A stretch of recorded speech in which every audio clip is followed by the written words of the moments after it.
They branded me a traitor and burned my skin until the Alpha King saw my mark. The smell of burning flesh never truly leaves you. Not when it's your own. I learned that 3 years ago.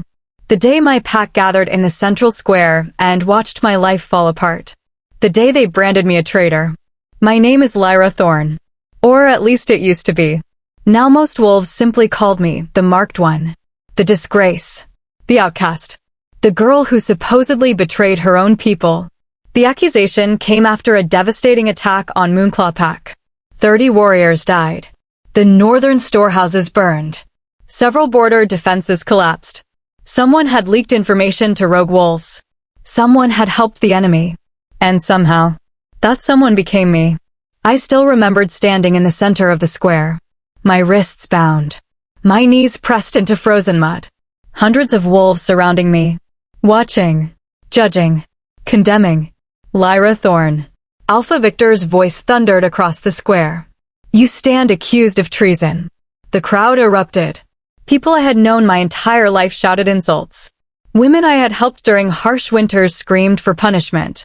Men I had grown up beside demanded blood. No one asked for proof. No one asked for evidence. They simply wanted someone to blame. And I was convenient. I searched the crowd desperately, looking for a friendly face, looking for anyone who believed me. I found none. Not even my mate, Darren. The man who once promised to protect me. The man who swore we would build a future together. He wouldn't meet my eyes. That hurt more than the chains. More than the accusations. More than everything that followed. You may speak in your defense, Alpha Victor announced. My heart leapt. Finally. A chance. I didn't do it. The words came out hoarse. Desperate. I swear on my wolf I didn't betray the pack. A few wolves shifted uncomfortably. But not enough. Victor raised a hand. A guard stepped forward carrying a leather pouch. The Alpha dumped its contents into the dirt. Letters. Maps. Military routes. Every piece of evidence pointed toward me. I stared in horror. I'd never seen those documents before. Someone had planted them. Someone had framed me.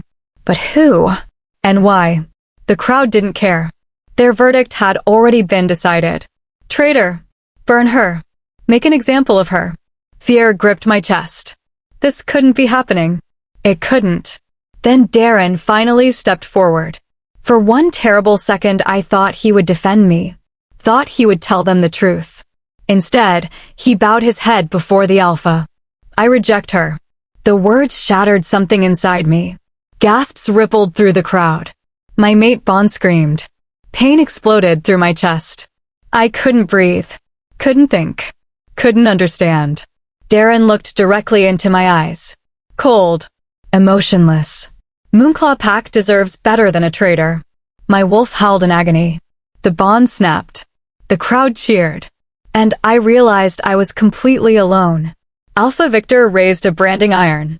Its tip glowed bright orange. The symbol of a traitor. A permanent mark. A punishment reserved for the worst criminals. Terror flooded me. No. The word barely escaped my lips. Victor ignored it. 2 warriors grabbed my arms. A third held my head still. The branding iron approached. Heat washed across my skin. No. The metal touched flesh. Pain consumed everything. My scream echoed across the village. Birds erupted from nearby trees. The crowd watched. Some with satisfaction. Others with pity. None intervened. The iron burned deeper. The smell of charred flesh filled the air. And then, something strange happened. For a brief moment, beneath the pain, another symbol flashed beneath my skin. Silver. Glowing. Ancient. Victor saw it. His eyes widened. Then it vanished. The Alpha immediately stepped back. Confusion crossed his face. But only for a second. Then he continued the punishment. By sunset, I was no longer Lyra Thorne. I was a branded traitor. Banished from my home. Condemned to wander alone. What nobody realized was that the strange silver symbol wasn't gone. It remained hidden beneath the scar. Waiting. Sleeping. Until the day the Alpha King would see it. And when he did, everything would change. Because the mark they burned onto my skin wasn't the only mark I carried. Beneath their symbol of shame lay something far older. Something royal. Something powerful. Something worth killing for. And somewhere beyond the northern mountains, an Alpha King was already hunting for it. The first night after my banishment should have killed me. At least that was what Moonclaw Pack expected. A branded traitor rarely survived long beyond the territory borders. Most died from exposure. Others were hunted by rogues. Some simply gave up. After the branding. After the rejection. After losing everything. I understood why. The northern wilderness stretched endlessly before me. Dark forests. Frozen rivers. Snow-covered mountains. No shelter. No allies. No hope. Only silence. And pain. Every step sent agony through my body. The fresh brand burned against my shoulder. The wound throbbed with every heartbeat. My mate bond felt like a shattered bone buried deep inside my chest. A constant reminder of Darren's betrayal. Hours passed. Snow began falling. The temperature dropped further. By midnight, I could barely feel my fingers. I stumbled through the trees. Exhausted. Hungry. Alone. Eventually my legs gave out. I collapsed beside a fallen log. For several moments I simply lay there, staring at the dark sky, watching snowflakes drift downward. Maybe this was it. Maybe this was how the story ended. Not with justice. Not with revenge. Just another forgotten girl dying in the wilderness. A bitter laugh escaped my lips. How fitting. The pack had condemned me without proof. My mate abandoned me. My future was gone. And now winter would finish the job. I closed my eyes. The cold seeped deeper into my bones. Sleep pulled at me. Dangerous sleep. The kind that came before death. Then my wolf spoke. For the first time in weeks. Get up. I frowned. Her voice sounded distant. Weak. Get up, Lyra. No. The answer came as a whisper. I'm tired. You don't get to quit. I almost laughed. Even my wolf sounded angry. Stand up. I can't. Then crawl. A strange silence followed. Then she spoke again.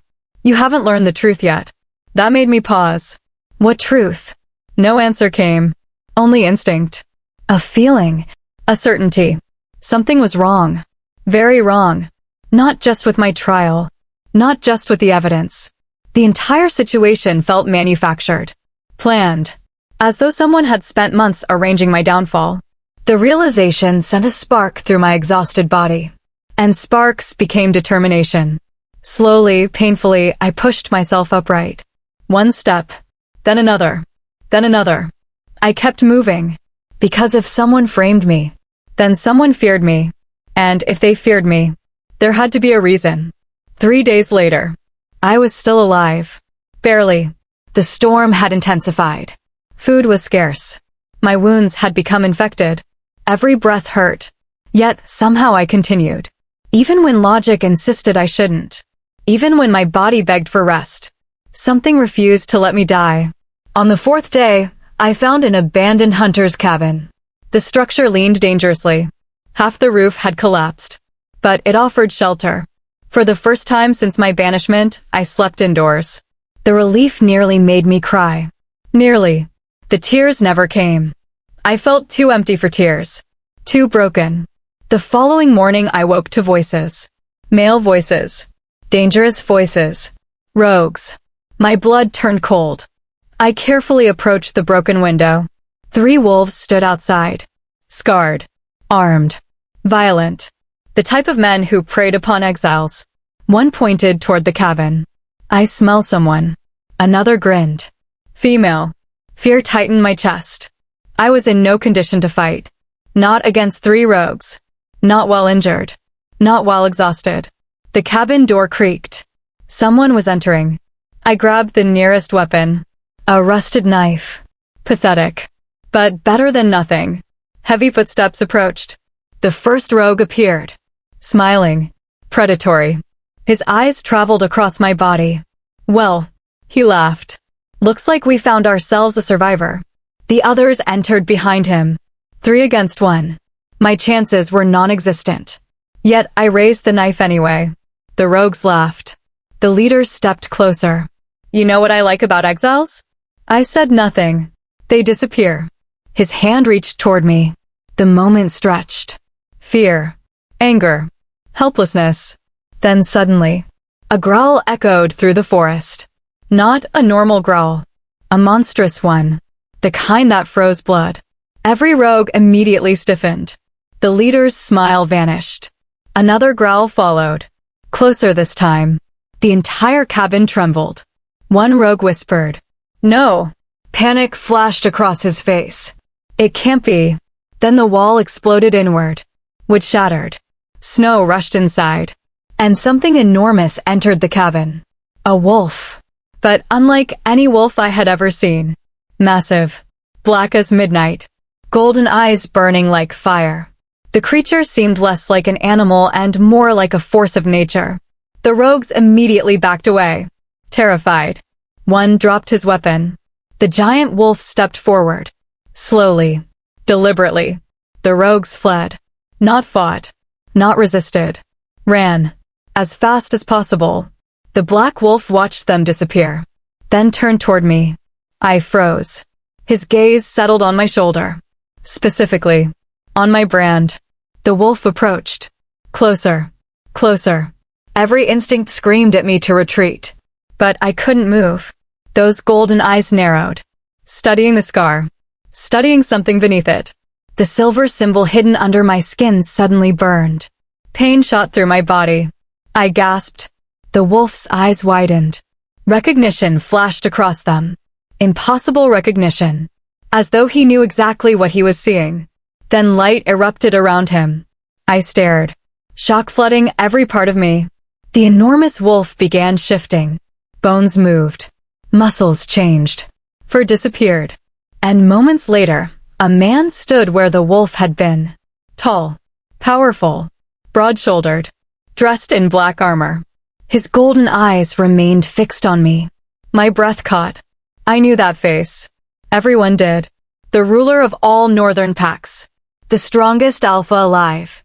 The Alpha King. King Cashin Blackthorn. For several seconds neither of us spoke. Then his gaze returned to my branded shoulder. His expression darkened. Dangerously. Who did this to you? The question sounded calm. But beneath it lay rage. The kind of rage kings unleashed upon kingdoms. I swallowed hard. Moonclaw Pack. Silence. Cashin stepped closer. His attention remained fixed on the scar. The silver symbol beneath my skin pulsed again. This time stronger. Brighter. And for the first time in years, the hidden mark became visible. Silver light spread beneath the damaged flesh. Ancient patterns emerged. Beautiful. Powerful. Impossible. The king's eyes widened. The color drained from his face. For the first time since entering the cabin, he looked shocked. Truly shocked. That's impossible. I frowned. What is? His gaze lifted slowly to meet mine. When he spoke, his voice had changed. Not fear. Not anger. Something else. Something far more dangerous. Reverence. That mark belongs to the lost bloodline. The cabin became silent. Snow drifted outside. The fire crackled softly.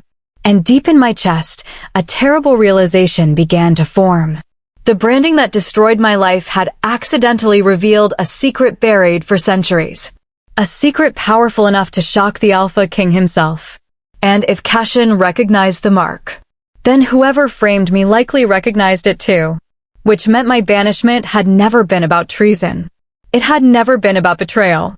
Someone wanted me gone before I discovered who I truly was. And now the Alpha King knew it. The cabin suddenly felt too small. Too quiet. Too dangerous. I stared at King Cashin Blackthorn while his words echoed through my mind. The lost bloodline. I had never heard those words before. Not once. Not in stories. Not in lessons. Not even in the old legends told around winter fires. Yet judging by the expression on the Alpha King's face, the name carried enormous weight. What does that mean? I asked. Cashin remained silent for several seconds. His gaze never left the glowing silver symbol beneath my scar. The mark pulsed again. Light spread through the damaged flesh. For a brief moment, the painful brand placed there by Moonclaw Pack seemed almost insignificant compared to the ancient symbol hidden underneath. Finally, the king spoke. It means someone lied to you your entire life. The answer sent a chill through me. My parents. Possibly. The king moved toward the fire. Snowflakes melted from his dark cloak. Despite the freezing weather outside, his presence filled the cabin with warmth and authority. He looked less like a man and more like a ruler carved from stone and steel. I need to ask you several questions. I nodded cautiously. Cashin folded his arms. What do you know about your family? The question was simple. The answer wasn't. Not much. His eyebrows rose slightly. My mother died when I was young. That part was true. I barely remembered her face. Only fragments remained. Soft hands. A gentle smile. A lullaby sung beside a fireplace. Nothing more. My father disappeared shortly afterward. Cashin immediately focused on that detail. Disappeared. I nodded. Everyone said he abandoned us. The king's expression darkened. Did he? I don't know. The answer hurt. Because it was the truth. For years I had hated my father. Blamed him. Resented him. Yet now uncertainty crept into those old memories. What if the story I'd been told wasn't true? What if he'd never abandoned me at all? Cashin studied me carefully. Then he asked another question. Did your father ever give you anything unusual? I frowned. No. The king remained thoughtful. Jewelry. No. Letters. I shook my head. Weapons. Again, no. Cashin looked frustrated, as though he expected a different answer. Then suddenly I remembered something. A memory buried beneath years of pain. There was a necklace. The king's attention sharpened instantly. What kind of necklace? I closed my eyes, trying to remember. It was silver. Cashin stepped closer. Continue. There was a wolf carved into it. The king's jaw tightened. Where is it now? My stomach dropped. Because I already knew the answer. Darren took it. Silence. Dangerous silence. The king's eyes darkened. When? The day before my trial. A terrible realization began forming. At the time, Darren claimed he wanted to clean the necklace. Repair a broken clasp. I had trusted him completely. After all, he was my mate. Or at least I thought he was. Now the memory felt different. Calculated. Planned. A trap. Cashin seemed to reach the same conclusion. He knew. The words came quietly. I frowned. Knew what? The king looked directly into my eyes. That necklace wasn't jewelry. Fear crawled down my spine. What was it? Cashin hesitated, then answered. A royal seal. The cabin fell silent. My pulse thundered. A royal seal? Impossible. I wasn't royalty. I wasn't important. I was an exile. A traitor. A nobody. Yet the certainty in the king's voice made doubt impossible. The silver mark beneath my skin pulsed again, as though confirming his words, as though recognizing the truth. Hours later, night settled over the forest. The storm intensified. Wind battered the cabin walls. But sleep refused to come. Too many questions haunted me. Too many secrets. I sat beside the fire while Cashin reviewed old documents from his travel pack. Neither of us spoke much. The silence felt strangely comfortable. Safe. Eventually curiosity won. Why were you in these forests? The king glanced up. What? When you found me. His expression became thoughtful. I wasn't supposed to find you. That answer surprised me. Then why were you here? For a moment I thought he might refuse. Instead he sighed. I'm hunting someone. The seriousness in his voice immediately caught my attention. Who? His golden eyes narrowed. A ghost. Not exactly the answer I expected. Seeing my confusion, he elaborated. For 20 years, rumors have circulated throughout the kingdom. His gaze returned to the fire. Stories about a hidden bloodline. The mark beneath my scar tingled. A family believed extinct. He paused. A family with a legitimate claim to the throne. My heart skipped. The implication was obvious. And terrifying. You think that's me? The king didn't answer immediately. Then finally, I think someone believes it's you. A cold feeling settled in my stomach. Because suddenly everything made sense. The evidence. The trial. The branding. The rejection. The banishment. None of it happened randomly. Someone had targeted me. Someone powerful. Someone who feared what I represented. The realization should have frightened me. Instead, it made me angry. For 3 years, I blamed myself. Questioned myself. Wondered whether I deserved what happened. Now I knew the truth. I had been hunted. Used. Destroyed. Not because I was guilty. Because I was dangerous. And whoever orchestrated it was still out there. The next morning brought another surprise. We weren't alone. Cashin sensed it first. His entire body tensed. The change happened instantly. One moment he was drinking coffee beside the fire. The next he was standing. Alert. Predatory. Ready for violence. What is it? He didn't answer. His gaze shifted toward the forest. Then came the sound. Hoofbeats. Dozens of them. Fast. Approaching. My blood turned cold. Cashin moved to the window. His expression darkened. Stay behind me. Fear gripped my chest. Who is it? The answer came moments later. A banner emerged through the snowfall. Silver Wolf. Blue background. Moonclaw pack. My former pack. My stomach dropped. There were at least 20 riders. Armed. Organized. Determined. And leading them. Darren. My former mate. The sight of him reopened wounds I thought had already scarred over. He looked exactly the same. Strong. Confident. Handsome. The man I once loved. The man who destroyed my life. Darren's horse stopped outside the cabin. The other warriors surrounded the building. Weapons drawn. Ready for battle. Cashin stepped outside. The snowfall swirled around him. His black cloak snapped in the wind. The atmosphere shifted instantly. Even from inside the cabin I could feel the pressure of his alpha aura. Moonclaw's warriors visibly stiffened. Several looked nervous. As they should. Because standing before them wasn't merely an alpha. It was their king. Darren dismounted. His eyes immediately searched the cabin. Looking for me. The sight made my skin crawl. Cashin's voice echoed across the clearing. Explain yourselves. Nobody answered. For several seconds, only wind filled the silence. Then Darren stepped forward. We've come for the traitor. Rage flashed across the king's face. Not loud rage.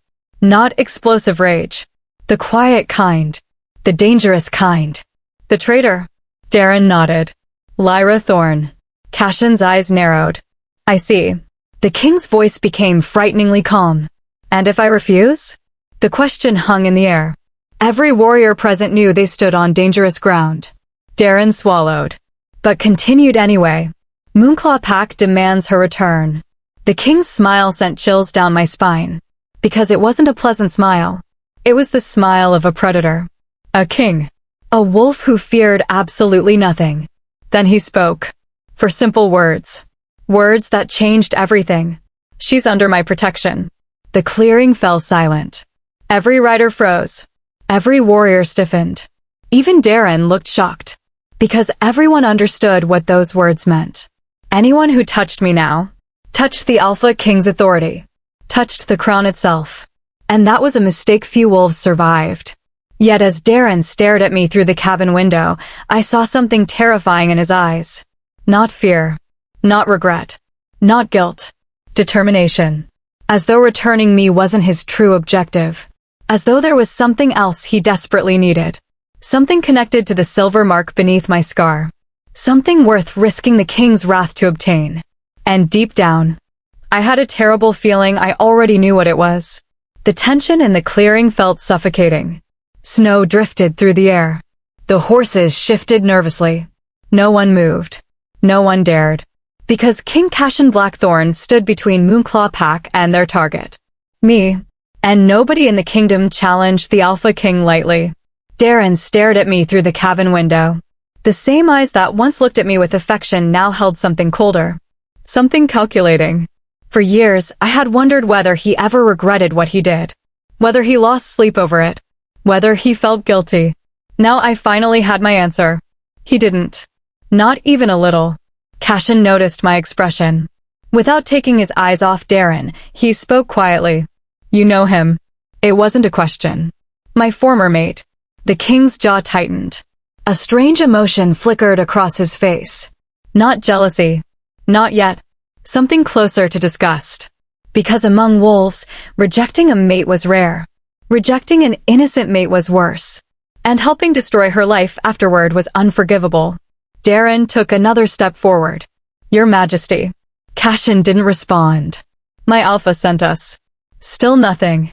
We only wish to bring the criminal back for judgment. At that, the king finally laughed.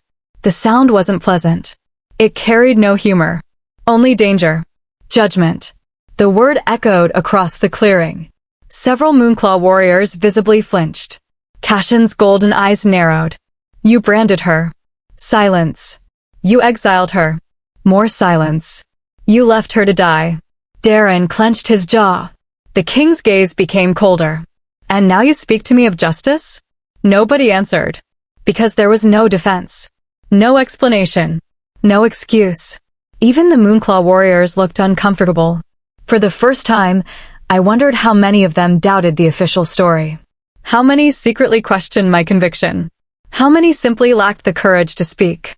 Cashin took one step forward. The snow beneath his boots cracked. If Alpha Victor wishes to discuss this matter. His voice dropped lower. He can speak with me personally. Darren hesitated. The mission was already falling apart.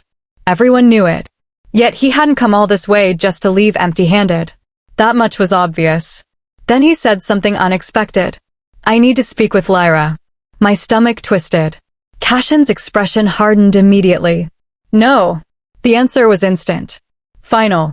But Darren wasn't finished. Please. The words sounded almost genuine. Almost. I remembered falling for that voice once. Believing it.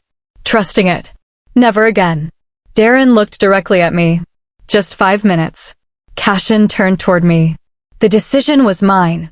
For several moments I considered refusing. Then curiosity won. Because I needed answers. Needed to understand why he had betrayed me. Needed to hear it from his own mouth. I'll speak with him. The king didn't look pleased. Not even slightly. But after a moment, he nodded. 5 minutes. His gaze shifted toward Darren. If you try anything. The threat remained unfinished. It didn't need to be. Everyone understood. Darren certainly did. A few minutes later, we stood alone near the edge of the forest. Far enough from the others for privacy. Close enough that Cashin could intervene if necessary. Snow crunched beneath our boots. Neither of us spoke immediately. The silence felt strange. Awkward. Painful. 3 years ago, Darren had been my entire world. Now he felt like a stranger. Finally, he broke the silence. You look different. I laughed. The sound held no warmth. 3 years of exile will do that. His expression tightened. For a brief moment, guilt flickered across his face. Then it vanished. Lyra. No. The word came sharply. His eyes widened. I stepped closer. Anger that had simmered for years finally erupted. No. Again. Stronger. You don't get to say my name like nothing happened. Darren looked away. The reaction only fueled my rage. Do you know what the worst part was? Silence. It wasn't the branding. His shoulders stiffened. It wasn't the exile. Still silent. It wasn't nearly freezing to death. I felt tears threatening to form. I could have survived all of that. My voice cracked. But when you rejected me, the memory hit like a blade. The shattered mate bond. The agony. The humiliation. The betrayal. Something inside me still carried those wounds. And perhaps always would. Darren closed his eyes. For the first time, he looked uncomfortable. Good. I wanted him uncomfortable. I wanted him to understand even a fraction of what he put me through. You destroyed me. The words landed heavily. Because they were true. For several seconds, he said nothing. Then finally, I didn't have a choice. My anger froze. What? His eyes opened. I didn't have a choice. Disbelief flooded me. You always had a choice. No. The answer came immediately. Desperately. Almost painfully. You don't understand. I stared at him. then laughed again. This time bitterly. Then explain it. Darren hesitated. The struggle on his face seemed genuine. For the first time, uncertainty appeared in his eyes. Fear. Real fear. Then he looked around carefully, making sure nobody could hear. When he spoke again, his voice dropped to a whisper. The trial was arranged. My breath caught. What? The evidence was fake. Everything stopped. I had suspected it, believed it, but hearing the words aloud felt different. Darren continued. Alpha Victor ordered it. The world tilted. Why? Darren swallowed. His answer came slowly, like someone confessing a crime. Because of your necklace. The same necklace Cashin mentioned. The same necklace Darren stole. My heart hammered. What was so important about it? Darren's face went pale. You really don't know. It wasn't a question. I shook my head. No. For several moments he simply stared. Then he whispered. Your father wasn't a common wolf. A cold feeling settled in my stomach. Darren continued. Neither was your mother. The snow seemed to stop falling. The world narrowed. Only his voice remained. They belonged to the Silver Fong bloodline. The name meant nothing to me. Yet Darren looked terrified simply speaking it. What is that? His answer barely rose above a whisper. The original royal family. Silence. Absolute silence. Then my heart began racing. No. Impossible. There had to be some mistake. Darren nodded as though reading my thoughts. They ruled before the Blackthorn dynasty. The words sent a shock through me. The Blackthorn dynasty. Cashin's family. The current royal line. My pulse thundered. If that's true. I couldn't finish the sentence. Darren did it for me. Then you possess a stronger claim to the throne than anyone alive. The forest became very quiet. Very still. Very dangerous. Because suddenly everything made sense. The framing. The exile. The branding. The necklace. The mark. The years of lies. Someone hadn't simply wanted me gone. Someone feared what I represented. A threat. A rival claim. A secret powerful enough to destabilize the entire kingdom. Then another realization struck. A terrifying one. I looked directly at Darren. If you knew all this. His expression collapsed. Pain flashed across his face. Real pain. Then why did you betray me? The question hung between us. For a long time he couldn't answer. When he finally spoke, his voice sounded broken. They threatened my family. I stared. What? Victor said he'd kill them. The confession came fast. Desperate. They threatened my mother. My anger faltered slightly. Not gone. Never gone. But shaken. Darren continued. They gave me a choice. Tears filled his eyes. Betray you. His voice cracked. Or bury my family. The words struck harder than I expected. Because they sounded true. Painfully true. For the first time since my exile, I saw not the villain who destroyed me, but a coward. A frightened young wolf who made the wrong choice. A terrible choice. A choice that ruined lives. But fear wasn't innocence. And understanding wasn't forgiveness. I stepped back. Slowly. I believe you. Hope appeared in his eyes. Then I finished speaking. But I don't forgive you. The hope vanished. And perhaps that hurt him more than any insult ever could. Then suddenly, an arrow flew from the trees. Everything happened instantly. A flash of silver. A sharp whistle through the air. Darren's eyes widened. I turned. Too late. The arrow struck him directly in the chest. Blood exploded across the snow. For one stunned second, neither of us moved. Then Darren collapsed. My scream echoed through the forest. Chaos erupted. Warriors shouted. Horses panicked. Cashin spun toward us. His wolf aura exploded across the clearing. And from somewhere deep within the trees, a masked assassin emerged, holding another arrow, pointed directly at me. Darren hit the ground. Blood stained the snow beneath him. Warriors shouted. Horses reared. Steel flashed. And through the chaos, the assassin calmly drew a second arrow, aimed directly at me. For one terrible second, our eyes met. Cold. Emotionless. Professional. This wasn't a random attack. This wasn't revenge. This was an execution. And I was the target. The realization hit me just as the assassin released the bowstring. The arrow shot forward. Fast. Deadly. Unavoidable. At least it should have been. A dark blur suddenly appeared in front of me. The arrow shattered in midair. Not deflected. Shattered. As though it had struck solid stone. King Cassian stood between me and the attack. His golden eyes blazed. Power rolled off him like a storm. The broken arrow fell harmlessly into the snow. The assassin immediately recognized the danger. He turned to flee. A mistake. A very serious mistake. Because nobody attacked the Alpha King and escaped. Especially not while standing a few hundred feet away. Cassian's wolf erupted. The transformation happened instantly. Bones shifted. Muscles expanded. Black fur burst across his body.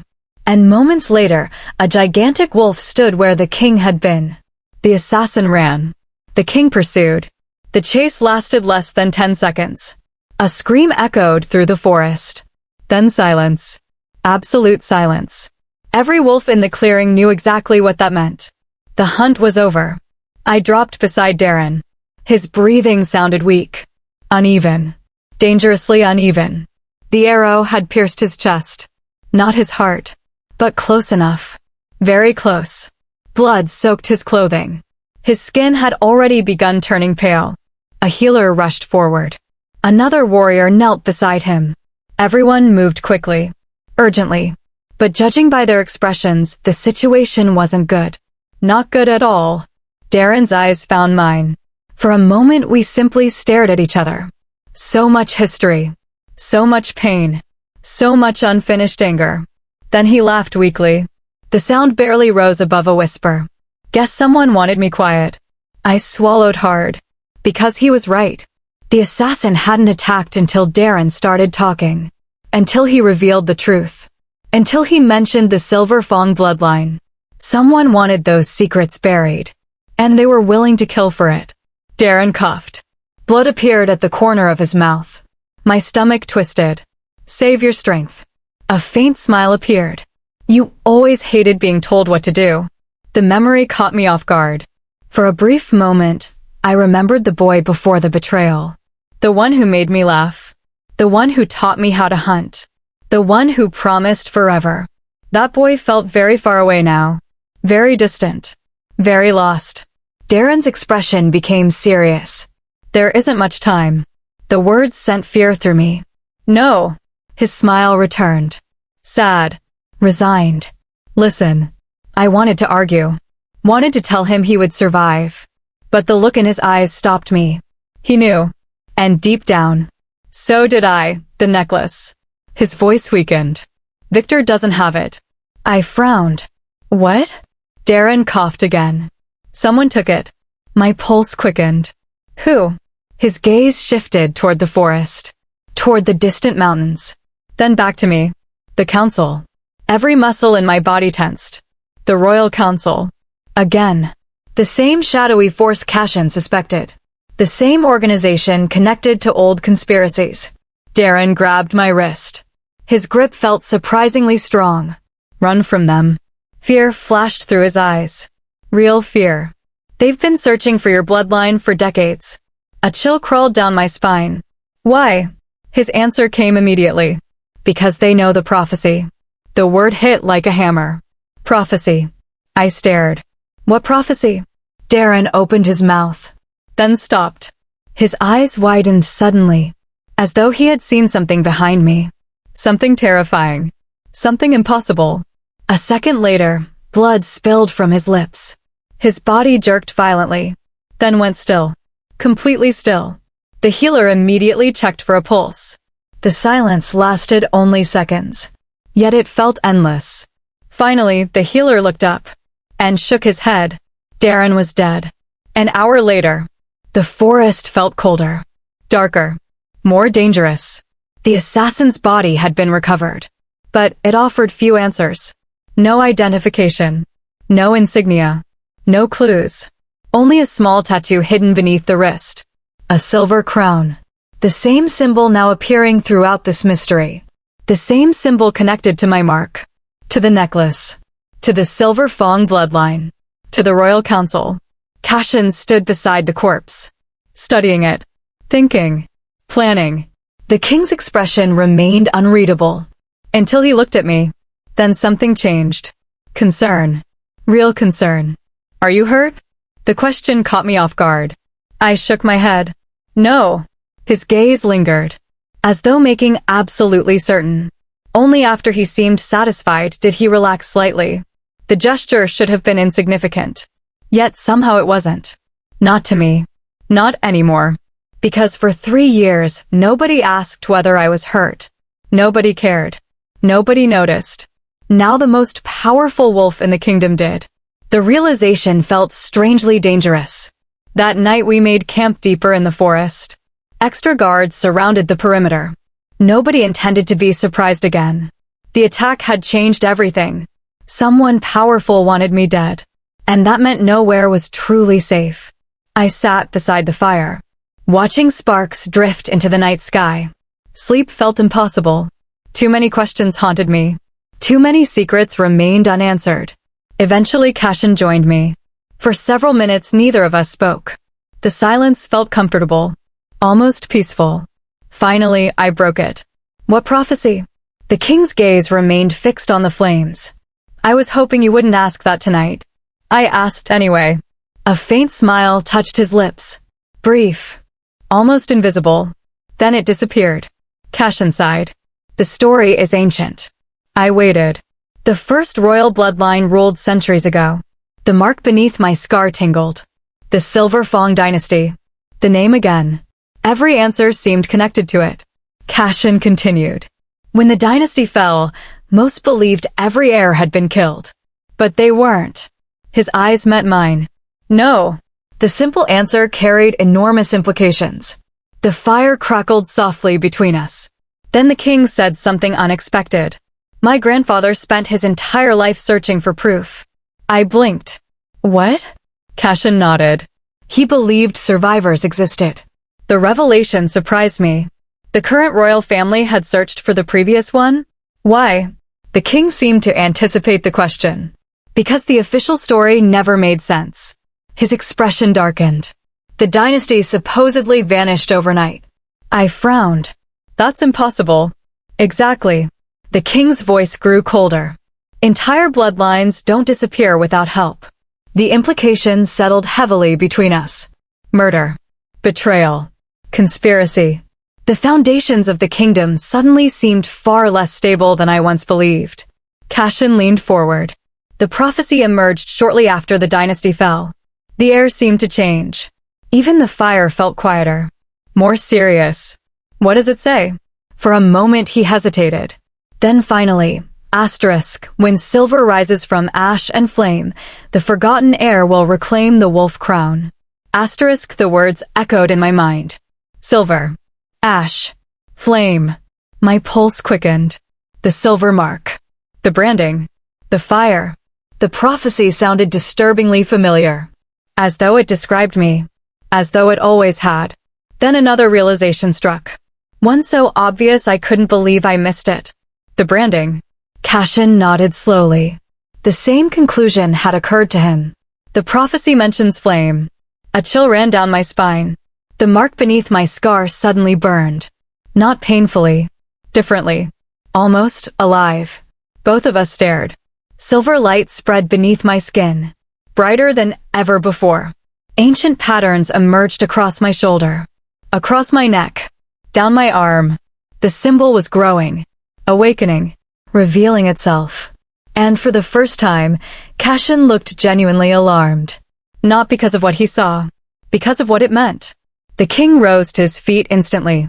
His eyes scanned the darkness surrounding our camp. Searching. Listening. Hunting.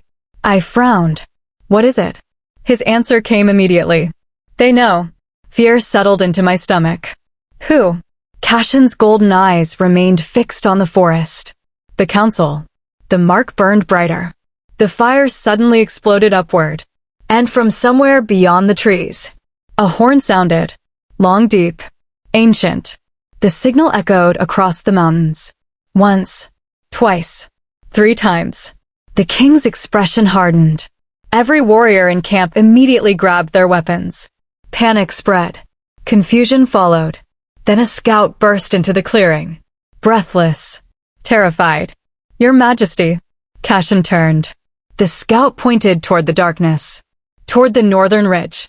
Toward dozens of approaching lights. Torches. Hundreds of them. Moving through the snow. An army. The scout's voice shook. "They found us." The horn echoed through the mountains. Once. Twice. 3 times. A sound so ancient that every wolf in the camp immediately understood its meaning. War. Not a skirmish. Not a raid. War. The approaching torches stretched across the distant ridge like a river of fire. Hundreds. Perhaps more. Moving steadily through the darkness. Toward us. Toward me. A cold knot formed in my stomach. The realization was impossible to ignore now. This wasn't about a criminal. This wasn't about a traitor. Entire armies did not march through winter storms to capture a branded exile. They marched for queens. For crowns. For bloodlines. For power. And somehow, all of those roads seemed to lead back to me. Cashin's expression became hard as stone. The calm warmth I'd seen around the campfire vanished. The king was gone. In his place stood the ruler of the northern kingdoms. The warrior who had won battles before I was born. The alpha who inspired loyalty and fear in equal measure. "How long?" he asked. The scout swallowed. "Less than an hour." Several warriors exchanged worried looks. The camp wasn't prepared for a siege. Not here. Not in the middle of the wilderness. Cashin seemed completely unbothered. "Numbers? At least 400. Silence followed. Even I knew those odds were terrible. We had fewer than 60 warriors. Maybe 70. Not enough. Nowhere near enough. Yet the king didn't appear frightened. If anything, he looked irritated. As though the approaching army had interrupted his evening. "Interesting." The scout blinked. "Interesting, Your Majesty?" Cashin's golden eyes narrowed. "They're moving too quickly." The comment confused everyone. Including me. The king noticed. "They aren't trying to surround us." His gaze shifted toward the distant lights. "They're rushing." A chill ran down my spine. Rushing for what? Then I understood. Me. They were afraid. Afraid the truth would emerge before they reached us. Afraid I might discover something. Afraid I might survive long enough to become a problem. The realization felt strangely empowering. For years I'd believed I was powerless. Meaningless. Disposable. Now powerful people were mobilizing armies to stop me. That meant something. It meant I mattered. And that frightened them. The camp exploded into motion. Warriors packed supplies. Scouts spread throughout the forest. Weapons were sharpened. Orders were issued. Every wolf moved with practiced efficiency. Every wolf except me. I stood near the fire. Watching. Listening. Trying to understand how my life had transformed so completely. 1 week ago I was alone. A branded exile hiding in the wilderness. Now kings were protecting me. Armies were hunting me. Ancient prophecies were awakening. The shift felt surreal. Then Cashin approached. His expression remained serious. "We're leaving." I frowned. Retreating? A faint smile appeared. The first one since the scouts arrived. Never. The confidence in his voice surprised me. Then again, perhaps it shouldn't have. This was Cashin Blackthorn. A man whose enemies measured victories by surviving encounters with him. The king pointed toward the mountains. "We move north." My stomach dropped. "The mountains?" He nodded. "There's a fortress." The same fortress. The one connected to the Silver Fong bloodline. The one hidden in ancient stories. The one my enemies seemed desperate to keep me away from. Fear and excitement battled inside me. Because deep down I knew. The answers waited there. Hours later, the journey began. Snow fell heavily. The wind screamed through the forest. Yet the company moved swiftly. Cashin remained near the front. Always alert. Always watching. Every so often his gaze shifted toward me. Checking. Protecting. The attention should have felt annoying. Instead, it felt strangely reassuring. Dangerous thought. Very dangerous. I pushed it away. because attraction complicated everything. And there was already too much complication in my life. The problem was my wolf disagreed. Every time Cashin drew near, she stirred. Awakened. Watched him. Not with fear. Not with suspicion. With curiosity. Interest. Recognition. I didn't like it. Not one bit. Especially because a part of me felt the same. Near midnight, disaster struck. The first arrow came from nowhere. A scout dropped instantly, dead before he hit the ground. The second arrow followed. Then a third. Then dozens. Ambush. The shout echoed through the trees. Chaos erupted. Warriors scattered. Horses screamed. Arrows rained from the darkness. The enemy had found us. Faster than expected. Cashin reacted immediately.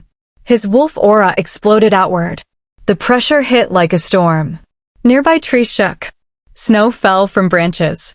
Even the attackers hesitated. For one brief moment. One fatal moment. The king transformed.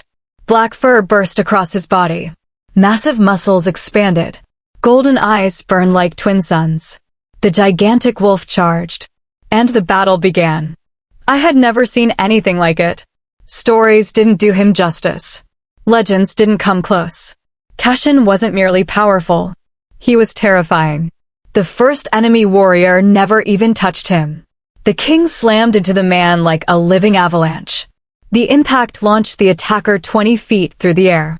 A second warrior tried to strike from behind. Cashin spun. One swipe. The battle ended. A third. A fourth. A fifth. Every movement carried brutal precision. No wasted energy. No hesitation. No mercy. This wasn't a king fighting. This was a predator hunting. And everyone around him knew it. Fear spread through the attackers. Real fear. The kind that destroys armies. Yet more enemies continued pouring from the forest. Too many. Far too many. The battle line began collapsing. Warriors shouted. Steel clashed. Blood stained the snow. And suddenly, someone grabbed me from behind. My scream died in my throat. An arm locked around my neck. A blade pressed against my skin. I froze. The attacker smiled. I found her. Panic surged through me. Around us, the battle continued. Nobody noticed. Nobody except Cashin. The king turned instantly. Golden eyes locking onto mine. Then onto the knife. The world seemed to stop. Everything slowed. The attacker laughed. One step closer and she dies. Silence spread through the battlefield. Even the fighting began to slow. Because everyone understood the situation. The enemy wasn't trying to kill me. They wanted me alive. Which somehow felt even worse. The warrior tightened his grip. Drop to your knees, Blackthorn. The demand echoed through the forest. Nobody breathed. Nobody moved. Cashin stared. Expressionless. Unmoving. For several terrifying seconds, I thought he might actually comply. Then I saw it. The tiny shift in his gaze. The slight narrowing of his eyes. He wasn't surrendering. He was calculating. The realization came a fraction of a second too late for the attacker. Cashin moved. Fast. Impossible fast. A black blur crossed the battlefield. The warrior's eyes widened. His grip loosened. And suddenly I was free. The attacker's body hit the snow several feet away. Unconscious. Broken. Defeated. The entire battlefield froze. Because nobody had even seen the king move. One moment he stood 20 yards away. The next he was beside me. Breathing hard. Golden eyes blazing. His attention immediately swept across my body. Checking for injuries. Again. Always checking. The realization stirred something unfamiliar inside my chest. Something warm. Something dangerous. Cashin seemed unaware. Or perhaps he simply ignored it. Because his expression darkened suddenly. His gaze shifted toward the northern ridge. I followed it. And my heart stopped. More lights. Hundreds more. An entire second army. Marching through the snow. Far larger than the first. Far more organized. And at their center rode a figure cloaked in silver. The moment Cashin saw him, his expression changed. Not fear. Not anger. Recognition. The king whispered a name. A name that immediately silenced every warrior nearby. A name spoken with genuine hatred. Lord Malric. The silver-cloaked rider smiled from across the battlefield, then slowly raised his hand. And every enemy warrior knelt. Every single one. As though bowing before royalty. My pulse thundered, because in that moment I understood. The assassins. The council. The necklace. The prophecy. The armies. All of it connected to one man. Lord Malric. And judging by the look on Cashin's face, this wasn't merely an enemy. This was the enemy. The mastermind. The architect behind everything. And he had finally stepped out of the shadows. The battlefield fell silent. Snow drifted through the darkness. Torches flickered. Warriors stood frozen. Nobody moved. Nobody dared. Because Lord Malric had arrived. And somehow his presence felt more dangerous than the hundreds of soldiers surrounding him. The silver-cloaked rider sat calmly atop a black horse. Elegant. Composed. Completely unafraid. As though standing before the Alpha King himself meant nothing. As though this entire battle had already been decided. A cold feeling settled deep inside my stomach. The way he looked at me was wrong. Not curious. Not hostile. Possessive. As though he had spent years searching for something. And finally found it. Cashin stepped forward. The snow crunched beneath his boots. Every warrior instinctively shifted behind him. Following his lead. Trusting him. The king's voice cut through the silence. Malric. The name sounded like a threat. Lord Malric smiled. A polite smile. A civilized smile. Somehow that made it worse. It's been a long time, Your Majesty. Cashin's expression remained cold. Not long enough. A few nearby warriors exchanged nervous glances. Clearly this history ran deeper than I realized. Malric inclined his head slightly. Still charming. The king's eyes narrowed. Still treasonous. The smile never faded. But something darker flickered beneath it. Something dangerous. Something ancient. I suddenly understood why Cashin hated him. This wasn't merely political rivalry. This was personal. Very personal. The wind howled across the battlefield. Neither side moved. Both armies waited. Watching. Listening. The entire war seemed suspended on the conversation between two men. One wore a crown. The other acted as though crowns meant nothing. Malric's attention shifted toward me. The moment it did, every instinct inside me screamed. Predator. Danger. Run. The feeling was immediate. Overwhelming. The same instinct that warns rabbits about wolves. His pale eyes studied me carefully. Almost lovingly. As though he admired something valuable. Something rare. Something he fully intended to possess. Remarkable. The word drifted through the silence. I hated how it sounded. 3 generations. His gaze never left me. 3 generations of failure. Cashin immediately stiffened. So did several older warriors. The reaction didn't escape Malric's notice. His smile widened. Yet here she stands. A terrible realization began forming in my mind. 3 generations? What did that mean? The answer arrived before I could ask. Malric looked directly into my eyes. And spoke the words that changed everything. You look exactly like your grandmother. My blood turned cold. Silence exploded across the battlefield. Even the wind seemed to stop. My grandmother? I never knew my grandmother. Never even heard stories about her. Yet Malric spoke as though he knew her personally. The realization terrified me. Because if that was true, then he had been involved in this long before I was born. Long before my parents. Long before any of this began. Cashin's voice became deadly. Careful. Malric laughed softly. Or what? The king's wolf aura surged. Snow erupted around him. Nearby trees groaned under the pressure. Several enemy soldiers took involuntary steps backward. But Malric remained perfectly calm. Almost amused. The sight alone was disturbing. Very few wolves could stand before Cashin without fear. This man appeared completely unaffected. Which meant one of two things. Either he was a fool. Or he possessed power comparable to the king. Deep down, I already knew the answer. Malric slowly dismounted. The battlefield watched in complete silence.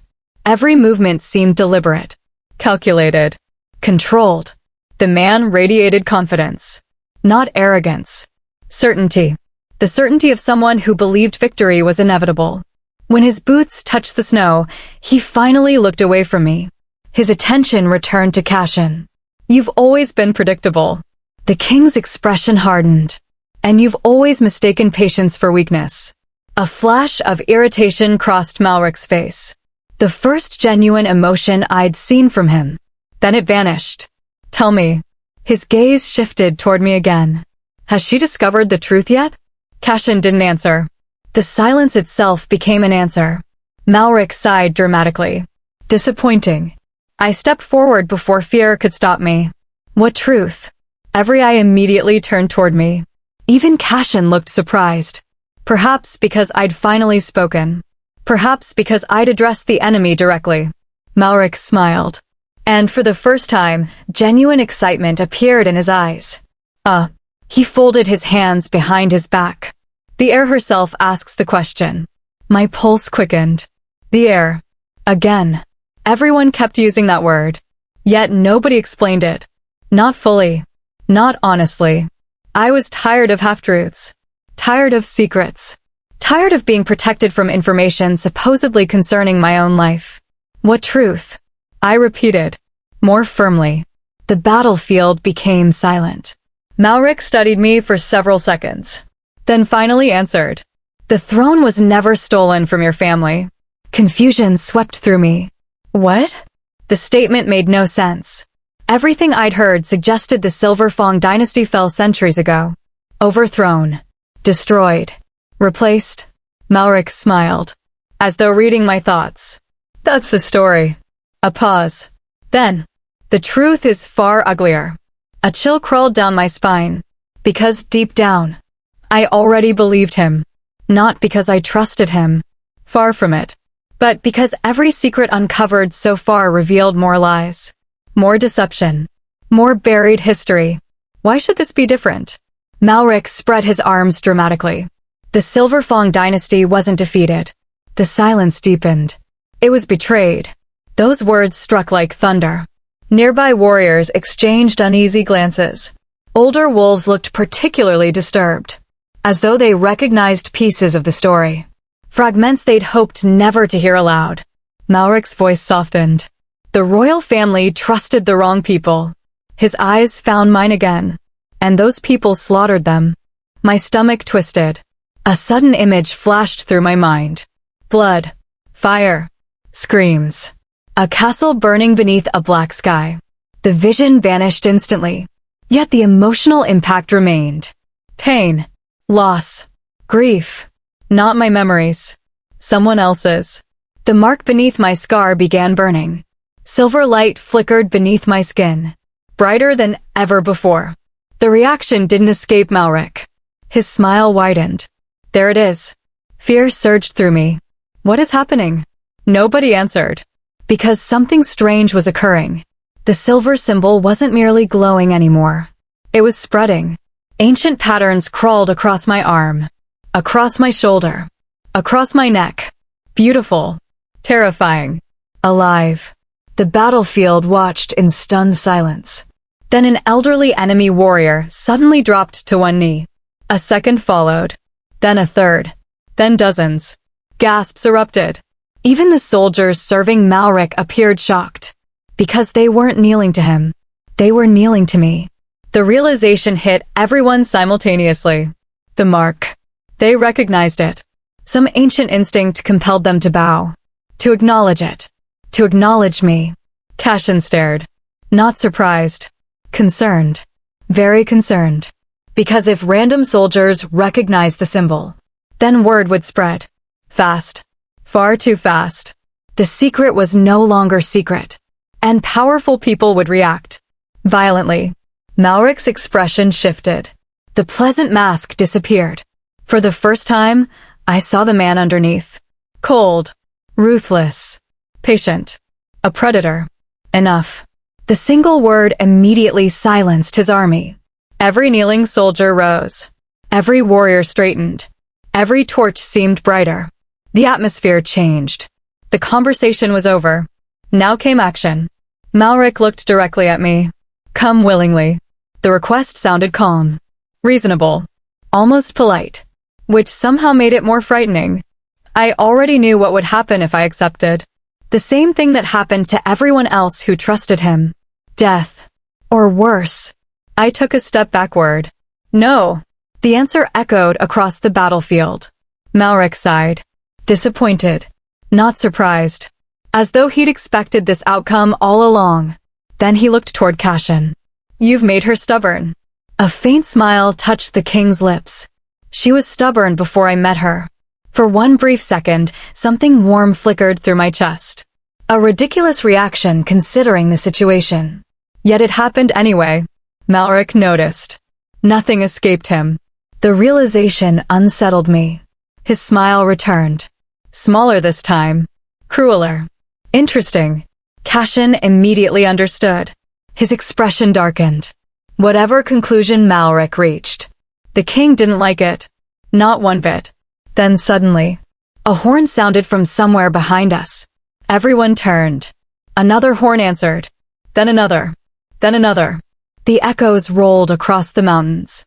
Dozens of them. Perhaps hundreds. The battlefield froze.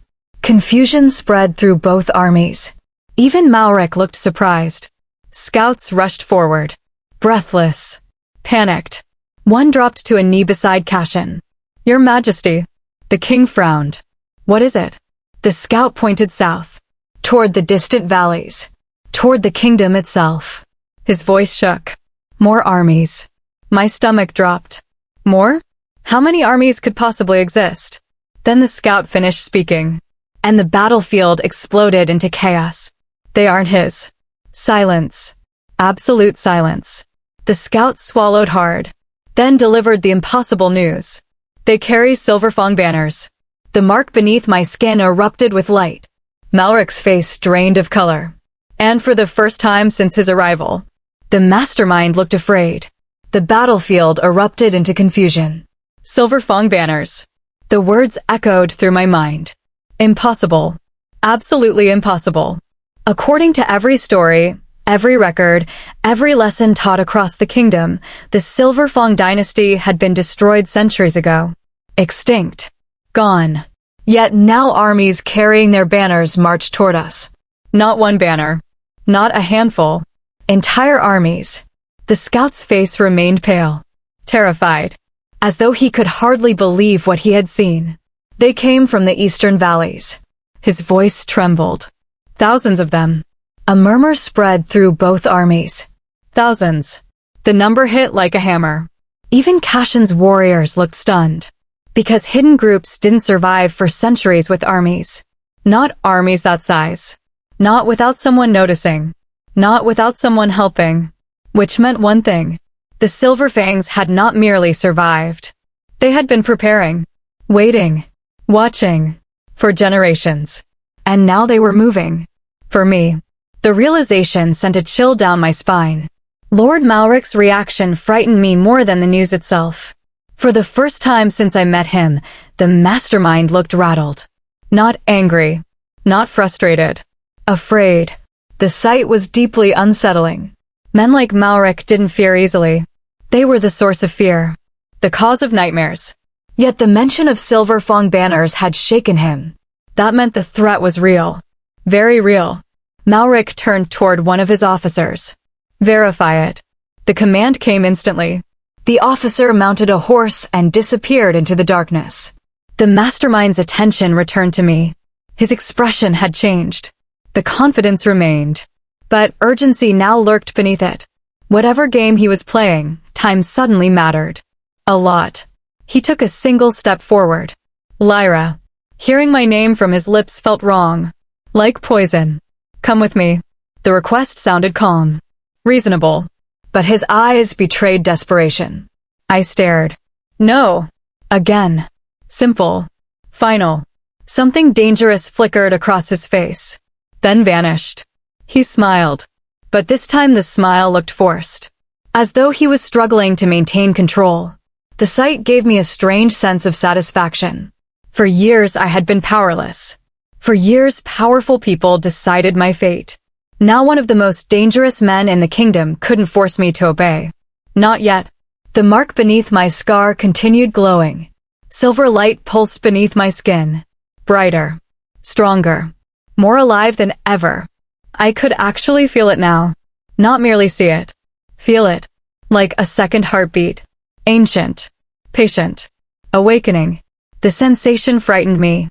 Yet another part of me found it strangely familiar. As though something long dormant recognized the moment. Recognized what was coming. Cashin noticed immediately. His gaze shifted toward the mark. Concern flashed across his face. Then determination.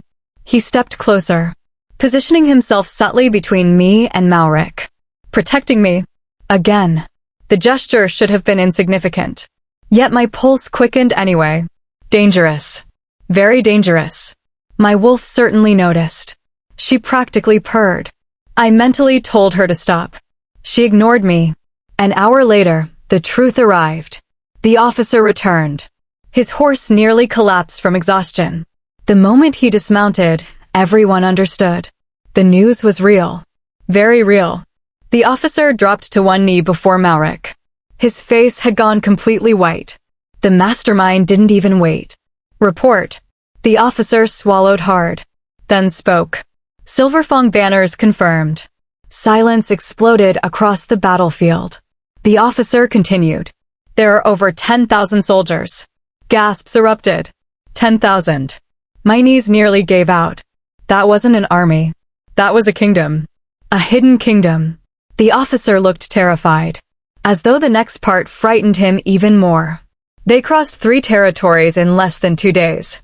Cashin frowned. Impossible. The officer nodded weakly. I know. No army moved that fast. Not through winter. Not across mountains. Not without preparation. Which meant they had been ready. Ready before tonight.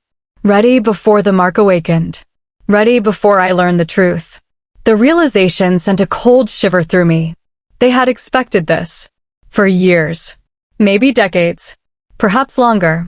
Malric became very quiet. Very still. I didn't like it. Predators became still before they attacked. And Malric was unquestionably a predator. Finally, he looked toward me. The pleasant mask returned. But now I could see through it. See the calculation underneath. The hunger. The ambition.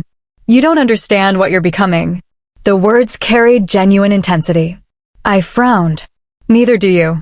Something dangerous flashed in his eyes. Because I was right. Whatever the mark represented, it had surprised everyone. Even him. Especially him. The mastermind smiled coldly. You're more important than you realize. A bitter laugh escaped me. That's what everyone keeps saying. His gaze hardened. Because it's true. For several moments, neither of us looked away. Then suddenly, pain exploded through my shoulder. I gasped. The mark flared. Silver light erupted across my skin. Brighter than ever before. The battlefield vanished. The world disappeared. And suddenly, I wasn't standing in the snow anymore. I stood inside a throne room. Ancient. Magnificent. Moonlight streamed through enormous windows. Silver banners hung from towering walls. The air smelled faintly of smoke. Fear gripped my chest. Because I knew this place. Not consciously. Not logically. Yet somehow I knew it. Home. The realization hit with impossible certainty. This place felt like home.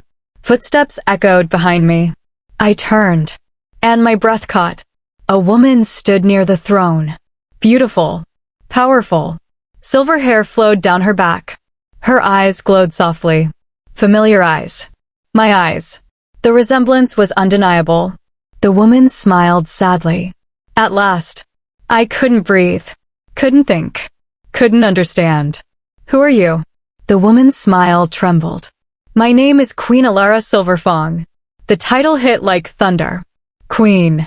Silverfang. Every piece of the mystery suddenly connected. My pulse raced. You're dead.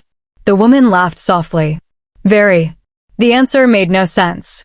Yet somehow I understood. This wasn't really her. Not exactly. A memory. An echo. Something left behind. The queen stepped closer. My blood lives within you. Tears unexpectedly filled my eyes, because somehow I knew she was telling the truth. The resemblance, the mark, the strange sense of belonging, all of it fit. You've waited for me. The queen nodded. For generations. The answer carried enormous sadness, enormous hope, the weight of centuries. Then her expression changed. Urgency replacing warmth. There isn't much time. Fear gripped me. What do you mean? The queen looked toward the massive windows, toward distant flames burning beneath a black sky. My enemies are waking. A chill ran through me. Malric. The council. The conspiracy. The queen seemed to read my thoughts. Worse. The single word terrified me. Because if someone frightened a dead queen, then they frightened me too. The queen reached out. Her fingers brushed my cheek. Warm. Real. Impossible. You must find the crown. My pulse quickened. What crown? The queen's expression became grim. The wolf crown. The name echoed through the throne room. Ancient. Powerful. Dangerous. Before I could ask another question, the entire vision began collapsing. The walls cracked. The floor shook. The queen's expression became alarmed. They found you. Fear surged through me. Who? The queen opened her mouth. Then everything shattered. I gasped. The battlefield returned. Snow. Torches. Warriors. Chaos. I nearly collapsed. Strong arms caught me. Cassian. The king steadied me instantly. Concern filled his golden eyes. Lyra. My breathing sounded ragged. Uneven. Panicked. The vision still echoed inside my head. The queen. The throne room. The warning. The crown. I grabbed Cassian's arm. Hard. His expression sharpened immediately. What happened? The answer came breathlessly. I saw her. Silence. The mark glowed brightly. The king stared. Who? I swallowed. Then whispered the name. Queen Alara Silverfang. The battlefield froze. Every wolf nearby went silent. Even Malric. Especially Malric. Because the moment he heard that name, true fear appeared on his face. And somewhere beyond the mountains, another horn sounded. Then another. Then another. The Silverfang army had arrived. The battlefield stood frozen. Not because of the approaching army. Not because of Lord Malric. Not even because of the glowing mark spreading across my skin. It was the name. Queen Alara Silverfang. The moment I spoke it, something changed. The air itself seemed heavier. Older. More dangerous. Cassian's grip tightened slightly on my arm. Not enough to hurt. Just enough to steady me. To make sure I remained standing. Because the vision had drained me. My heart still raced. My body still trembled. And the queen's final words echoed through my mind. You must find the crown. The wolf crown. Whatever it was. Wherever it was. People were willing to kill for it. Maybe entire kingdoms. Across the battlefield, Lord Malric's expression had become unreadable. But I noticed something important. He was no longer looking at me. He was looking at the mark. Studying it. Calculating. As though searching for confirmation. As though the vision I experienced had verified something he feared. Finally, he spoke. His voice was quieter than before. Less confident. Exactly what did she tell you? Cassian immediately stepped forward. No. The word cracked through the silence like thunder. Malric's eyes narrowed. The two men stared at one another. The tension between them felt palpable. Years of hatred. Years of conflict. Years of secrets. And somehow I stood directly in the center of it all. The realization was unsettling. Because every answer seemed to create 10 more questions. A distant horn echoed again. Closer this time. The sound rolled through the mountains. Deep. Ancient. Powerful. Every warrior on the battlefield turned toward the northern ridge. Torches appeared first. Thousands of them. A river of light moving through the darkness. Then came the banners. Silver wolves embroidered upon black silk. Dozens. Hundreds. Perhaps thousands. The sight stole my breath. Because these weren't scattered survivors. These weren't rebels. This was an organized kingdom. A hidden nation. An army that had somehow remained invisible for generations. And now it marched openly beneath the stars. Toward us. Toward me. Malric cursed quietly. The first genuine crack in his composure. Cashin noticed. A faint smile touched the king's lips. The sight alone made my pulse quicken. Because for the first time since Malric arrived, the mastermind looked uncertain. The army reached the valley less than an hour later. 10,000 warriors spread across the snowy plains. Disciplined. Silent. Terrifying. No shouting. No cheering. No war cries. Just absolute order. Absolute control. At their center rode a single figure. A woman. The moment she appeared, the mark beneath my skin burned. Silver light pulsed. Recognition flooded my chest. Not familiarity. Something deeper. Blood. The woman dismounted gracefully. She looked perhaps 40 years old, though something told me appearances were deceiving. Silver hair framed a sharp, elegant face. Her eyes glowed faintly beneath the moonlight. The resemblance hit me instantly. Not identical, but close enough. Family. The realization sent a chill through me. The woman walked forward. Alone. Unafraid. Thousands of soldiers waited behind her. Watching. Silent. The battlefield parted naturally. No one stopped her. No one dared. Even Malric remained still. The woman finally halted a few yards away and looked directly at me. Tears filled her eyes. Real tears. Unexpected tears. The sight unsettled me more than any army, because she looked at me the way someone might look at a long-lost child, or a miracle, or a ghost.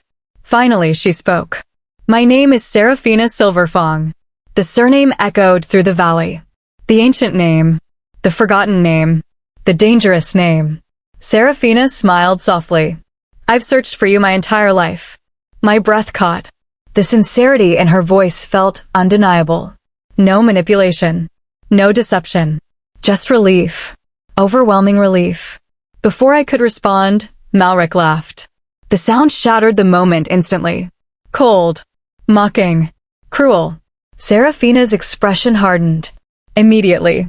The warmth vanished, replaced by something much sharper, much deadlier. The transformation was startling. Malric spread his arms dramatically. How touching. His smile widened. Family reunions always make me emotional. Nobody laughed. Nobody even smiled. Because beneath the sarcasm lay genuine hatred. Seraphina's silver eyes locked onto him. I wondered how long it would take you to show yourself. Malric's expression darkened. And I wondered how long you would keep hiding. The tension between them felt explosive. Far older than either conversation. Far deeper. Cashin stepped slightly closer to me. A subtle movement. Protective. Instinctive. My wolf immediately noticed. And apparently so did Seraphina. A brief smile touched her lips. The reaction confused me, until I realized what she might be thinking. And suddenly my own cheeks felt warm. Ridiculous. Absolutely ridiculous. There were armies everywhere. Ancient conspiracies unfolding. Prophecies awakening. Now was not the time for embarrassing thoughts. Seraphina's attention returned to Malric. The game is over. The words echoed through the valley. The mastermind smiled. Is it? Neither looked away. Neither blinked. The atmosphere grew heavier. More dangerous. Then Seraphina delivered a statement that stunned everyone, including me. You murdered her parents. Silence exploded. My entire body went rigid. What? No. My pulse thundered. The battlefield disappeared. Only those words remained. You murdered her parents. Malric didn't deny it. That terrified me more than if he had. The mastermind simply sighed, as though discussing something mildly inconvenient. They became a problem. The casual answer nearly made me sick. A problem? My parents were a problem? The rage that surged through me felt unfamiliar. Hot. Violent. Primal. The mark beneath my scar flared brightly. Silver light crawled across my arm. Across my neck. Across my chest. Everyone saw it. Everyone felt it. The temperature seemed to drop instantly. Even the snow reacted, swirling around me. dancing through the air. Alive. The battlefield watched in stunned silence. Malric's eyes widened. Not with fear. With realization. A terrible realization. And suddenly I understood. The mark wasn't simply a symbol. It wasn't merely proof of bloodline. It was something more. Something powerful. Something connected to the Silver Fang rulers themselves. Seraphina looked alarmed. Gently. The warning came quickly. Urgently. But it was too late. The power continued growing. I couldn't stop it. Didn't know how. Memories flashed through my mind. Not my memories. Ancient memories. Battles. Crowns. Castles. Kings kneeling. Queens ruling. Blood. Fire. Betrayal. Death. Thousands of years of history flooding through a single heartbeat. I cried out. The pain became overwhelming. Cashin caught me before I fell. Strong arms wrapped around me, steadying me, grounding me. The effect was immediate. The visions weakened. The power settled slightly. The relief was indescribable. For one brief moment, everything else disappeared. The armies, the conspiracies, the prophecy. Only Cashin remained. His golden eyes, his steady presence, his unwavering concern. The connection struck me with startling force. Dangerous. Very dangerous. Because my wolf wasn't simply curious anymore. She was certain. And deep down, I was beginning to fear she might be right. Then Malric spoke again. And shattered everything. Tell her about the crown. Every eye turned toward Seraphina. The woman's expression darkened. Immediately. The reaction alone answered half the question. The crown mattered. A lot. Malric smiled slowly. Tell her what happens when she finds it. Seraphina remained silent. The silence stretched. Uncomfortable. Heavy. Then Malric delivered the final blow. The words that changed everything. The words that made even Cashin pale. The wolf crown doesn't create a ruler. His smile widened. It awakens one. Fear settled over the battlefield. Because somehow everyone understood. Whatever the wolf crown truly was, it wasn't merely an artifact. It was a weapon, a throne, a destiny. And according to Malric, it belonged to me. The valley became silent. Not ordinary silence. The kind of silence that follows a catastrophe. The kind that settles over battlefields before kingdoms fall. Every warrior present stared at Lord Malric. Then at me. Then at the glowing mark spreading across my skin. The wolf crown. The words echoed endlessly through my mind. It doesn't create a ruler. It awakens one. A cold chill traveled down my spine. Because deep inside, something ancient responded to those words. Something buried beneath generations of secrets. Something that recognized them. The sensation frightened me. Not because I understood it. Because I didn't. Seraphina Silverfang stepped forward. Her silver eyes never left Malric. You should have stayed hidden. The statement carried genuine warning. The mastermind laughed softly. I spent decades hidden. His gaze shifted toward me. And look where it got me. The atmosphere immediately darkened. Every instinct inside me screamed. Run. Hide. Survive. Yet another part of me refused. I was tired of running. Tired of hiding. Tired of surviving. For years my life had been controlled by fear. By lies. By powerful people making decisions for me. No more. The realization settled into my chest like iron. No more. Malric noticed. The smile faded from his face. For the first time, genuine caution appeared in his eyes. He wasn't afraid of what I was now. He was afraid of what I might become. The distinction mattered. A lot. Because it meant I still had choices. Still had agency. Still had power. Even if I didn't fully understand it yet. The mark beneath my skin pulsed. Agreeing. Awakening. Waiting. The wind shifted. Snow swirled across the valley. The Silverfang army stood motionless behind Seraphina. 10,000 warriors. Not one spoke. Not one moved.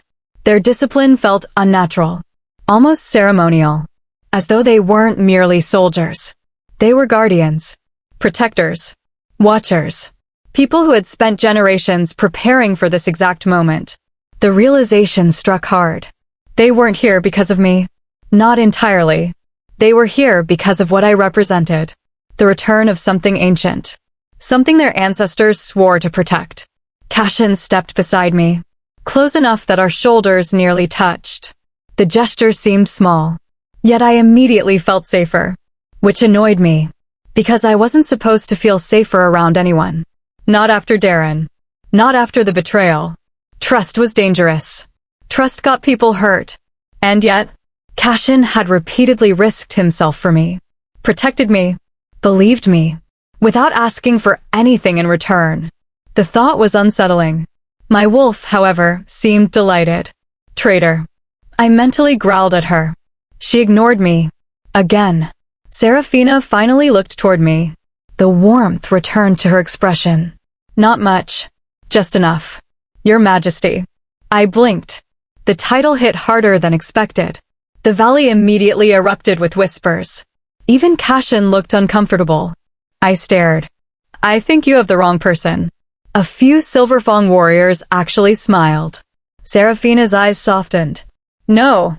The answer came gently. Certain. Absolute. You are Lyra Alara Silverfang.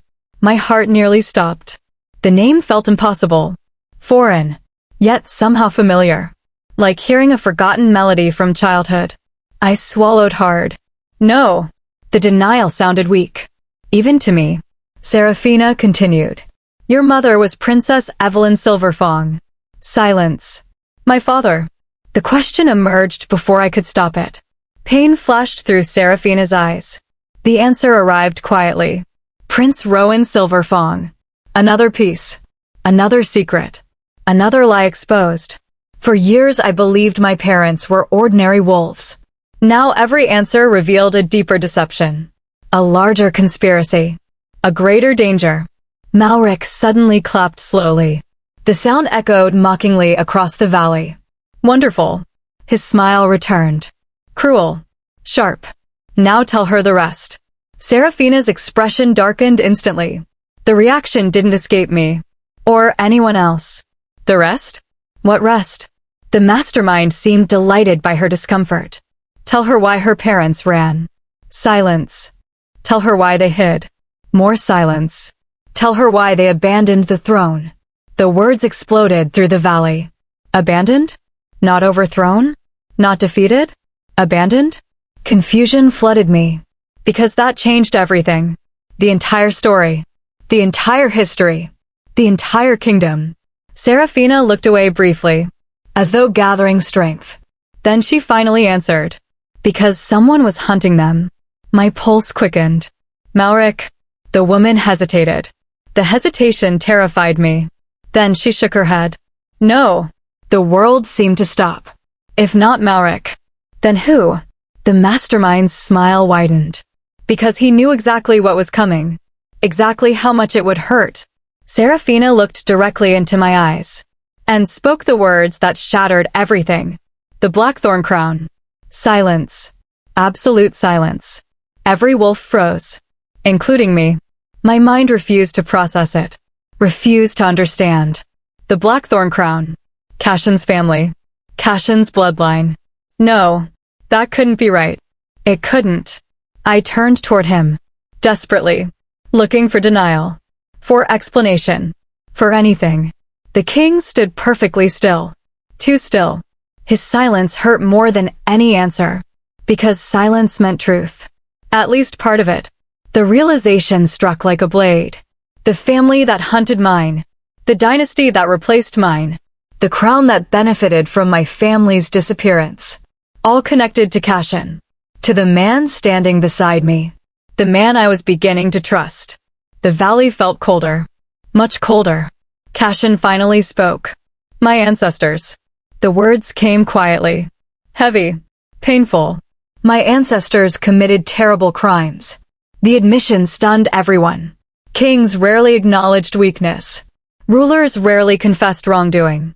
Yet there he stood. Doing exactly that. Cashin met my gaze. I won't lie to you. Something inside my chest tightened. Because despite everything, I believed him. The king continued. The Blackthorn dynasty seized power. The The honesty felt brutal, uncomfortable, necessary. We inherited the throne through blood. No excuses. No justifications. No attempts to soften the truth. Only facts. The brutal truth. And somehow that made it harder to hate him. Not easier. Harder. Because the man before me wasn't responsible for crimes committed centuries ago. Yet their consequences remained. Standing right here. Between us. Merrick laughed. A satisfied laugh. The laugh of a man watching cracks form exactly where he wanted. See? His voice dripped with satisfaction. The truth always wins. For a brief moment, doubt flickered inside me. Not about Cashin. About everything. The Silverfangs. The Blackthorns. The kingdom. The prophecy. All of it seemed built upon lies. Upon blood. Upon betrayal. The mark beneath my scar burned again. Stronger this time. And suddenly, the ground shook. Every head turned. The valley trembled violently. Snow cascaded from the mountains. Horses panicked.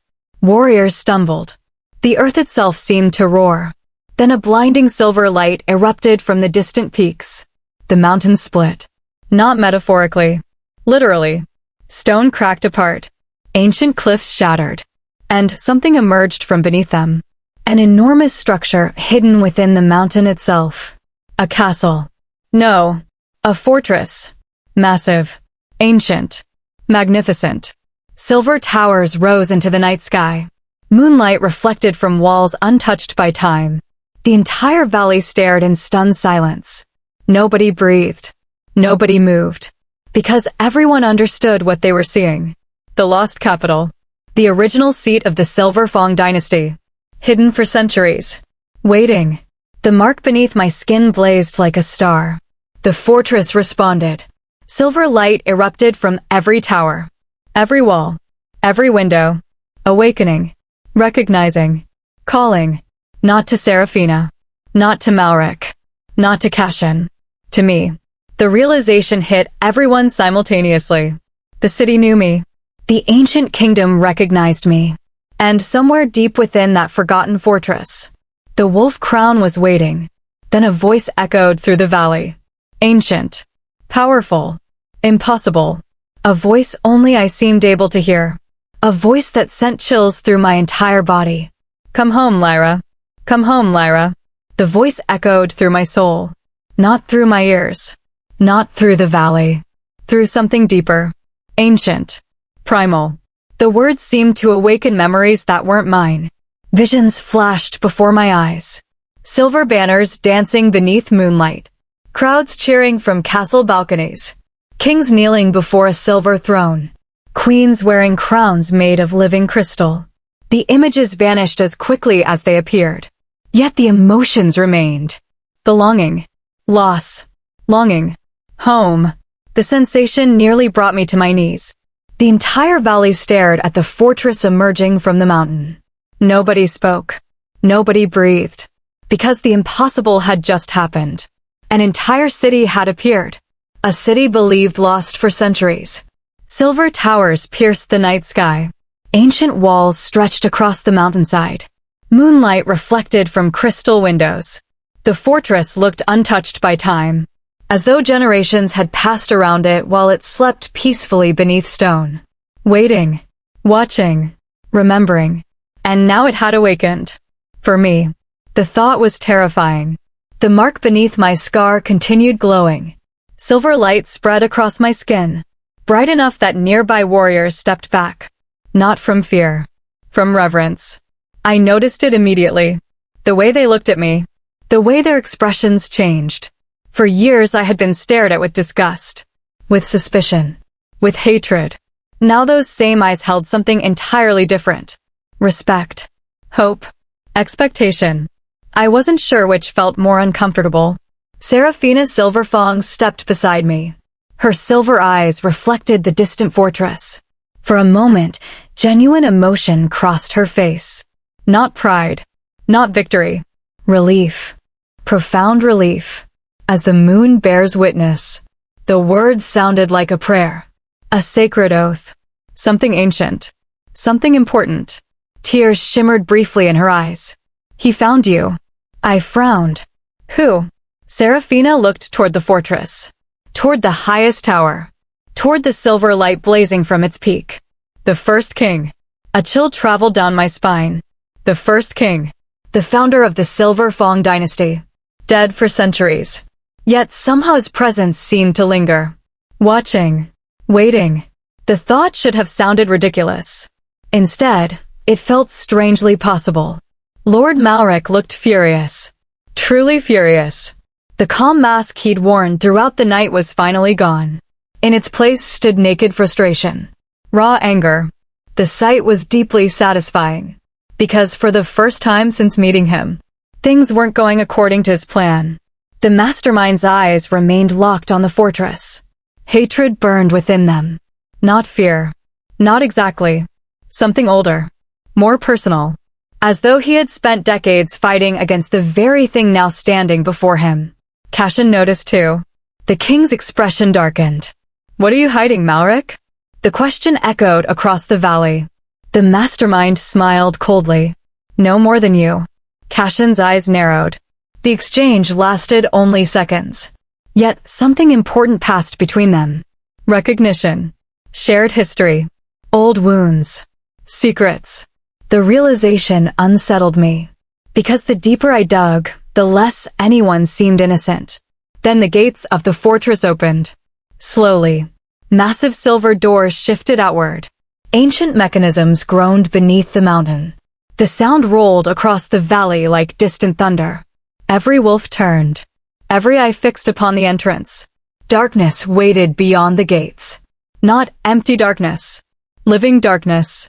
A pathway descending deep into the mountain itself. Leading toward the heart of the lost capital. Leading toward the wolf crown. My pulse quickened.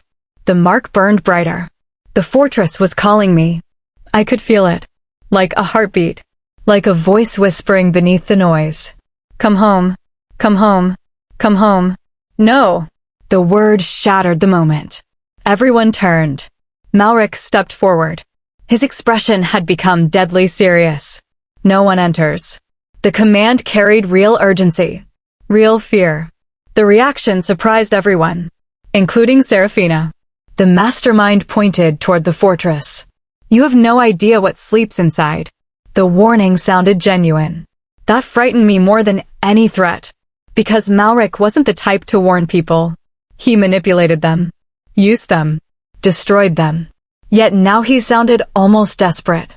Cashin noticed. So tell us. Silence. The mastermind hesitated. A rare occurrence. Then he laughed softly. But there was no humor in it. Only bitterness. The Silver Fangs always loved their legends. The mark beneath my scar pulsed. Malric continued. They told stories about noble kings. A pause. Wise queens. Another pause. Glorious rulers. His eyes hardened. But they never told the truth. The valley grew silent. Again. What truth? I asked. The mastermind looked directly at me. And for the first time, genuine pity appeared in his eyes. The sight sent chills down my spine. Because men like Malric rarely pitted anyone. The crown chooses rulers. His voice dropped lower. But it also consumes them. The words struck the valley like thunder. Serafina immediately stepped forward. Enough. The sharpness in her tone surprised me. The reaction didn't escape Malric. His smile returned. Satisfied. As though he had achieved exactly what he wanted. Doubt. Fear. Uncertainty. The seeds had been planted. For several moments, nobody spoke. Then Cashin did something unexpected. He looked at me. Only me. Ignoring the armies. Ignoring the fortress. Ignoring everyone else. The intensity of his gaze made my pulse quicken. The choice is yours. I blinked. What? The king gestured toward the fortress. Toward destiny. Toward danger. Toward answers. You don't owe anyone obedience. The words stunned me. After everything. After the prophecy. After the bloodline. After the armies. He was giving me a choice. A real choice. No manipulation. No pressure. No commands. Just freedom. The realization hit harder than I expected. Because for years nobody had given me choices. Others decided my fate. Others dictated my future. Now the most powerful man in the kingdom stood before me and offered something simple. Trust. My wolf practically melted. I ignored her. Again. Mostly. I turned toward the fortress. The lost capital. The hidden city. The place that had waited centuries for my arrival. Fear twisted inside my chest. Because Malric's warning lingered. The crown consumes rulers. The words echoed endlessly. Yet another voice echoed louder. My mother's voice. Or at least the memory of it. My father's face. Though I barely remembered him. The queen's warning. The years of lies. The years of pain. The years stolen from me. Every answer waited inside that city. Every truth. Every secret. Every reason. I took a deep breath. Then stepped forward. The mark exploded with silver light. The fortress responded instantly. Every tower illuminated. Every window blazed. Every ancient banner unfurled. The entire mountain seemed to awaken. The reaction stole everyone's breath. Mine included. And then, a figure appeared within the gates. A single silhouette standing in the darkness. Watching. Waiting. The person stepped into the moonlight. An old man. Ancient. Perhaps older than any wolf I'd ever seen. Silver robes flowed around him. His eyes glowed with the same light as my mark. The same light as the fortress. The same light as the silver Fong banners. The old man smiled. Then dropped to one knee. The gesture stunned the entire valley. Because thousands of silver Fong soldiers immediately followed. Then Cashin's warriors. Then even some of Malric's men. A wave of kneeling wolves spread across the battlefield. The old man's voice echoed through the night. Strong despite his age. Powerful despite his calmness. A voice carrying centuries of history. Welcome home, Your Majesty. My breath caught. The valley fell silent. And the old man delivered the final revelation. The one that changed everything. I have guarded your crown for 183 years. The world seemed to stop. Snow drifted through the night air. Torches flickered across the valley. Thousands of warriors remained kneeling. Yet all I could hear were the old man's words. I have guarded your crown for 183 years. 183 years. Impossible. No wolf lived that long. Not even alpha kings. Not even the strongest bloodlines. Yet standing before me was a man who looked ancient enough to have witnessed kingdoms rise and fall. And somehow, I believed him. The mark beneath my skin pulsed softly. Not with warning. With recognition. The realization sent a chill down my spine. The fortress knew him. The mark knew him. Which meant he wasn't lying. The old man slowly rose. His movements were graceful despite his age. Effortless. As though time affected him differently. Silver robes fluttered around him. Moonlight reflected from strange symbols embroidered into the fabric. Symbols identical to the glowing patterns spreading across my skin. The connection felt undeniable. The old man's eyes found mine. Warmth filled them. Not the warmth of a stranger. The warmth of someone who had been waiting. A very long time. For me. Tears unexpectedly burned behind my eyes. The reaction surprised me. Because I didn't know this man. Had never seen him before. Yet something inside me felt the weight of his waiting. The loneliness. The duty. The centuries. Who are you? My voice sounded smaller than intended. The old man's smile deepened. A fair question. He placed a hand over his heart. Then bowed. Deeply. Respectfully. My name is Alaric. The name stirred something faint in my memory. Not a memory exactly. A fragment. A whisper. A story forgotten before it was ever told. Alaric continued. I was advisor to King Aurelian Silverfong. The valley erupted. Gasps echoed from every direction. Even warriors who knew nothing about ancient history recognized the name. Because Aurelian Silverfong wasn't merely a king. He was the king. The first king. The founder. The legend. The ruler whose stories survived centuries. My pulse quickened. You knew him. Alaric's expression softened. I loved him. The answer carried enormous sadness. Enormous loyalty. The kind that survived death. The kind that survived centuries. The realization made my throat tighten. How many people had this man buried? How many generations had passed while he waited? How many times had he hoped the heir would return? Lord Malric laughed. The sound cut through the emotion like a knife. Cold. Sharp. Cruel. Still playing guardian? Alaric's warmth vanished instantly. The transformation shocked me. One moment he looked like a gentle grandfather. The next he radiated authority. Power. Ancient power. The old guardian turned toward Malric. And for the first time, I saw genuine hatred. Not anger. Hatred. Pure. Absolute. Terrifying. You should have died with your father. The valley went silent. Completely silent. Malric's smile disappeared. Immediately. The reaction struck me. Because for the first time, someone had wounded him. Not physically. Emotionally. Personally. The mastermind's eyes narrowed. Dangerously. My father built this kingdom. Alaric's expression hardened. No. The old guardian took one step forward. The ground beneath him glowed faintly silver.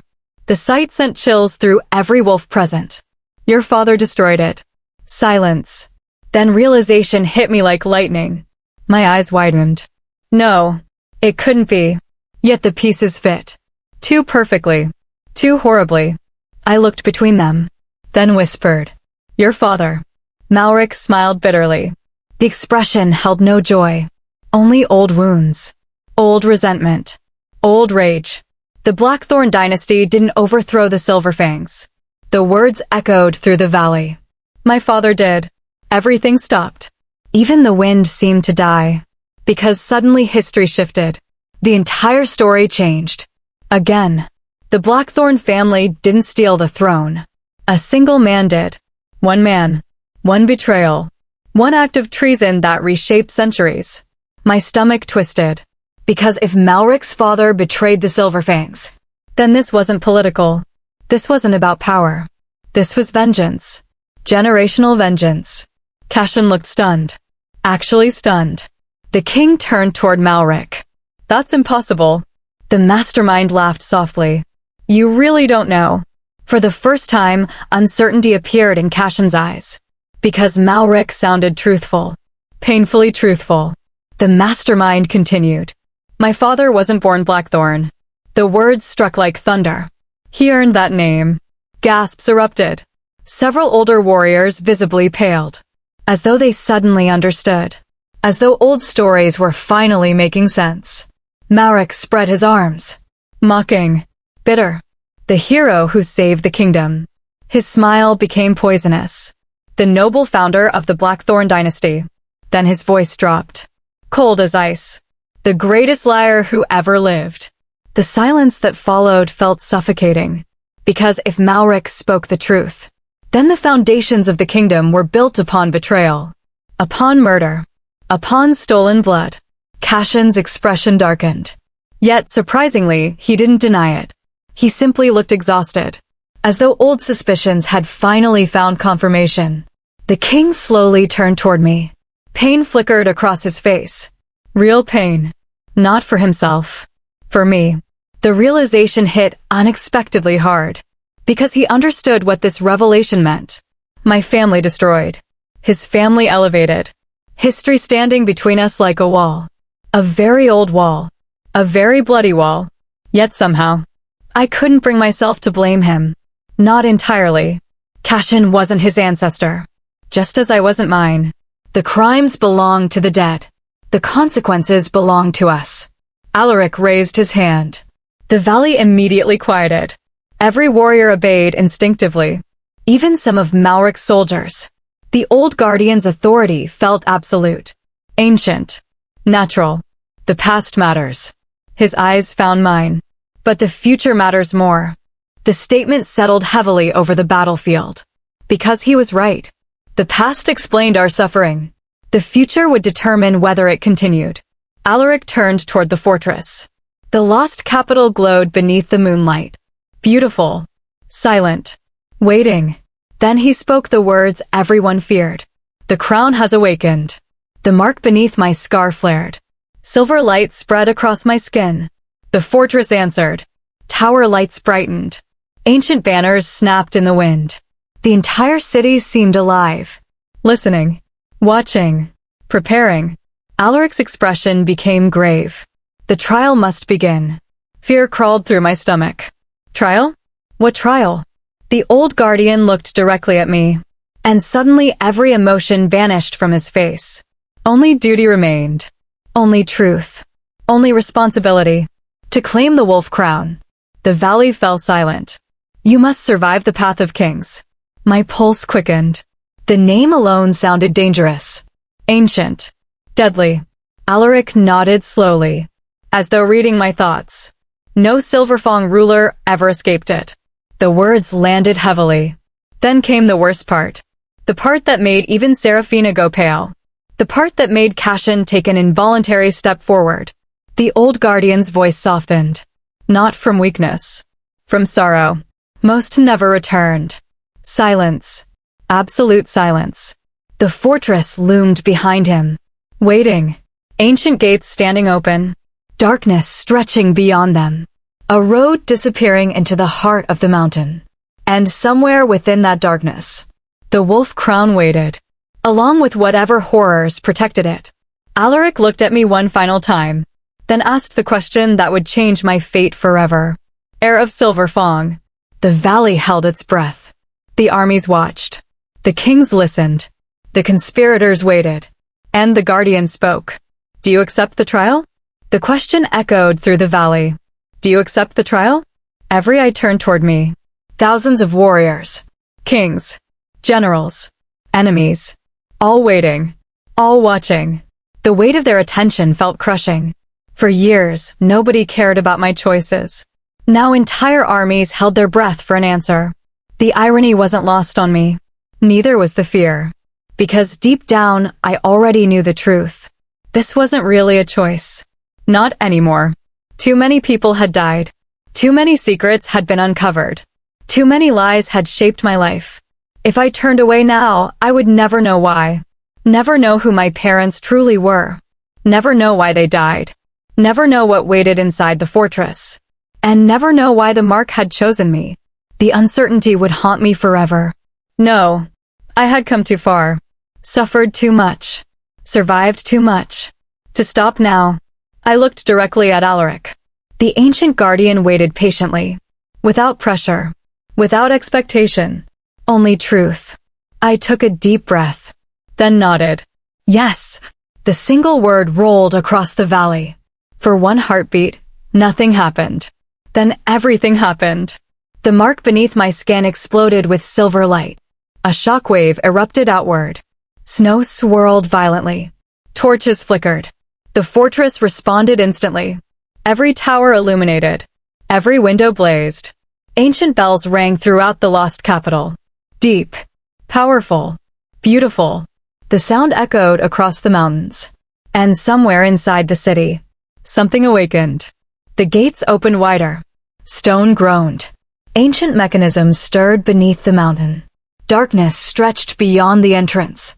Waiting. Calling. The path of kings had begun. A cold chill crawled down my spine. Because despite everything, I was afraid. Terrified, actually. Not of death. Death had followed me for years. I understood death. What frightened me was failure. What if I wasn't strong enough? What if the mark was wrong? What if generations of hope rested on someone completely unworthy? The doubts came fast. Relentless. Cruel. And apparently visible. Because Cashin stepped beside me. Again. Always beside me. The realization struck unexpectedly. Every major moment. Every crisis. Every danger. He had been there. Standing beside me. Without hesitation. Without complaint. Without asking anything in return. His golden eyes met mine. And somehow he immediately understood. The doubts. The fear. The uncertainty. All of it. You can do this. The words were simple. Yet they carried more weight than grand speeches. More strength than promises. Because I believed he meant them. Completely. The realization warmed something deep inside my chest. Something increasingly difficult to ignore. My wolf certainly wasn't ignoring it. She practically purred. Again. Traitor. I mentally growled. She remained entirely unimpressed. Alaric watched the exchange carefully. A faint smile touched his lips, then disappeared. The old guardian raised his staff. Silver light rippled across its surface. The fortress responded. The darkness beyond the gates shifted, twisted, changed. Slowly, images began appearing inside the entrance. Not reflections. Not illusions. Memories. Ancient memories. Thousands of them. Flashing through the darkness. Kings. Queens. Battles. Coronations. Deaths. Entire lifetimes unfolding within seconds. The sight stole everyone's breath. Alaric's voice echoed through the valley. The path judges truth. His expression became solemn. It sees everything. The statement sent a chill through me. Everything? Every secret? Every mistake? Every weakness? The idea was terrifying. The old guardian nodded. As it should be. Lord Malric laughed quietly. The sound immediately drew attention. His pale eyes remained fixed on me. Calculating. Waiting. Almost hopeful. The reaction felt wrong. Very wrong. What's so funny? The question escaped before I could stop it. The mastermind smiled. Not mockingly. Almost sadly. Which somehow felt worse. You think this trial exists to prove you're worthy. His gaze shifted toward the fortress. Toward the darkness. Toward the path. Then back to me. It doesn't. A knot formed in my stomach. What does it do? For several moments, Malric remained silent. Then he answered. It reveals who you truly are. The valley became silent. Again. The words hit harder than expected. Because deep down, I wasn't sure I wanted that. Not completely. What if the truth wasn't heroic? What if it wasn't noble? What if it wasn't what everyone expected? The thought lingered. Uncomfortable. Dangerous. Alaric's expression hardened. Enough. The old guardian's voice carried authority. Ancient authority. The kind that demanded obedience. Even Malric fell silent. The sight surprised me. Apparently some people still frightened him. Alaric turned toward me. The warmth returned briefly. The first test awaits. My pulse quickened. Test? The guardian nodded.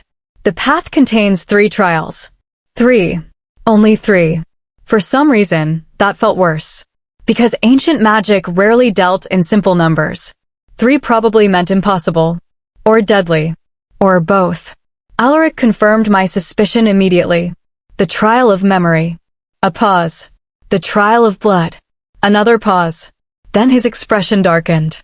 The trial of the heart. The final title struck something inside me. A strange feeling. A warning. A certainty. Somehow I knew that 3rd trial would be the hardest. By far. The wind howled across the valley. The fortress glowed brighter. The darkness within the gates seemed alive now. Waiting. Watching. Hungry. The mark beneath my skin pulsed in response. Calling me forward. 1 step. Then another. Then another. The moment I reached the gates, the temperature dropped. Instantly. The world felt different. Older. The air carried strange scents. Ancient stone. Moonlight. Magic. Memories. I glanced back. The armies remained behind. Watching. Waiting. Beyond them, the mountains stretched endlessly beneath the night sky. The entire kingdom seemed far away now. Small. Insignificant. Only the fortress mattered. Only the path. Only the crown. Then a hand caught my wrist. I froze. Turned. Cashin stood there. His grip was gentle, yet firm. For several seconds, neither of us spoke. Neither seemed entirely sure what to say. The silence felt strangely intimate. Dangerously intimate. Finally, the king broke it. You don't have to carry this alone. The words struck harder than any declaration. Harder than any promise. Because they were honest. Simple. Real. My throat tightened unexpectedly. For years I had carried everything alone. Pain. Fear. Survival. Loss. All of it.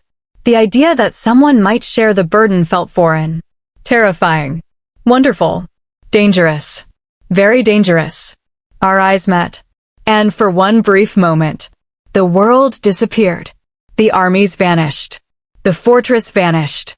Even the crown vanished. There was only him. Only us. Only the strange connection growing stronger every day. Then, the mark burned.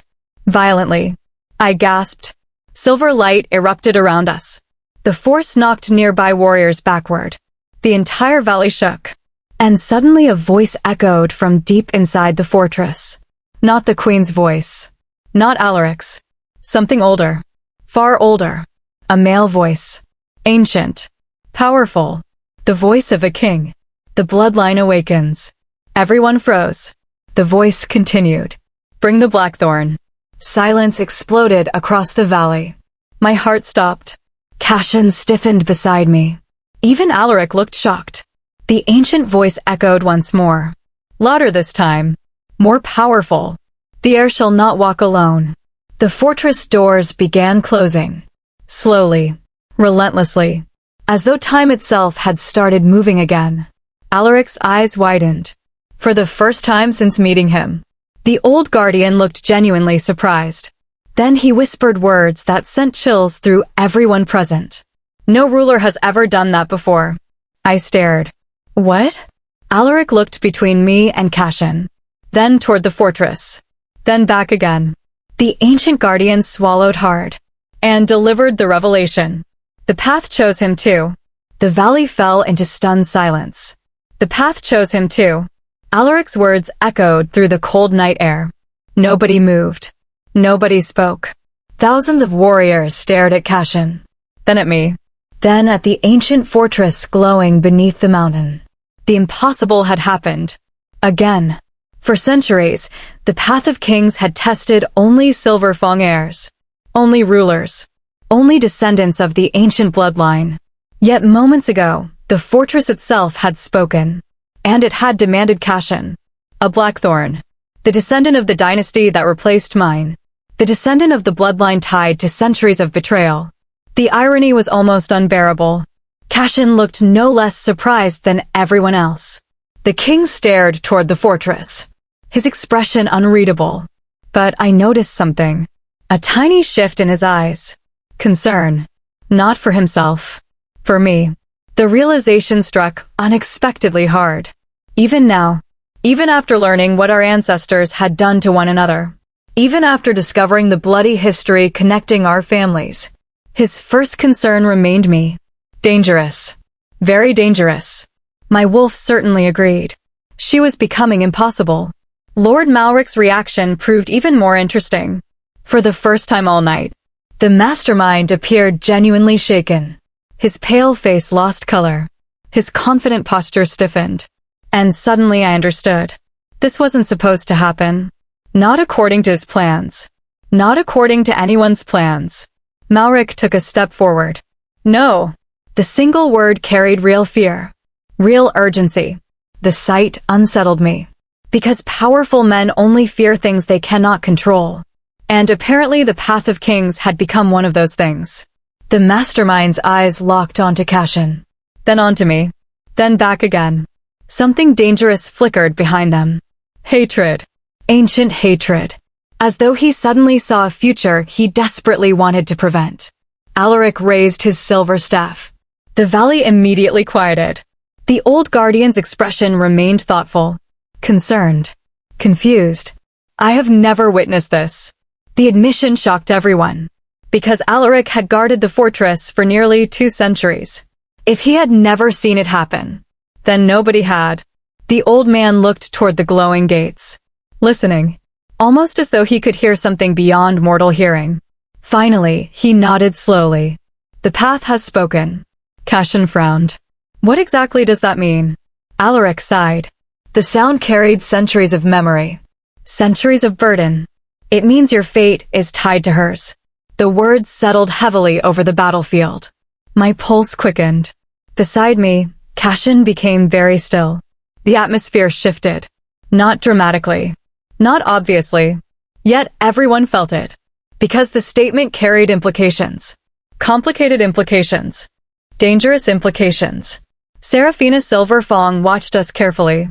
Far too carefully. Then a small smile touched her lips. The reaction instantly made me suspicious. Very suspicious. Unfortunately, I already knew what she was thinking. The same thing half the valley was probably thinking. The same thing my wolf definitely believed. The mate bond. The possibility lingered at the edge of every interaction. Every glance. Every moment. Neither Cashin nor I had acknowledged it. Not directly.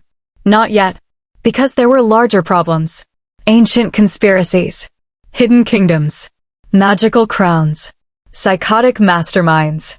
The timing felt terrible. Yet the possibility remained.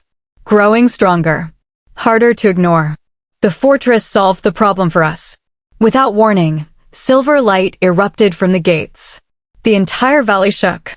Ancient symbols ignited across the walls. Across the towers. Across the mountain itself. A deep rumbling echoed beneath the earth. And suddenly, the darkness beyond the entrance transformed. A pathway appeared. Not stone. Not dirt. Moonlight. Pure silver moonlight stretching deep into the fortress. The path of kings. Waiting. Calling. The mark beneath my skin pulsed. Answering. Cashin's golden eyes narrowed. His wolf aura stirred unexpectedly. The reaction didn't escape Alaric. Or Seraphina. Or Malric. Apparently the fortress affected him too. Which only deepened the mystery. The old guardian stepped aside. Slowly. Respectfully. The trial begins now. My stomach tightened. This was it. No more delays. No more preparation. No more questions. Only answers. And whatever price accompanied them. I looked toward the glowing pathway. Fear twisted inside me. Because despite everything, I wasn't ready. How could anyone be ready? 1 week ago, I was an exile surviving alone in the wilderness. Now I stood before an ancient magical fortress preparing to claim a lost crown. The transition felt absurd. Impossible. Yet here I was. Cashin stepped closer. His voice lowered. Only for me. Afraid? The question should have embarrassed me. Instead, I found myself answering honestly. Terrified. A faint smile appeared. Not mocking. Not dismissive. Understanding. Good. I blinked. What? The king shrugged. The brave ones are usually idiots. Despite everything, a laugh escaped me. Small. Brief. Real. The sound surprised both of us. Because it had been a long time since either of us laughed. A very long time. For one precious moment, the tension eased. The fear weakened. The burden felt lighter. Then reality returned. As it always did. Alaric's voice echoed behind us. The first trial waits. The reminder sent chills down my spine. The trial of memory. The first challenge. The first danger. And according to ancient history, one that many heirs never survived. Wonderful. Absolutely wonderful. I took a deep breath. Then stepped onto the silver pathway. Instantly, the world changed. The valley disappeared. The armies vanished. The fortress faded away. Everything dissolved into silver mist. For a moment, there was nothing. Only darkness. Only silence. Only endless moonlight. Then the ground returned beneath my feet. I blinked. And found myself standing somewhere impossible. A village. Small. Peaceful. Familiar. My breath caught. No. Not familiar.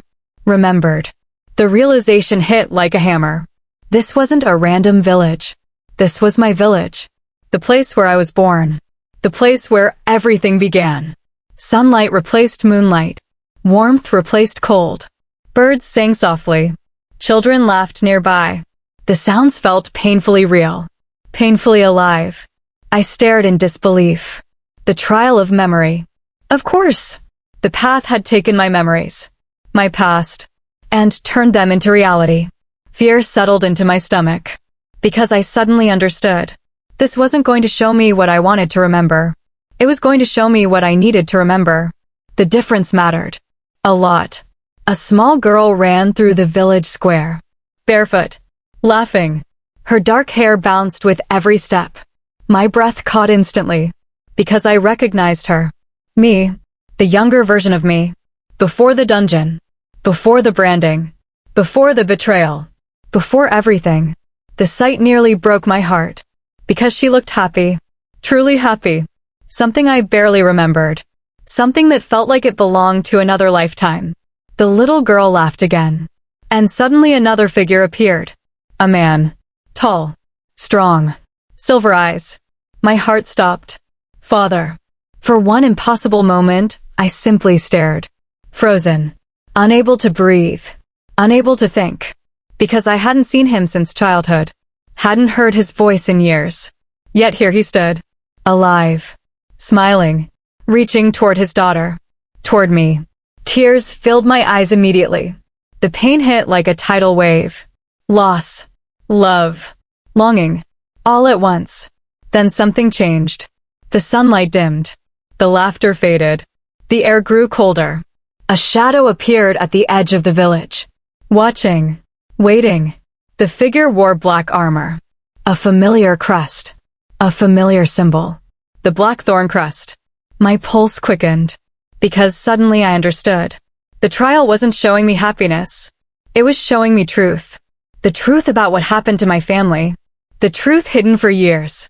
The truth someone desperately wanted buried. The shadow stepped forward. And I saw the man's face. The moment I did, horror flooded my entire body. Because I recognized him. Not from history books. Not from stories. From portraits. From royal halls. From paintings hanging inside Cashin's palace. The man wasn't a random soldier. He wasn't a nameless assassin. He was a king. A Blackthorn king. And he was walking toward my father with murder in his eyes. The trial was revealing the night everything changed. The night my family fell. The night the conspiracy began. And somewhere beside me, Cashin suddenly whispered. No. Cashin's voice barely rose above a whisper. No. Yet the single word carried enough horror to freeze my blood. I turned toward him. The Alpha King stood motionless beside me within the trial of memory. His golden eyes were locked on the scene unfolding before us. Not merely watching. Recognizing. The realization sent a chill through me. He knew this moment. Or at least part of it. The thought terrified me. Because if Cashin recognized what we were seeing, then the truth was even worse than I imagined. The village continued moving around us. Children laughed. Merchants worked. Families spoke. Nobody noticed the approaching danger. Nobody saw the shadow creeping toward them. The trial had recreated everything perfectly. Every detail. Every sound. Every heartbeat. The realism felt unbearable. Because I knew what was coming. And I couldn't stop it. My father stood near a fountain in the center of the village. Prince Rowan Silverfong. Tall. Strong. Proud. Yet unlike the legends I'd imagined, he looked surprisingly ordinary. Not weak. Not grand. Just human. A man. A father. A husband. The sight made my chest ache. For years, I had built myths around people I barely remembered. Now I saw the truth. He wasn't a legend. He was simply my father. And somehow that made the loss hurt even more. A woman appeared beside him. My breath caught instantly. Mother. Princess Evelyn Silverfong. The resemblance struck me immediately. Her eyes. Her smile. The shape of her face. For one painful moment, it felt like looking into a future version of myself. The sight nearly shattered me. Because I remembered almost nothing about her. Only fragments. A song. A voice. A pair of warm arms carrying me through the dark. Yet seeing her now awakened emotions I couldn't describe. Love. Loss. Home. Mother laughed at something father said. The sound was beautiful. Warm. Alive. Then her expression suddenly changed. She looked toward the distant road. Toward the approaching rider. Fear flashed across her face. Immediate. Instinctive. Real. Father noticed at once. His smile vanished. The atmosphere shifted. Danger had arrived. The rider entered the village square. Black armor. Royal cloak. A crown emblem. Not Cashin's crest. An older version. The ancient blackthorn symbol. The sight made my stomach twist. Because I already knew who he was. King Darius Blackthorn, Cashin's ancestor, the ruler who supposedly united the kingdom, the hero described in history books, the noble king celebrated for centuries. Yet the expression on his face carried no nobility, only ambition, only greed, only cold calculation. The village grew quiet. People stepped aside. Whispers spread.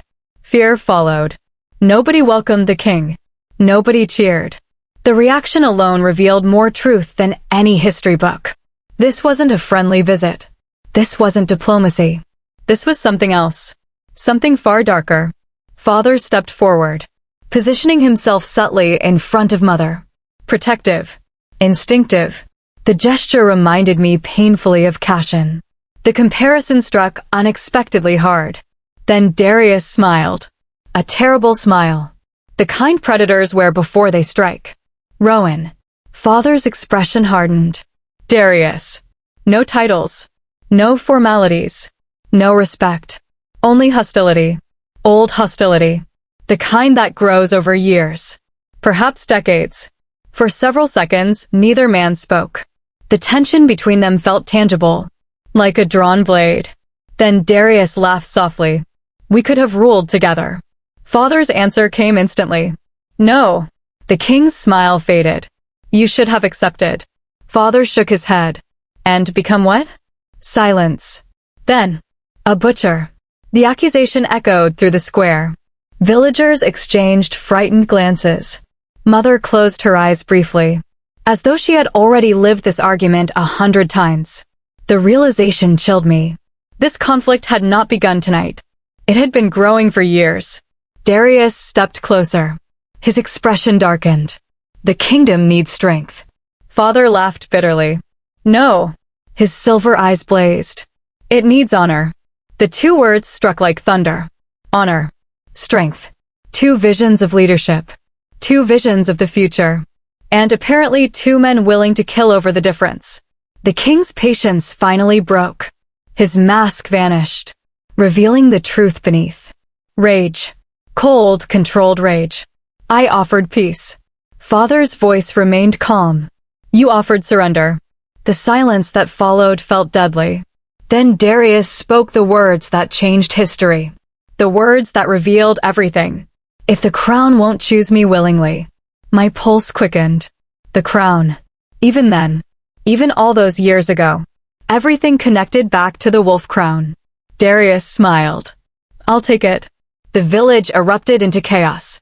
Blackthorn soldiers emerged from every direction. Dozens. Hundreds. Hidden among travelers. Merchants. Visitors. The attack had been planned.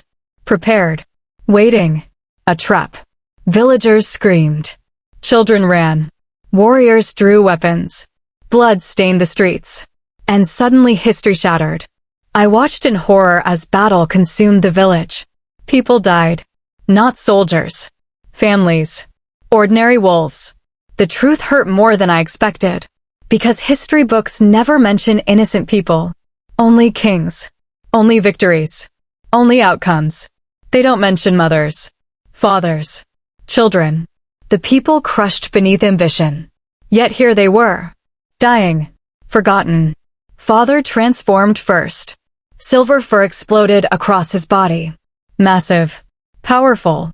Majestic. The sight stole my breath. His wolf looked nothing like ordinary wolves. Ancient markings glowed across his fur. Moonlight seemed to bend around him. Even Darius hesitated.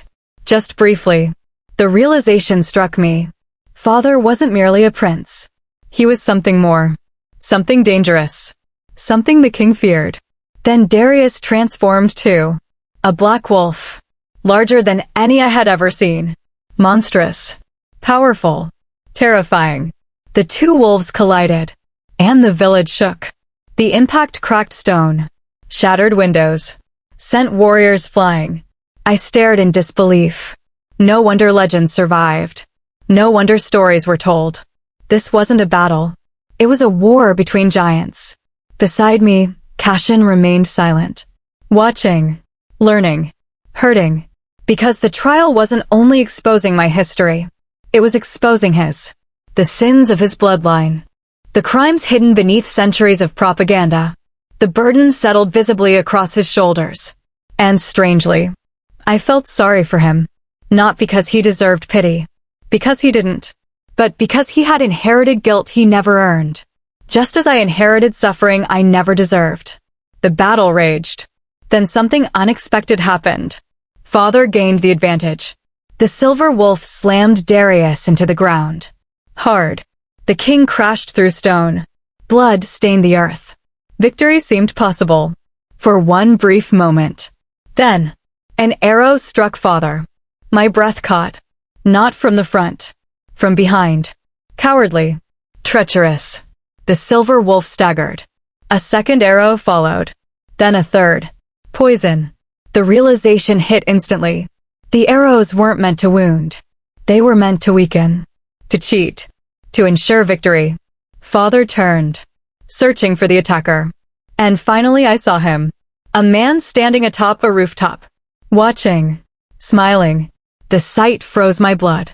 Because I recognized that face. Older now. Crueler now. But unmistakable. Lord Malric. No. Not Lord Malric. Someone else. His father. The original traitor. The man who started everything. The architect of the betrayal. The realization struck everyone simultaneously. Darius wasn't the mastermind. He was a weapon. A powerful weapon. But still a weapon. The true conspiracy belonged to another man. Another family. Another bloodline. Malric's bloodline. The same bloodline manipulating events generations later. The same bloodline hunting me now. The same bloodline seeking the crown. Everything connected. Everything. Father fell to one knee. The poison worked quickly. Too quickly. Mother screamed. Villagers died around her. The world burned. And suddenly Father looked directly toward us. Toward me. Impossible. The trial should not have allowed it. Yet somehow he saw me. Saw through time itself. Saw his daughter. His expression softened. Then he whispered 3 words. 3 words meant only for me. 3 words that changed everything. Trust no crown. My heart stopped. The warning echoed through my soul. Trust no crown. Not the blackthorn crown. Not the silver fawn crown. No crown. The message made no sense.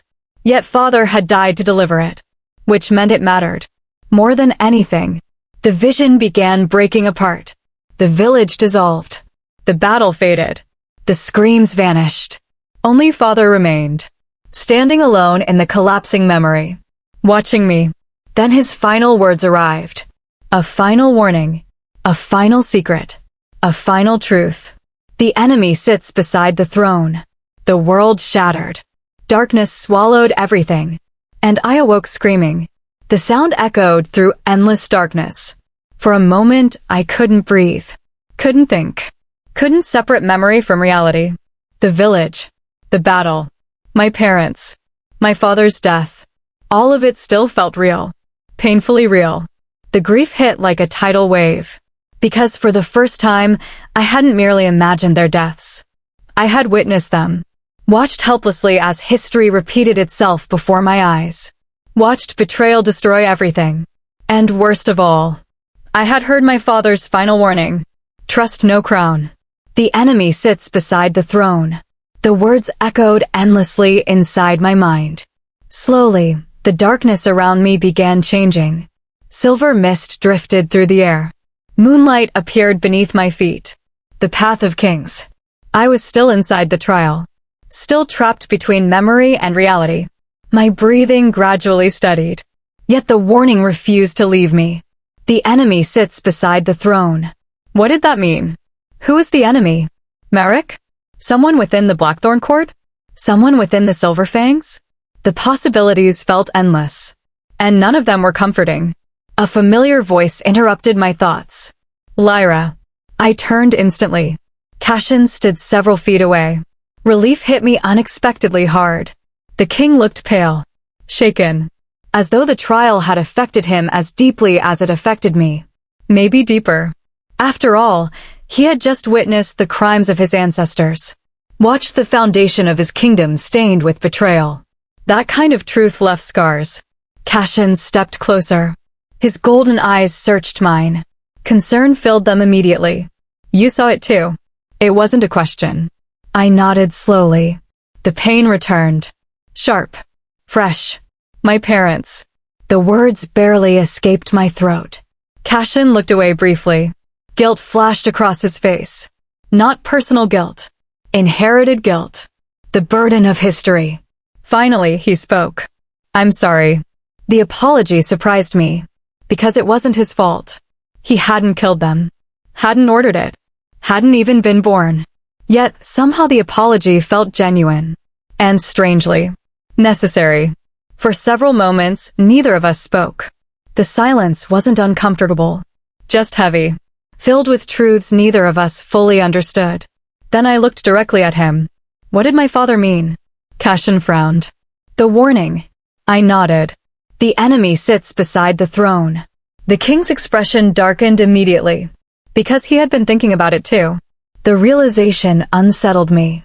If Cashin couldn't identify the enemy, then whoever it was remained hidden very well. Too well. Before either of us could continue, the path changed. Again. The silver mist thickened. Moonlight twisted. The ground beneath us trembled softly. Then a voice echoed through the darkness. Ancient. Powerful. The same voice that had called for Cashin. The voice of a king. The trial of memory is complete. The words reverberated through the void. The truth has been witnessed. Silence followed. Then, prepare for the trial of blood. A chill traveled down my spine. The second trial. Already. The first had nearly broken me. What could possibly be worse? Unfortunately, the answer arrived immediately. The mist vanished. The darkness disappeared. And suddenly we stood inside a massive arena. Stone walls stretched endlessly upward. Ancient banners hung from towering pillars. Moonlight poured through an open ceiling. The structure felt old. Very old. Older than kingdoms. Older than history. The mark beneath my skin burned. Recognition flooded through me. This place mattered. A lot. Cashin slowly turned in a circle, studying our surroundings. His wolf remained close to the surface. Alert. Ready. The king clearly sensed danger. I did too. The air itself felt wrong. Heavy. Oppressive. As though countless battles had been fought here. Countless deaths. Countless sacrifices. The arena remembered them all. A figure appeared in the center of the arena. Alaric. Or at least an image of him. A projection. A memory. The ancient guardian raised his staff. Silver light rippled across the stone floor. Then he spoke. The trial of blood reveals inheritance. The statement confused me immediately. Inheritance? I had already inherited enough problems. The image continued. It measures strength. The floor vibrated. It measures sacrifice. The walls glowed faintly. It measures what flows within you. A pause. Then, not all bloodlines deserve power. The atmosphere shifted instantly. Danger thickened around us. Real danger. The arena gates opened. Slowly. Relentlessly. Metal groaned against stone. A sound that sent chills through my body. Something waited behind those gates. Something powerful.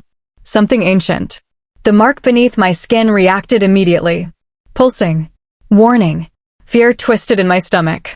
Because I suddenly understood. This wasn't a test of memory. This was a test of survival. The gates finally opened completely. Silence followed. A terrible silence. Then footsteps echoed from the darkness. Heavy. Measured. Deliberate. One step. Another. Then another. A figure emerged. Tall. Broad-shouldered. Silver armor covered his body. Ancient runes glowed across the metal. The warrior removed his helmet. And my heart nearly stopped. Because he looked exactly like my father. Not similar. Not related. Exactly. The resemblance was impossible. Unnatural. Terrifying. I stared. Unable to breathe. Unable to think. The warrior's silver eyes found mine. Then he smiled sadly. My descendant. The voice wasn't my father's. Older. Stronger. Ancient. The realization hit instantly. This wasn't Rowan. This was someone else. Someone far older. Someone connected to the bloodline itself. The warrior placed a hand over his heart. I am Aurelian Silverfang. The world seemed to stop. The first king. The founder. The legend. The man who began everything. Standing before me. Alive. Or something close to alive. Cashin immediately stiffened. His eyes widened. Even the Alpha King looked stunned. Which honestly made me feel slightly better. At least I wasn't the only one struggling to process this. Aurelian studied me carefully. Not as a ruler. Not as an heir. As family. The warmth in his eyes felt genuine. Unexpectedly genuine. Then his gaze shifted toward Cashin. And the warmth vanished. Instantly. The first king's expression hardened. The change was immediate. Sharp. Dangerous.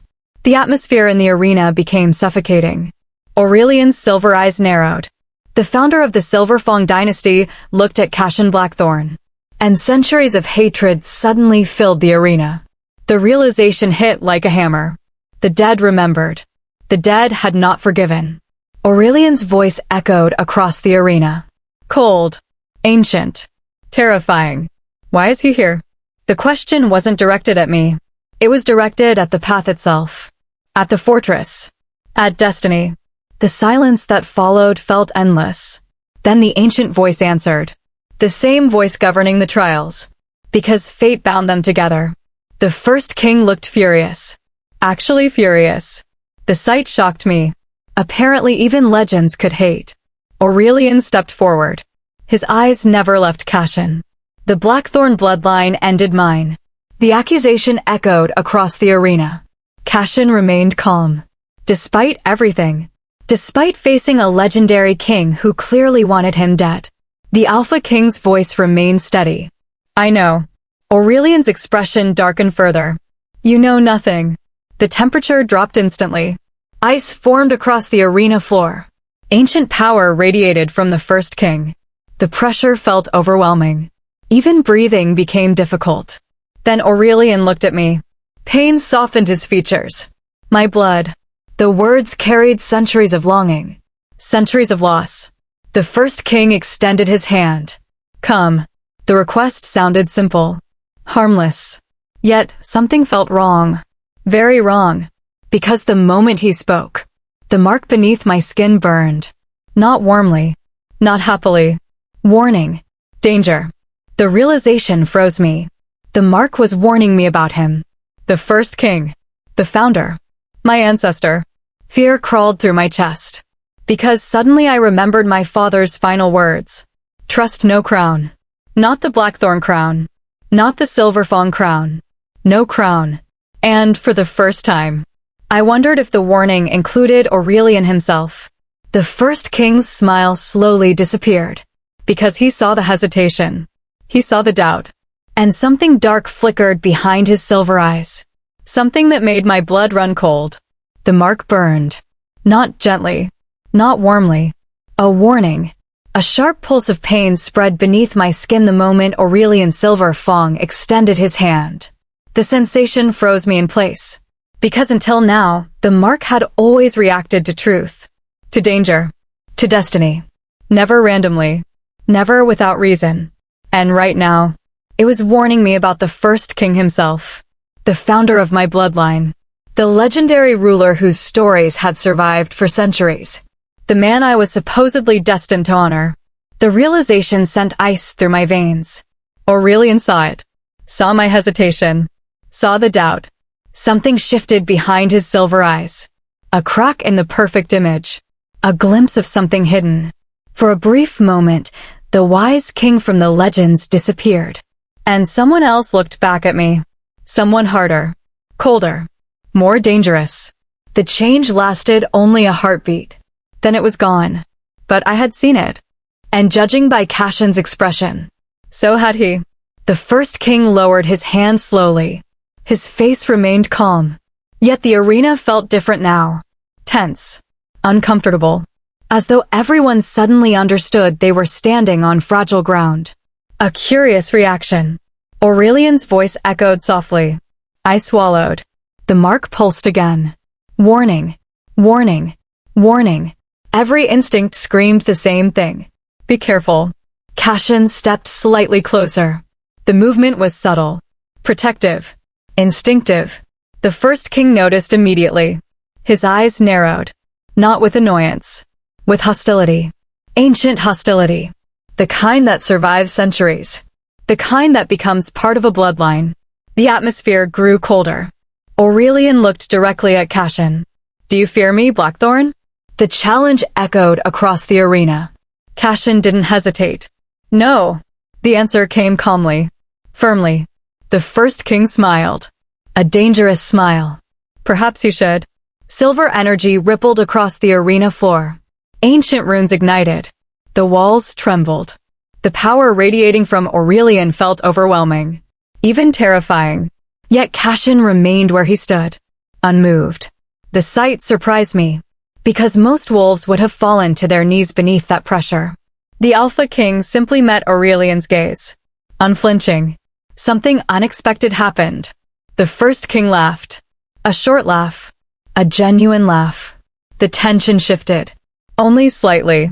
Yet enough. Interesting. The ancient ruler studied Cassian carefully. As stubborn as your ancestors. The statement felt almost like a compliment. Almost. Then the arena shook. Violently. The floor cracked beneath us. Silver light erupted from ancient symbols carved into the stone. A voice echoed through the chamber. The voice of the path itself. Asterisk, truth remains incomplete. Asterisk, the words reverberated through the arena.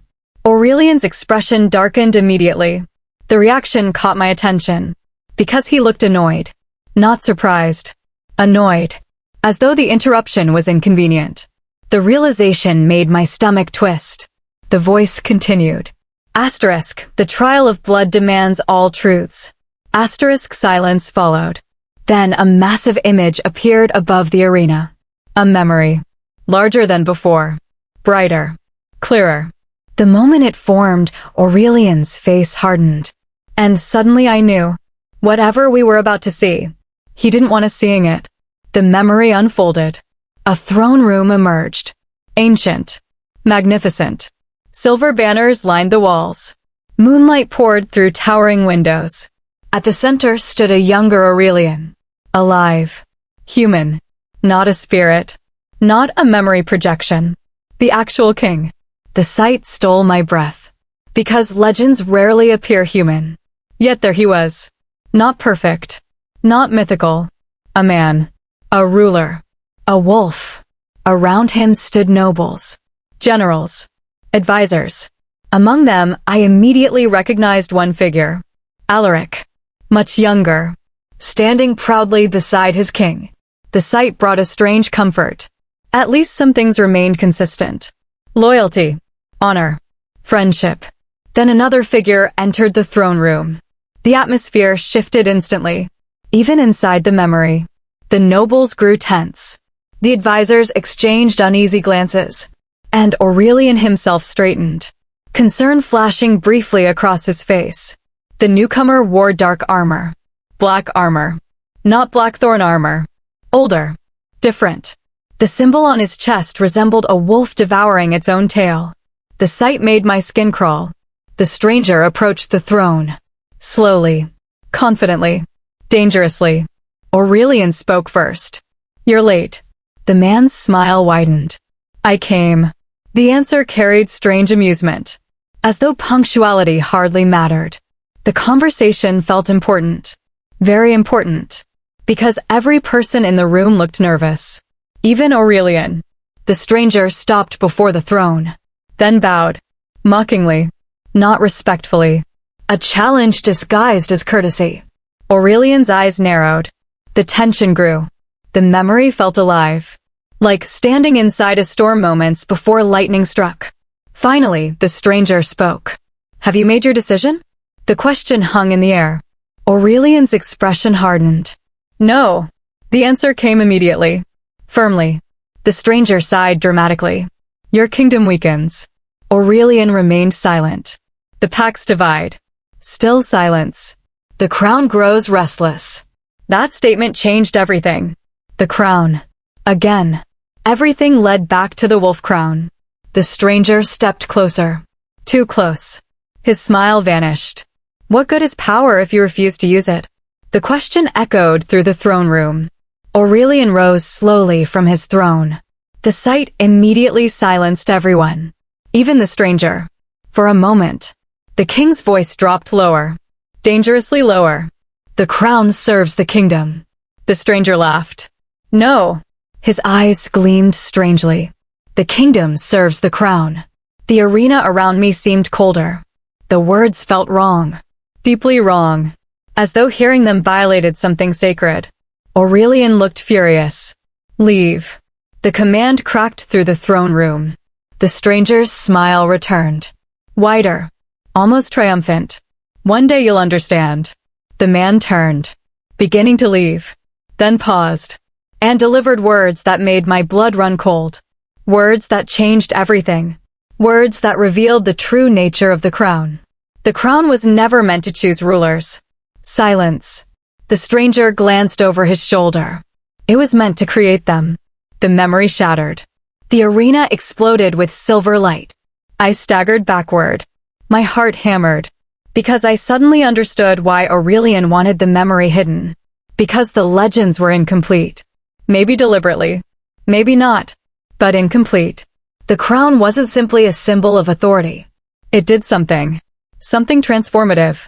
Something dangerous. The first king stood motionless. His face unreadable. For several moments, nobody spoke. Then I finally found my voice. Who is he? Aurelian's jaw tightened. The reaction alone answered half the question. The man mattered. A lot. The ancient king looked away briefly, as though deciding whether to answer. Then he sighed. A weary sound. A tired sound. The sound of someone carrying secrets for too long. Finally, he spoke. The name echoed across the arena, and every wolf present felt the weight of it. His name was Morvith. A pause. Then, he created the crown. Silence. Absolute silence. My pulse stopped. Because if Morvith created the crown, then everything I believed was wrong. Everything. Aurelian looked directly into my eyes. Pain filled his expression. Regret. Fear. Something close to shame. Then he delivered the revelation that changed the entire story.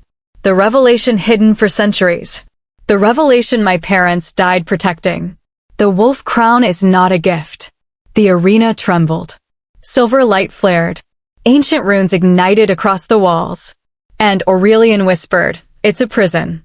The words echoed through the arena. No one moved. No one breathed. Even the ancient runes blazing across the stone walls seemed to dim. A prison. Not a gift. Not a blessing. Not a sacred inheritance. A prison. For several heartbeats, my mind refused to process it. Because everything, every legend, every prophecy, every war, had revolved around the wolf crown. Entire kingdoms had bled for it. Generations had died protecting it. My parents had been murdered because of it. And now Aurelian Silverfang was telling me the truth. The crown was never meant to save rulers.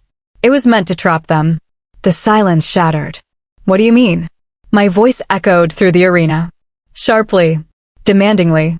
The first king closed his eyes. For the first time since meeting him, he looked tired. Not ancient. Not powerful. Tired.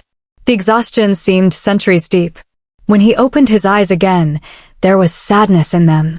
The sadness of someone who had carried a terrible truth alone.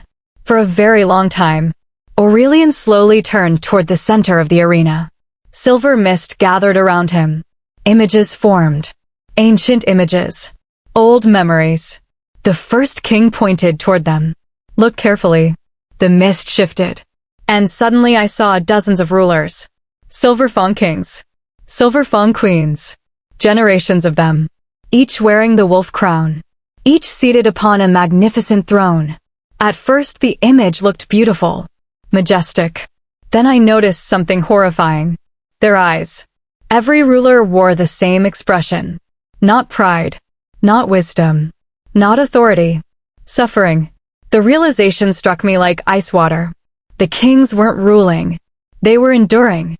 Their faces carried pain. Constant pain. The kind that never leaves. The kind that slowly destroys a person. The images continued changing. Years passed. Decades passed. The rulers aged. Some rapidly. Some slowly. But all of them changed. Their eyes became hollow. Their smiles disappeared. Their humanity faded. The sight turned my stomach. Because they looked less like rulers and more like prisoners. Exactly as Aurelian had said. The crown binds itself to the wearer. His voice echoed softly. The arena remained silent. It grants power.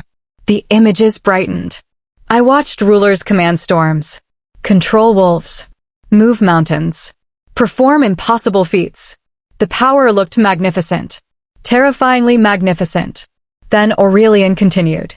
And in return, the images darkened. The rulers screamed, collapsed, aged. Some appeared to lose their minds entirely. It feeds. The final word chilled my blood. Feeds. The crown wasn't merely magical. It was alive. Or something close to alive. The realization made me feel sick. Cashin finally spoke. The Alpha King's voice sounded grim. What does it feed on? Aurelian looked directly at him, then at me. His answer came quietly. The soul. The arena fell silent. Again. A deep, terrible silence. Because everyone understood.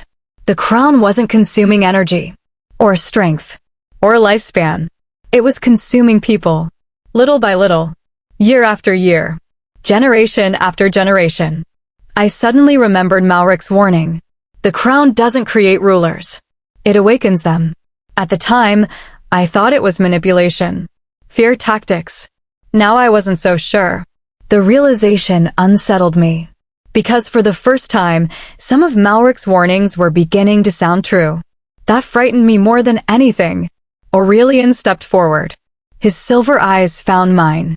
My descendants believed they controlled it. A bitter smile crossed his face. They were wrong. The confession seemed painful. Personal. As though he blamed himself. Maybe he did. Maybe he should. The mist changed again. A new memory appeared. This one older. Far older. The atmosphere shifted immediately. The arena grew colder. The runes dimmed. Even Aurelian looked uncomfortable. The reaction alone terrified me. Because if something frightened the first king, then it was truly dangerous. A stone chamber appeared. Ancient. Dark. Hidden beneath the earth. At its center stood a man. Tall. Pale. Terrifying. The same man from the previous memory. Morvith. The creator of the crown. The sight sent chills down my spine. Because even through a memory, his presence felt wrong. Not evil exactly. Worse. Unnatural. Morvith stood before a massive silver altar. Strange symbols covered the stone. Ancient magic pulsed through the chamber. Then he raised something above his head. The crown. The original crown. My breath caught. Because it wasn't beautiful. Not really. Legends always described it as magnificent. Sacred. Glorious. The reality was different. The crown looked hungry. The silver metal seemed almost alive. Twisting. Breathing. Watching. The sight made my skin crawl. Morvith smiled. Then spoke words none of us should have understood. Yet somehow he did. Ancient magic translated them. Allowed us to hear. Allowed us to know. And perhaps that was a mistake. Because the words were horrifying. A ruler must never stand alone. The crown glowed. Silver fire erupted around it. The chamber shook. Morvitha's smile widened. The kingdom shall feed the king. My stomach tightened. No. No. That sounded wrong. Terribly wrong. The magic intensified. The symbols ignited. The crown floated above the altar. Then something emerged from it. A shadow. A presence. A living darkness. Not human. Not wolf. Something older. Something that should not exist. The creature had no clear shape. Only glowing silver eyes. Thousands of them. Watching. Waiting. Hungry. The memory shattered. I staggered backward. My pulse raced wildly. Because I knew what I had seen. Even if I didn't fully understand it. The crown wasn't the source of power. It was a cage. A cage containing something ancient. Something imprisoned. Something feeding through generations of rulers. Cashin looked pale. Genuinely pale.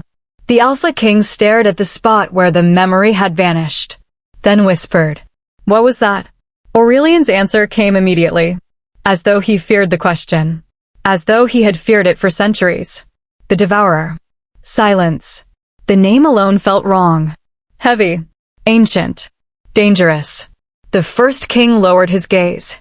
When Morvith created the crown, he bound the creature inside it. The arena darkened. The runes flickered uncertainly. He believed he could control it. A humorless laugh escaped him. He was a fool. The images returned.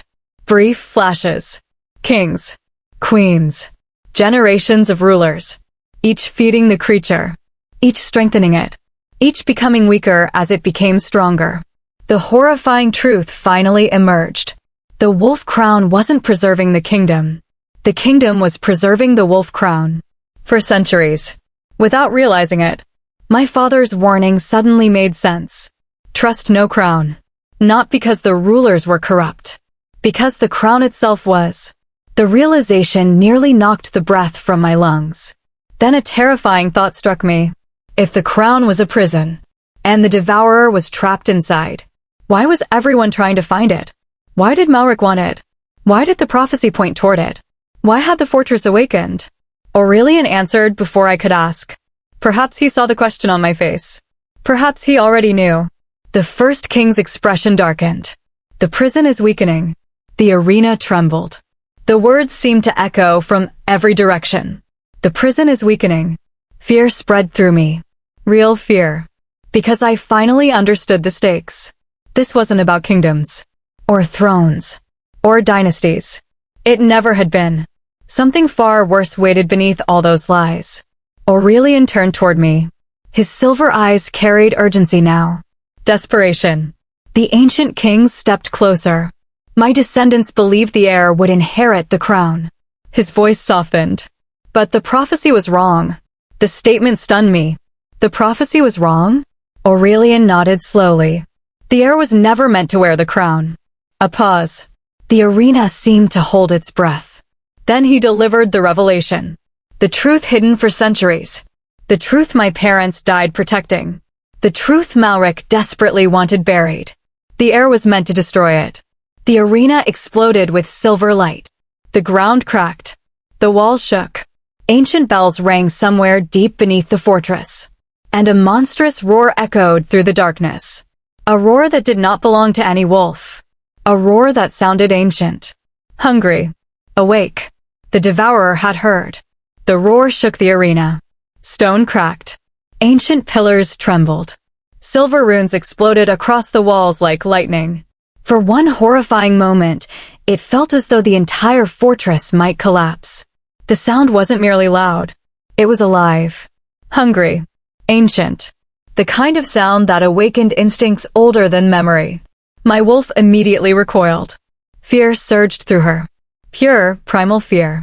The realization terrified me. Because wolves feared many things. But this felt different. This felt like prey recognizing a predator. The roar came again. Closer. Much closer. The arena darkened instantly. Moonlight vanished. The silver mist thickened. Even Aurelian Silverfang looked alarmed. The sight froze me. Because until now, the first king had seemed untouchable. Ancient. Powerful. Certain. Now he looked worried. Genuinely worried. And that frightened me more than the roar itself. The prison is failing. His voice echoed sharply. Urgently. The arena trembled again. Cracks spread across the stone floor. Silver light leaked from them. Not ordinary light. Something darker.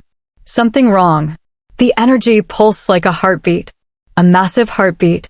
One growing stronger. One growing closer. Cashin stepped beside me immediately. Instinctively. The Alpha King's hand moved toward his sword. Not because he believed a blade could stop whatever was coming. Because warriors prepare for battle even when battle seems impossible. The gesture somehow steadied me. Just a little. The first king raised his hand. Ancient power erupted around him. Silver flames danced across his armor. The arena brightened. Momentarily. Then darkness pushed back. Stronger. Hungrier. The clash of energies sent shockwaves through the chamber. And suddenly I understood. The Devourer wasn't trapped as securely as everyone believed. Not anymore. Aurelian's expression hardened. The trial must continue. I stared at him. What? The answer sounded insane. Something monstrous was awakening. Ancient magic was breaking. The fortress felt ready to tear itself apart. And he wanted to continue? The first king's gaze met mine. Steady. Certain. There isn't time. The words landed heavily. No time. The implication struck immediately. Whatever was happening. It had been happening for a long time. The prison wasn't suddenly weakening. It had been weakening for years. Maybe decades. Maybe longer. The realization triggered another memory. My father. His warning. His sacrifice. The years of secrecy. Everything suddenly connected. My parents hadn't been protecting a throne. They had been protecting a secret. The truth about the crown. The truth about the prison.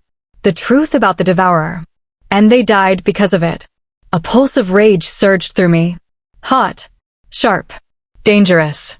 The mark beneath my skin responded instantly. Silver light erupted across my arms. Across my neck. Across my chest. The arena reacted. The runes brightened. The cracks sealed slightly. The darkness retreated. Just a little. Yet enough. Enough to prove something important. The mark affected the prison. The realization hit everyone simultaneously, including Aurelian. The first king's eyes widened. Not with fear. With hope. Real hope. The kind born from centuries of waiting. The kind that changes everything. You see it now. I looked at him. Confused. What? Aurelian pointed toward the glowing mark. The bloodline was never created to rule. Silence. The arena continued shaking. Yet his words cut through everything. It was created to guard. The realization struck like lightning. The Silver Fang bloodline. The crown. The prophecy. None of it had been about kingship. It had been about containment. Protection. Sacrifice. The legends had twisted the truth. Generations had misunderstood their purpose. Before I could respond, a scream echoed through the darkness. A human scream. A familiar scream. My blood turned to ice. Because I recognized it instantly. Seraphina. The arena dissolved. Without warning, the trial vanished around us. Moonlight exploded. Silver mist scattered. Reality returned. I stumbled forward, gasping. The lost capital surrounded us once again. Ancient towers. Massive walls. The glowing fortress. But something had changed. Everything had changed. Chaos consumed the city. Warriors ran through the streets. Silverfang's soldiers shouted orders. Ancient bells rang from every tower. The sound echoed endlessly. Urgently. Dangerously. The city was under attack. Another roar shook the fortress. This time, everyone heard it. Not just those inside the trial. Everyone. The sound rolled through the mountains. Across the kingdom. Across the world itself. Ancient. Terrifying. Awake. Alaric appeared at the entrance of the arena. The old guardian looked older than before. Much older. Fear filled his silver eyes. The seals are breaking.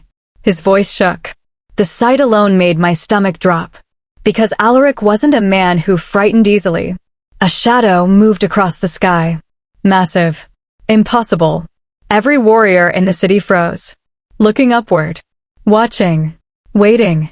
Then gasps erupted from every direction. I followed their gaze. And my heart nearly stopped. Something enormous circled above the fortress. Not a wolf. Not a bird. Not anything natural. The creature looked made of shadow. Its body constantly shifting. Changing. Twisting. Thousands of silver eyes opened across its form. Watching the city. Watching us. Watching me. The sight nearly drove me to my knees. Because I recognized it. From the memory. From Morvatha's ritual. The Devourer. It wasn't free. Not completely. But part of it had escaped. Enough to manifest. Enough to hunt. Enough to kill. The creature's eyes locked onto me. All of them. At once. The sensation felt unbearable, like standing beneath the gaze of a god. Or a nightmare. Then the devourer smiled. Not with a mouth. With its eyes. The realization made my blood run cold. Because somehow, it recognized me too. The monster's voice exploded inside my mind. Not spoken aloud. Directly into my thoughts. Ancient. Mocking. Hungry. The last heir. I staggered. Pain exploded behind my eyes. The voice continued. At last, the city seemed to freeze. The world narrowed. Only the creature remained. Only its voice. Only its attention. Then another figure appeared atop the highest tower. Lord Malric. Standing calmly beneath the monstrous shadow. Watching. Waiting. Smiling. The sight stunned everyone. Because he wasn't afraid. Not even slightly. The mastermind spread his arms. As though welcoming an old friend. The devourer's shadow twisted around him. Not attacking. Not threatening. Protecting. The horrifying implication landed instantly. Malric knew about the creature. Had always known. Perhaps longer than anyone else. The ancient conspiracies. The murders. The betrayal. The hunt for the crown. None of it had been about power. It had been about release. Cashin's expression darkened. Aurelian looked furious. Alaric looked devastated. And I finally understood the truth. Malric never wanted the throne. He never wanted the kingdom. He never wanted the crown. He wanted the prison opened. Malric's laughter echoed across the city. The sound carried unnaturally far. Amplified by ancient magic. By the fortress itself. By the devourer's presence. The mastermind looked directly at me. Then delivered the revelation that shattered everything. The revelation that explained decades of bloodshed. The revelation that revealed his true identity. My father didn't serve the devourer. His smile widened. The creature circled above him. Watching. Waiting. Hungry. Then Malric spoke the words that changed the war forever. He created it. Silence. Absolute silence. Even the bells seemed to stop. Even the wind seemed to die. Because if Malric was telling the truth, then Morvith, the creator of the crown, the architect of the prison, the man responsible for centuries of suffering, was his father. The silence that followed Malric's words was unnatural. Even the wind seemed to hesitate. Even the bells in the distant towers stopped mid-chime, as though the world itself needed a moment to understand what had just been spoken. He created it.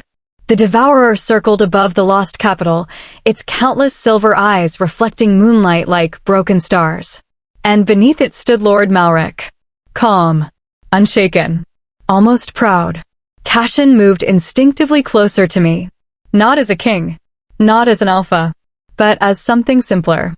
A shield between me and whatever this truth was becoming. I felt it clearly now. Whatever was coming next wasn't just history. It was collapse. Aurelian Silverfong stepped forward, his expression carved from disbelief and fury. That's impossible. His voice cracked through the silence. The first king looked less like a legend now and more like a man watching his world unravel a second time. Malric tilted his head slightly. A faint smile played at his lips. Is it? The devourer above us shuddered. The sky darkened further. The creature's presence pressed down on the city like a living weight. And still Malric did not look afraid. That was what made it terrifying. Not power. Certainty. Seraphina Silverfong appeared at the edge of the plaza, supported by two warriors. Her face was pale. Too pale. Blood trickled from a wound at her shoulder. But her eyes were fixed on Malric. Pure hatred burned inside them. You always were a monster, she spat. Malric glanced at her briefly. Almost bored. No, he corrected softly. I am simply honest about what I am. The words landed like poison. Alaric raised his staff, silver light trembling at its tip. Morvith is dead. It wasn't a question. It was a declaration. A refusal. A desperate attempt to anchor reality. Malric's smile widened. Oh, he died. He stepped forward slowly, each step echoing through the plaza. But death is not the end of legacy. His gaze lifted toward the devourer. It is the beginning of inheritance. The creature above us reacted. Its shadow twisted violently. For a moment, the sky itself seemed to fracture. Then a voice spilled into my mind again. Not just mine this time. Everyone's. Every wolf in the city froze at once.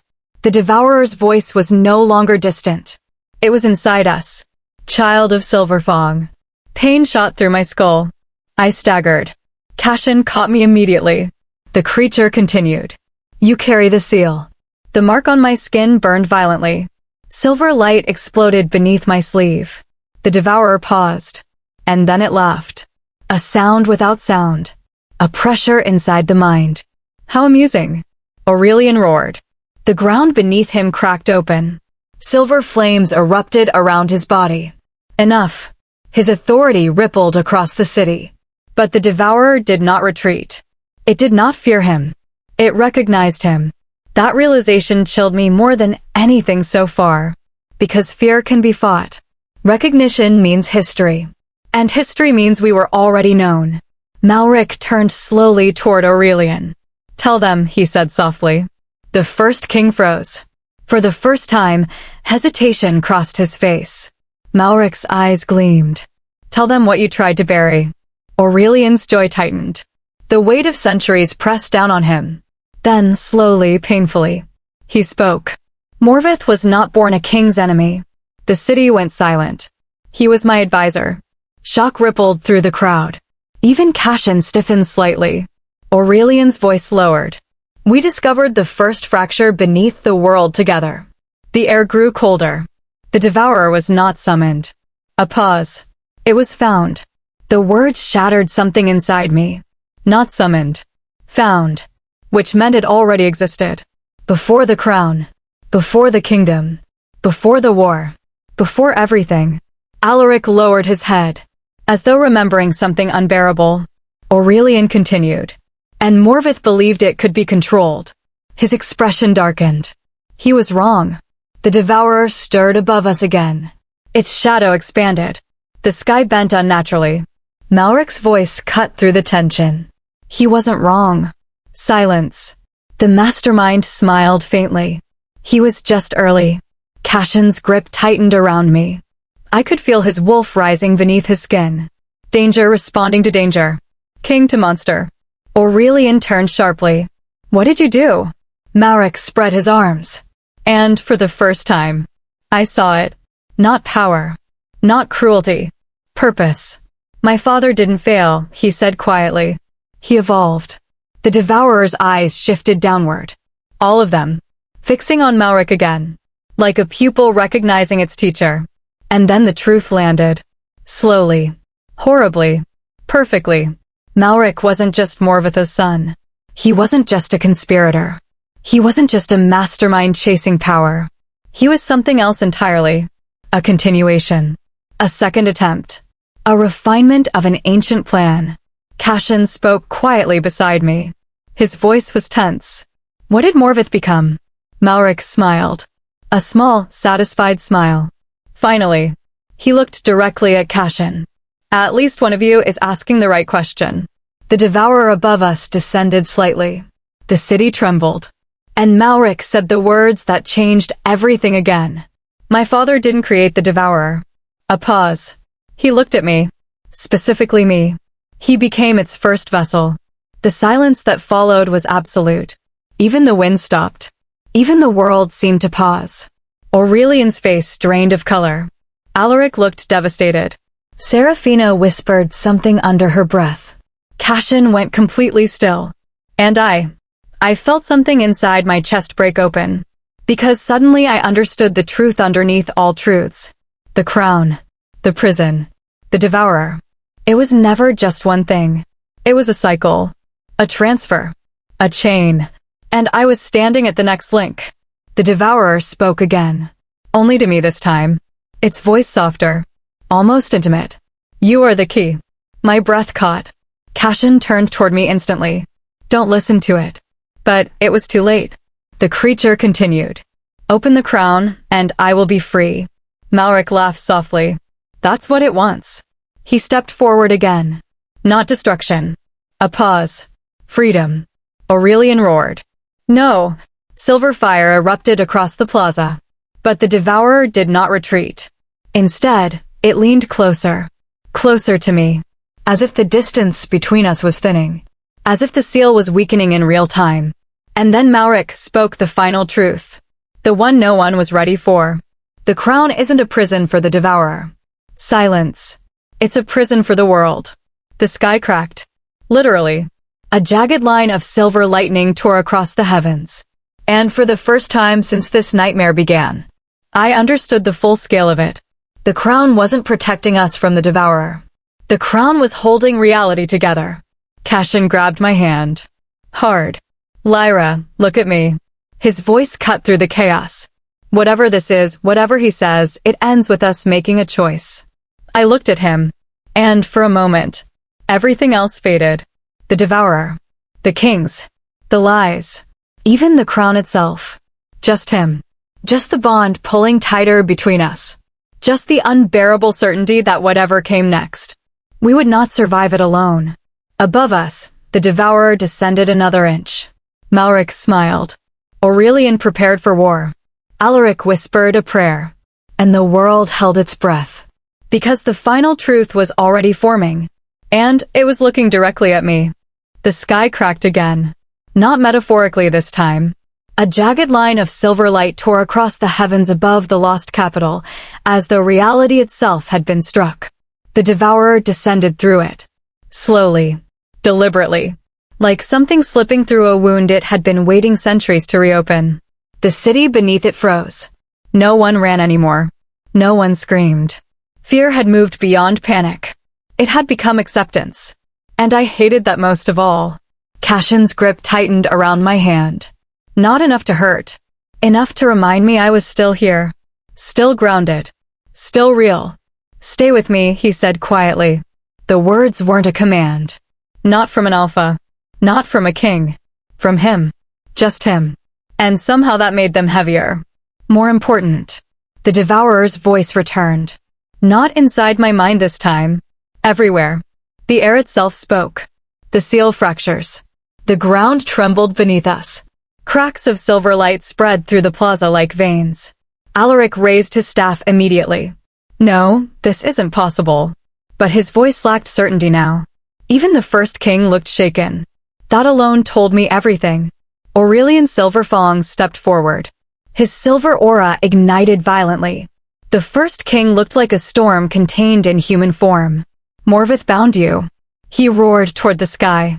The devourer paused, as if amused, then answered. He did not bind me. A long silence followed. Then, he split me. The world stopped. Cassian's hand went still. My breath caught in my throat. Split? Not sealed. Not imprisoned. Split. The implication hit like a physical blow. Because something split is never truly contained. Only divided. Only delayed. Only hidden. And eventually, it returns together.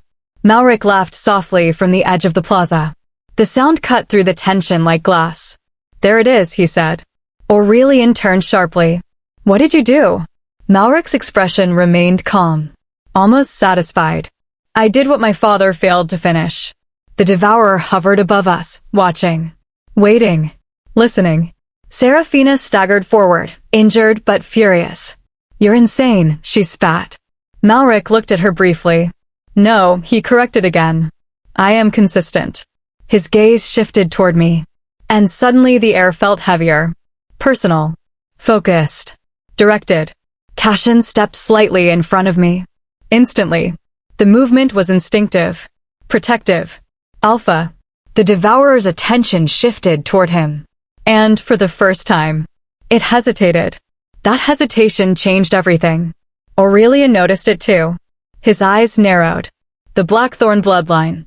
Malric interrupted. Is compatible, he finished. Silence. The devourer's shadow rippled above us.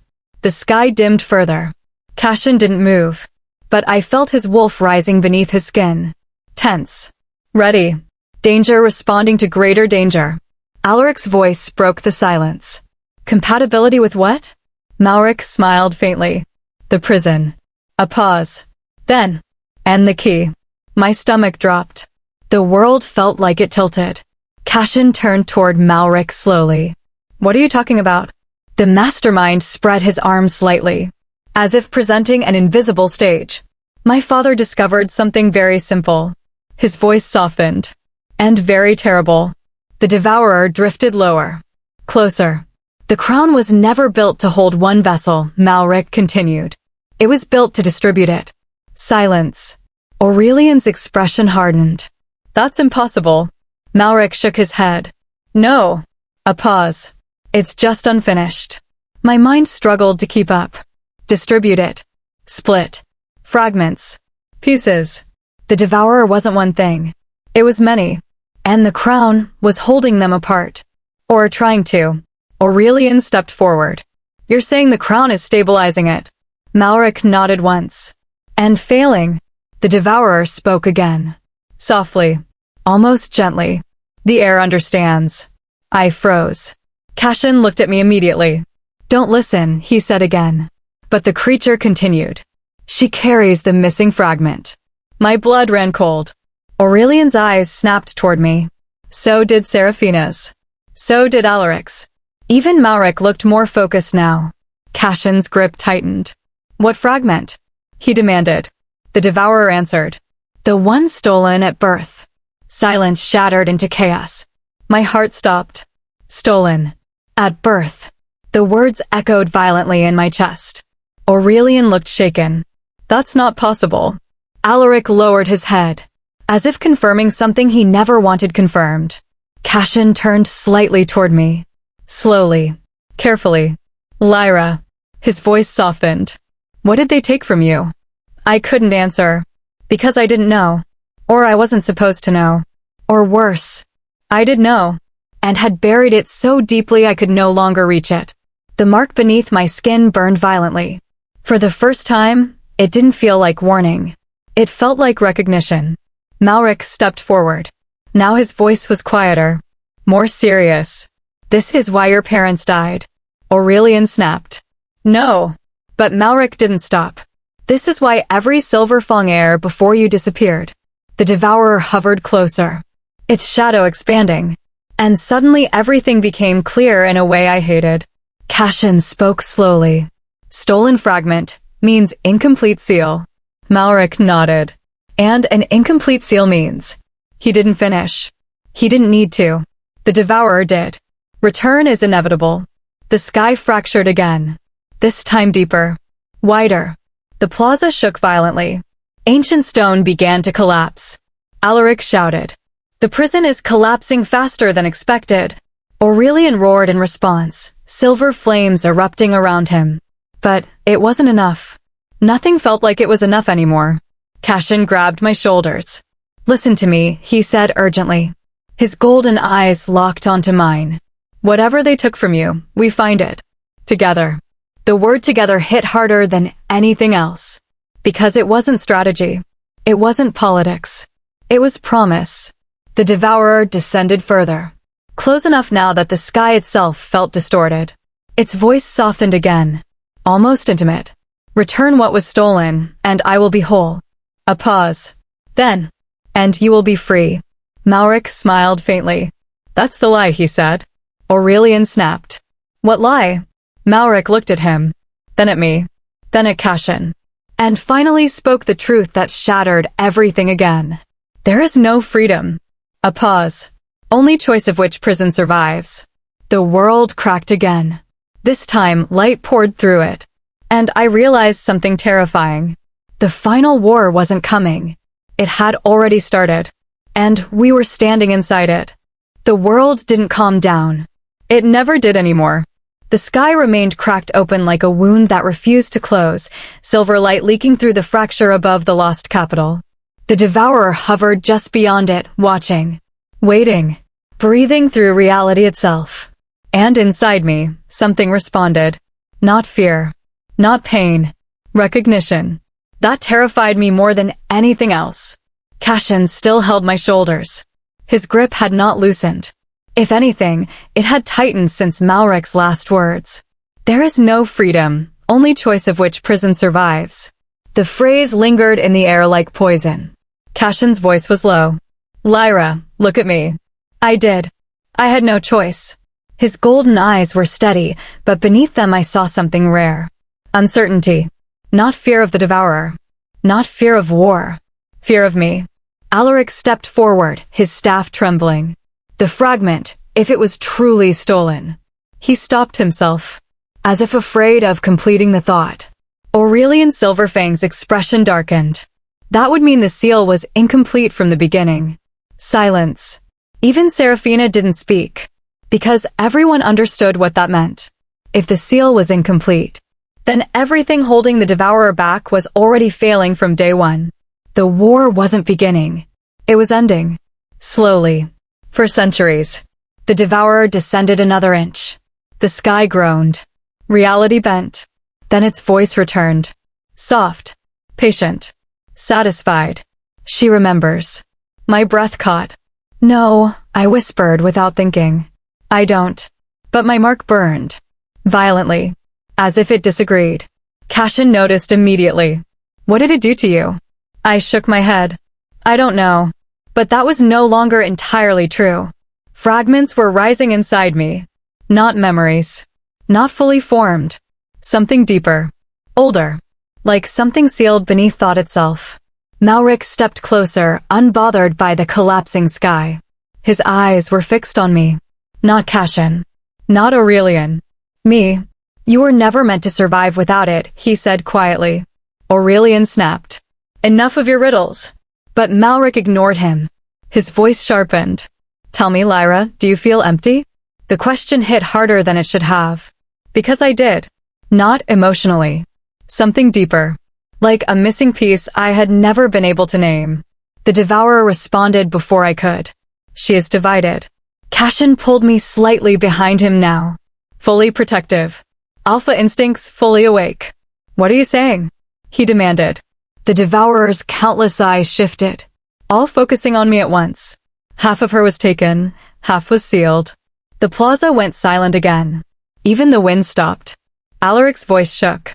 That would be impossible. But his tone lacked conviction. Aurelian looked older suddenly, as if centuries had pressed down on him at once. The prophecy never mentioned division. Malric smiled faintly. Because you were reading the wrong version. Cashin turned sharply toward him. What do you mean? Malric finally looked at him properly. Silverfang prophecies are rewritten every generation. A pause. Some truths don't survive translation. The devourer descended further. Now close enough that shadows stretched unnaturally across the plaza. It spoke again. But this time, not just to me. To all of us. The fragment remembers the cradle. Pain shot through my skull instantly. I dropped to my knees. Cashin caught me before I hit the ground. Lyra. But I couldn't respond. Because something was happening. Something breaking open inside me. Images exploded behind my eyes. Not memories. Not dreams. Something older. A chamber. Silver light. Hands reaching toward me. A scream. A crown-shaped symbol burning into stone. Then. Pain. Separation. Something being torn away. I gasped violently. And Cashin held me tighter. I see it, I whispered without meaning to. Everyone froze. Even Malric. Cashin leaned closer. What do you see? My voice shook. A room. I was there. My vision blurred again. The crown, it was above me. Aurelian stepped forward slowly. No. But I wasn't finished. I wasn't alone. The memory sharpened. Two figures. One holding me. One standing over me. Arguing. Shouting. Then, the devourer's voice cut through everything. The separation was not mercy. My breath stopped. It was containment. Cashin's expression changed instantly. Understanding. Horror. What were they containing? Malric answered before the creature could. You. The word dropped like a blade. Silence followed. Absolute silence. Even the devourer paused, as if acknowledging the truth spoken aloud. Aurelian's voice cracked. That's not possible. Malric looked at him, almost pitying. You keep saying that. Cashin turned slowly toward me now. His voice was quieter. Lyra. He hesitated, then asked the question that changed everything again. Who are you? The mark beneath my skin flared violently. The answer wasn't spoken. It rose. From inside me. From beneath everything I had ever been told. And suddenly I understood. I wasn't just Silver Fang. I wasn't just heir. I wasn't just the chosen one of prophecy. I was something else. Something split. Something sealed. Something missing from the world itself. The Devourer's voice softened. Almost reverent. The missing half awakens. The sky cracked further. The plaza trembled. And then, something inside me clicked. Like a lock finally finding its key. My eyes widened. Because I wasn't remembering anymore. I was becoming aware. Cashin saw it. Whatever changed in my expression. He stepped back slightly. Just enough to see me fully. Lyra. His voice was careful now. Like approaching something fragile. Or dangerous. Or both. What's happening to you? I didn't answer immediately. Because I finally understood the truth. Not Malric's truth. Not Aurelian's truth. Not even the Devourer's. My own. And it was worse than all of them combined. Slowly I spoke. My voice wasn't steady. But it was certain. I was never the vessel. A pause. The sky groaned above us. I was the lock. The Devourer froze. Completely. The plaza went silent again. Even Malric stopped smiling. Aurelian's expression shifted. Alarm. Real alarm. Cashin whispered. A lock. And then everything shattered again. Because the Devourer answered. Not softly. Not calmly. But with something almost like fear. No. The first emotion it had ever shown. You are the cage itself. The world exploded in silver light. And I realized something terrifying. The war wasn't over the crown. The war was over me. The world didn't just crack this time. It collapsed. Silver light detonated across the lost capital like a dying star breaking apart, swallowing the plaza, the towers, the sky itself. And at the center of it all, I remained standing. Or at least I thought I was standing. Everything felt distant now. Detached. Like I was no longer inside my own body. Cashin's voice cut through the chaos. Lyra. But it sounded far away. Drowned beneath something deeper. Older. Something awakening beneath my skin. The mark on my body wasn't burning anymore. It was opening. The Devourer froze mid-descent. For the first time since its arrival, it did not move. All of its countless silver eyes locked onto me. Not with hunger. Not with amusement. With recognition. Fear. The realization shattered something inside the world itself. Aurelian Silver Fang staggered back. Impossible. The first king actually staggered. His voice cracked. That's not a vessel. Malric, standing at the edge of the plaza, stopped smiling entirely. For the first time, his composure fractured. So it was true, he whispered. Cashin stepped toward me again. But the moment he did, the ground beneath him cracked violently. A wave of pressure pushed him back. Not from the Devourer. Not from Aurelian. From me. Cashin's eyes widened. Lyra. His voice softened. Careful. As if I might disappear if he spoke too loudly. Inside me, something shifted. Not memory. Not emotion. Something structural. Like a door unlocking after centuries of rust. And suddenly, I saw it. Not the past. Not visions. The framework of reality itself. Chains. Not physical ones. Conceptual ones. Silver threads stretching across existence. Woven through kings. Through crowns. Through bloodlines. Through the Devourer itself. And through me. I wasn't standing inside the world anymore. I was holding it together. My breath hitched. No. But the word didn't feel like mine. It felt borrowed. Rehearsed. Cashin shouted again. What is happening to her? No one answered. Not Aurelian. Not Alaric. Not even Malric. Because they were all seeing it now. The truth. The Devourer spoke again. But its voice had changed. No longer deep. No longer mocking. Now, cautious. You were never meant to awaken fully.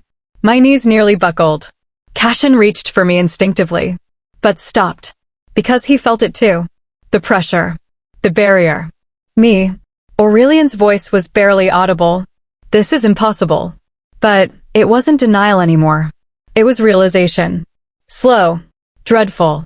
You are not the lock. His eyes widened further. You are the seal itself. The words hit the world like a hammer. Malric finally spoke again. Quietly. Almost reverently. So the crown wasn't forged to contain the devourer. He looked at me.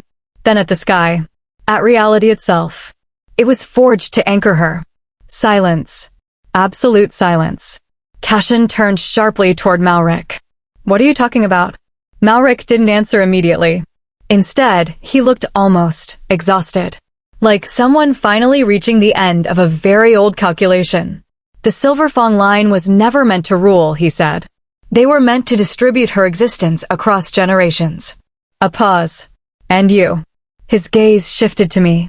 Were the convergence point. The devourer moved again. Slowly now. Carefully. Like something approaching a boundary it now understood. Its voice returned. Lower. Hesitant. If she fully awakens, I cease. The world trembled at the admission. Because even it understood what it meant. Cashin's hand finally touched mine. The moment he did, something snapped. Not inside me. Between us. A pulse. A thread. A connection deeper than words. Cashin froze. His golden eyes widened. Mate bond, he whispered. But it didn't sound like realization. It sounded like confirmation of something already happening. Aurelian turned sharply. No. But the denial lacked force. Because the bond was reacting. Not romantically. Not instinctively. Structurally. Like two forces aligning inside a collapsing system. The world itself responded. Silver light wrapped around Cashin and me. Not separating. Integrating. The devourer recoiled. For the first time. Actually recoiled. Its countless eyes narrowed. The blackthorn anchor stabilizes her awakening. Malric's expression darkened. That wasn't in the original design. Aurelian's voice was sharp. Design? Malric looked at him. Then smiled faintly again. But it wasn't arrogance this time. It was acceptance. Yes, he said. My father wasn't the first to discover her. A pause. He was the first to study her. The sky cracked again. But differently now. Not outward. Inward. Reality bending around me. Around us. Cashin pulled me closer instinctively. Whatever you are, he said quietly, you're still you. The words should have grounded me. But they didn't. Because I wasn't sure what me even meant anymore. The devourer spoke one final time. And its voice carried something I never expected. Not hunger. Not dominance. But warning. If she becomes whole, the distinction ends. A pause. All things become one. The implications settled like ash. Not destruction. Not survival. Erasure of separation itself. Aurelian stepped forward slowly. His voice was quiet now. Careful. Almost reverent. You were never meant to be human. The statement didn't hurt. Because I already knew. Somewhere deep down. I had always known. Cashin tightened his grip. Doesn't matter. The words cut through everything. The chaos. The revelations. The collapsing sky. It changes nothing. He looked at me. Golden eyes steady. You're still standing here. A pause. So are we. And for the first time since the devourer arrived, something inside the world hesitated. Not the monster. Not the kings. Not the prophecy. The system itself. As if it was finally unsure whether it could continue. Because I was no longer just inside the story. I was the reason it existed. And I was beginning to wake up. The world stopped trying to pretend it was real. That was the only way I could describe what happened next. The sky no longer cracked or healed. It simply hung there, split open like a wound that had forgotten how to close. Silver light poured through it in slow motion, as if reality itself had begun leaking. And I was at the center of it. Cashin's hand was still locked with mine. But it didn't feel like two people holding on anymore. It felt like two anchors resisting a flood. His voice was low. Controlled. Lyra, whatever you're becoming, don't go away from me. That shouldn't have meant anything. It meant everything. The devourer hovered at a distance now. Not retreating. Not advancing. Observing. For the first time, it looked uncertain. Its countless eyes shifted across me like it was recalculating something it had believed was settled for millennia. Then it spoke. Not inside my mind. Not inside Cashin's. Inside the space between us. The seal is learning. Aurelian Silverfong stepped forward slowly. Each movement looked heavier than the last, as if time itself had increased its weight around him. This is not awakening, he muttered. His voice was no longer commanding. It was diagnostic. Like a man trying to name a catastrophe before it completed itself. This is synchronization. Malric laughed once. But it wasn't amused. It was strained. You're all still thinking in pieces, he said. His gaze moved between the Devourer, Cashin, and me. That's the mistake. A pause. Nothing here was ever separate. The ground beneath us trembled again. But this time, the movement didn't feel like collapse. It felt like alignment. Like something vast was slowly shifting into its intended position after being forced out of place for centuries. My breath hitched. Because I could feel it too. Not through sight. Through structure. Inside me, something answered. Not a voice. Not a memory. A pressure. Like a vast locked mechanism turning for the first time. Silver chains, no, threads inside reality tightened. Then loosened. Then retightened again. Cashin felt it immediately. His grip tightened.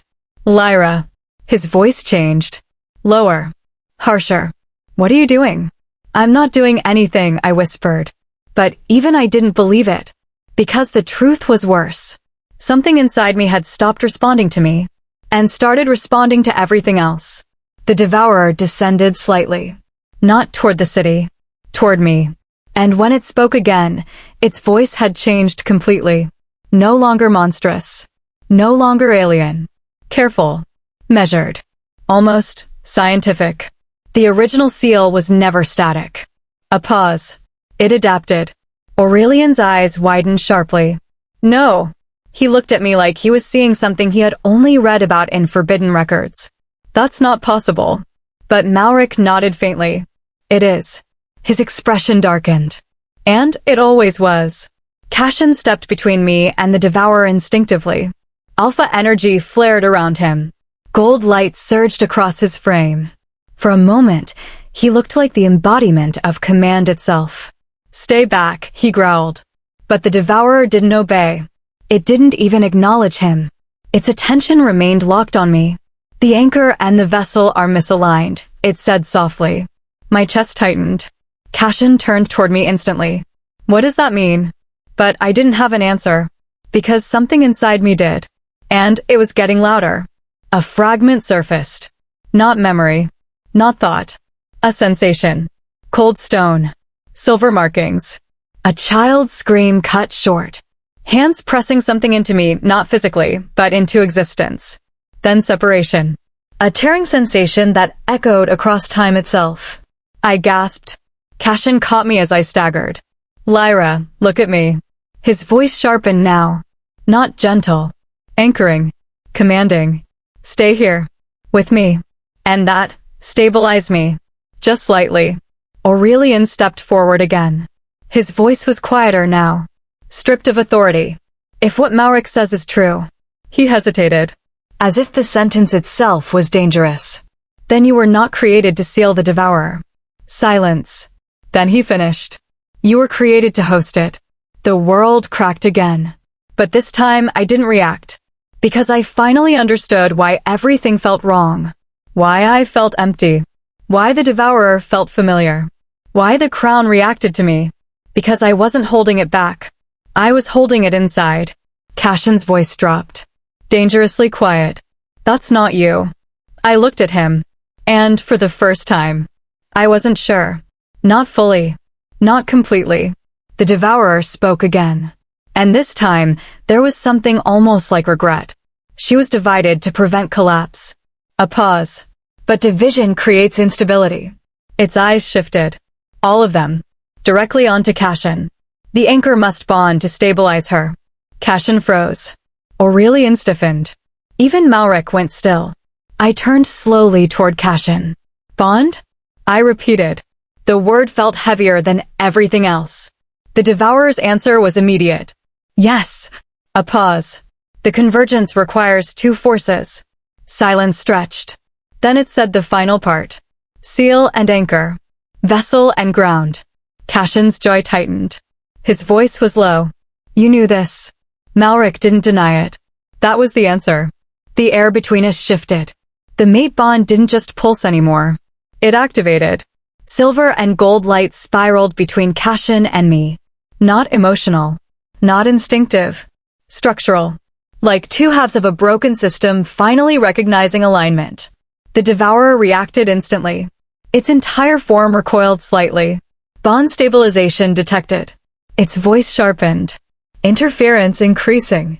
The sky trembled violently. Aurelian shouted. No one initiates convergence without control. But it was too late. We weren't initiating anything. We were being recognized. Cashin grabbed my hand again. Harder this time. Not gentle. Not uncertain. Focused. Lyra, he said firmly, whatever this is, don't let it take you alone. That word again. Alone.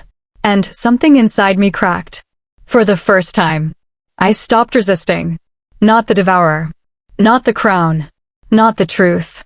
I stopped resisting the idea that I was not meant to exist as a single thing. And in that moment, everything aligned. Silver light exploded outward from me. Golden light erupted from Cashin. The two forces collided, not violently, but precisely. Like a lock finally meeting its intended key. The Devourer froze completely. And, for the first time, it looked afraid. No. The word echoed through reality itself. Not spoken. Denied. Aurelian stepped back.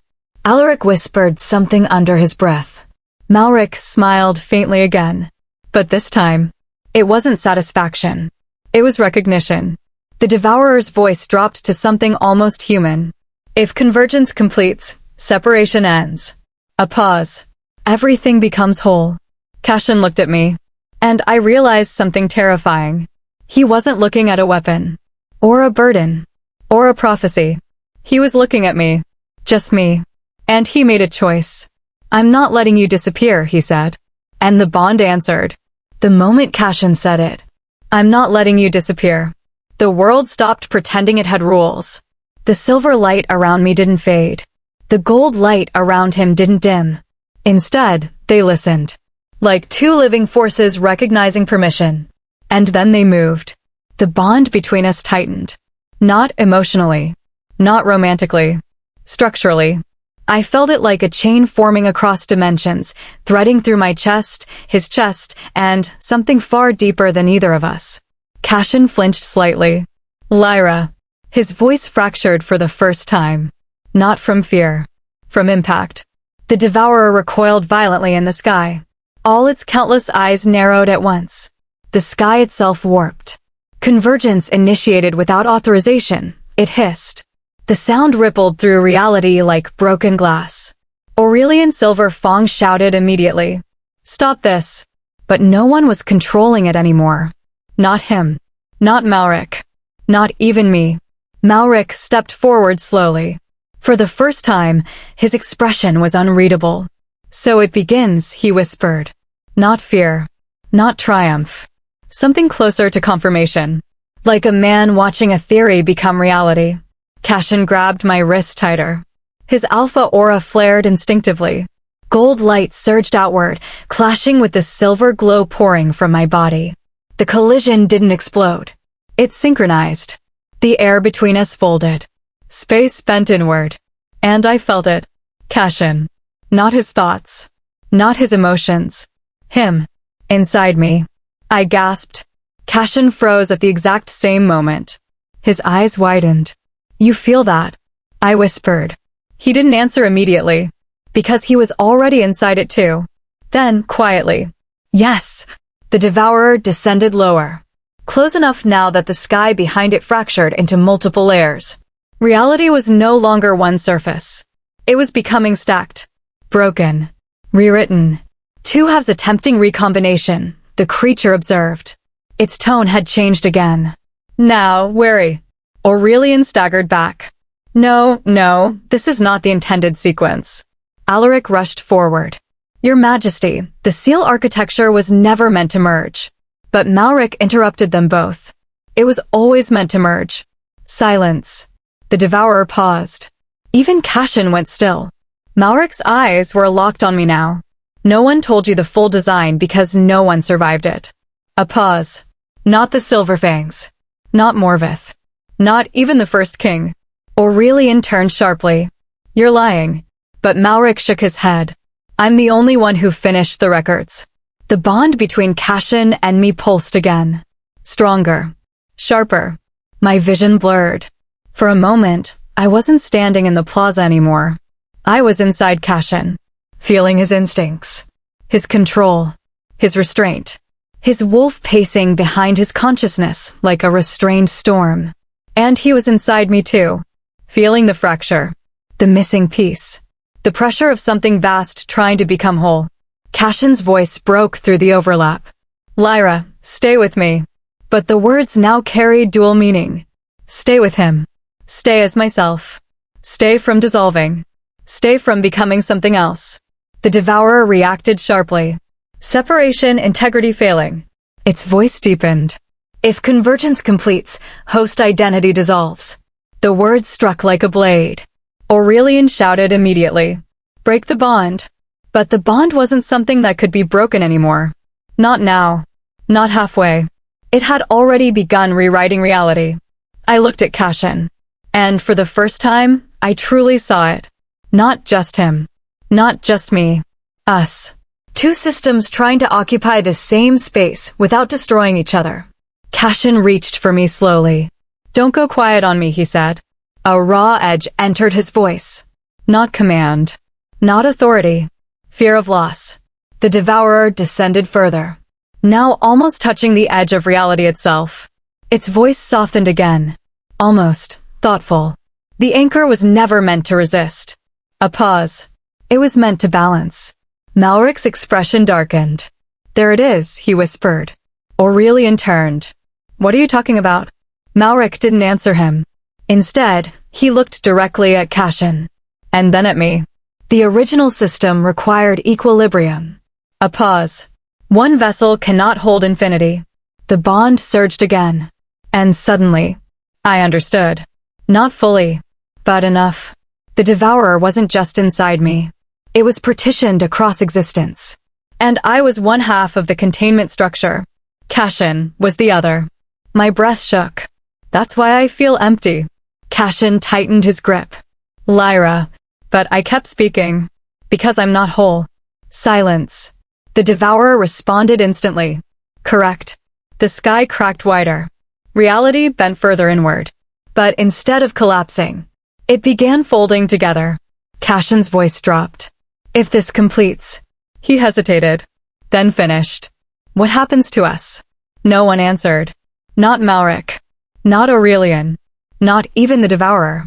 Because the truth was simple. And unbearable. We wouldn't separate. Not cleanly. Not safely. Not as we were. The bond pulsed again. And this time, it didn't feel like connection. It felt like merging awareness. Cashin and I both gasped at the same time. Inside the overlap, I saw it. A third perspective forming. Not mine. Not his. Something in between. A shared consciousness trying to stabilize itself. Cashin's voice echoed inside it. Lyra, hold on. And I realized something terrifying. We weren't losing ourselves. We were becoming something new. The devourer spoke one final time. And its voice carried something almost like resignation. Convergence stabilizes the seal. A pause. But the seal will no longer be human. Aurelian stepped forward one last time. His voice was low. Almost mournful. This was never about saving you. He looked at me. It was about using you. Malric finally smiled again. But this time, it was soft. Almost sad. No, he corrected. It was about becoming the only thing that could survive it. Cashin and I locked eyes. And the bond surged one final time. Not splitting. Not resisting. Aligning. And in that moment, the world stopped trying to separate us. We stopped being two people. Not suddenly. Not cleanly. But unmistakably. The moment the bond stabilized, something inside reality clicked into a new configuration, like a lock finally accepting a key it had been forced to ignore for centuries. Cashin's hand was still on mine, but the sensation wasn't contact anymore. It was overlap. Two existences sharing the same boundary. Cashin, I whispered. But his voice answered at the exact same time. I'm here. Except it wasn't just beside me. It was through me. The distinction no longer held properly. The devourer hovered above the fractured sky. Its countless eyes narrowed.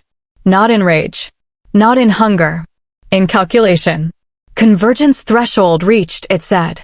The words echoed across reality like a system confirming irreversible change. Aurelian Silverfang stepped forward, his aura flaring violently. No one survives full merger. But even he didn't sound certain anymore. Only afraid. Malric watched us carefully.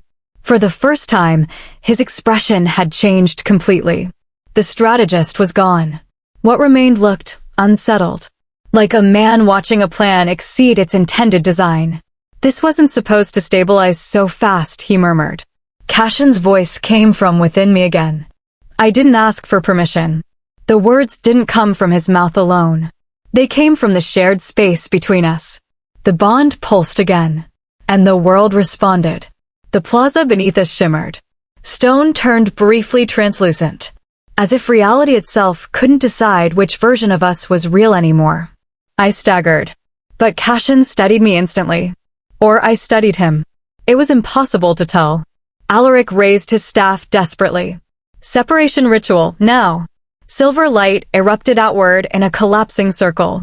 But the moment it touched us, it stopped. Frozen midair. Suspended. Like it had hit something it couldn't recognize. The old guardian's face drained of color. That shouldn't be possible. The devourer descended lower. Now close enough that the air itself fractured around it. Its voice shifted again. Less alien. More precise. There are now 3 presences. Silence. Cashin stiffened inside the overlap. 3. I felt it too. Something unfamiliar. Something forming between us. At first, I thought it was distortion. But then it became clearer. A third awareness. Not Cashin. Not me. But something emerging from the bond itself. A stabilizing intelligence forming where our identities intersected. Cashin reacted immediately. What is that? I didn't answer. Because I didn't know. But it answered us. A new voice echoed, not spoken, not thought. A presence without origin. Alignment incomplete. The devourer froze. Aurelian stepped back instinctively. Even Malric's expression sharpened. That wasn't part of the system, he whispered. Cashin and I both felt it simultaneously. The third presence wasn't external. It was us, fused incorrectly trying to correct itself. A stabilizer born from imbalance. A reaction. Not planned. Not designed. Emergent. The devourer reacted sharply. Unexpected layer detected. For the first time, its voice carried strain. This configuration was not recorded in original partition schema. The sky trembled violently. Aurelian shouted again. What is happening to them? But Malric didn't answer immediately. He was staring now. Really staring. Not at Cashin. Not at me. At the space between us. Then quietly. A convergence echo. The third presence responded again. Integration requires correction. Cashin stiffened. What does that mean? I felt the answer before it came. Not knowledge. Pressure. Something pushing against the edges of identity itself. The devourer descended further. Its voice lowered. Almost careful. If correction completes. A pause. Individuality is lost. The words landed like a verdict. Cashin turned toward me inside the shared space. His voice softened. Lyra, whatever this is forming, it's trying to fix us. I swallowed. Fix us into what? Silence. Even he didn't know. The third presence answered again. Optimal containment form. Aurelian went still. Malric closed his eyes briefly. And I felt Cashin tense beside me. Or inside me. Or both. The devourer suddenly shifted. For the first time, it moved away slightly. Not retreating. Reevaluating. Correction threatens original binding structure. Its countless eyes narrowed. Intervention required. Cashin's voice sharpened. No. The word hit the space like a command. The devourer paused. Aurelian froze. Even Malric looked surprised. Because the command didn't come from authority. It came from integration. The third presence reacted. Resistance detected. The bond surged violently. Silver and gold collided again, but this time, there was something new inside it. A third pulse. Not light. Not energy. Structure. The plaza shattered. Not destructively. Reformatting. Reality reorganized itself around us in slow, terrifying waves. Cashin grabbed my hand instinctively. Stay with me, he said again. But now it sounded different. Not reassurance. Definition. The devourer's voice sharpened. Containment integrity failing. The sky cracked wider. But instead of collapse, something answered back. The third presence spoke again. Override denied. Silence. Absolute silence. Even the devourer stopped moving. Aurelian whispered. It's resisting the devourer. Malric's voice was barely audible. That shouldn't exist.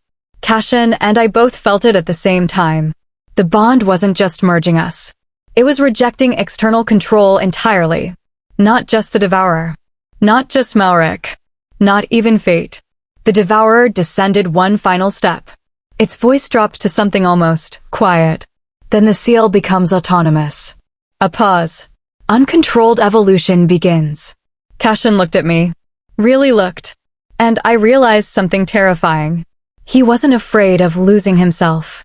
He was afraid of losing me. And I felt the same. The third presence pulsed once more. Final state undefined. The world held its breath. The devourer paused. Aurelian waited. Malric watched. And then, everything stopped trying to decide what we were. Cashin squeezed my hand. And this time, I felt it clearly. Not two identities merging. Not one consuming the other. But something new refusing to be defined by either outcome. The devourer whispered one last line. Soft. Almost respectful. The system has never seen refusal before. And for the first time since this began, we didn't move forward. We didn't break apart. We didn't stabilize. We simply existed in a state the world could not categorize. And that was enough to change everything. The silence didn't feel like absence anymore. It felt like observation. Like the world had stopped speaking because it was listening too closely. Cashin and I still stood at the center of the shattered plaza, but the space around us no longer behaved like space. It behaved like a system trying to understand a result it did not design. The third presence pulsed again. Not inside me. Not inside Cashin. Between us. Stayed unstable. The words were calm. That calmness was the most disturbing part. Cashin's voice echoed through the shared space. This thing, it's treating us like an equation. I felt the same realization hit me. Not emotionally. Structurally. We weren't being attacked. We were being solved. Above us, the devourer did not descend further. For the first time, it hovered perfectly still. Its countless eyes rotated in slow synchronization. Not chaos. Not hunger. Analysis. Then it spoke. Unexpected recursive behavior detected. A pause. Containment architecture is rewriting itself. Aurelian Silverfong stepped forward, but even his presence felt reduced now. Smaller.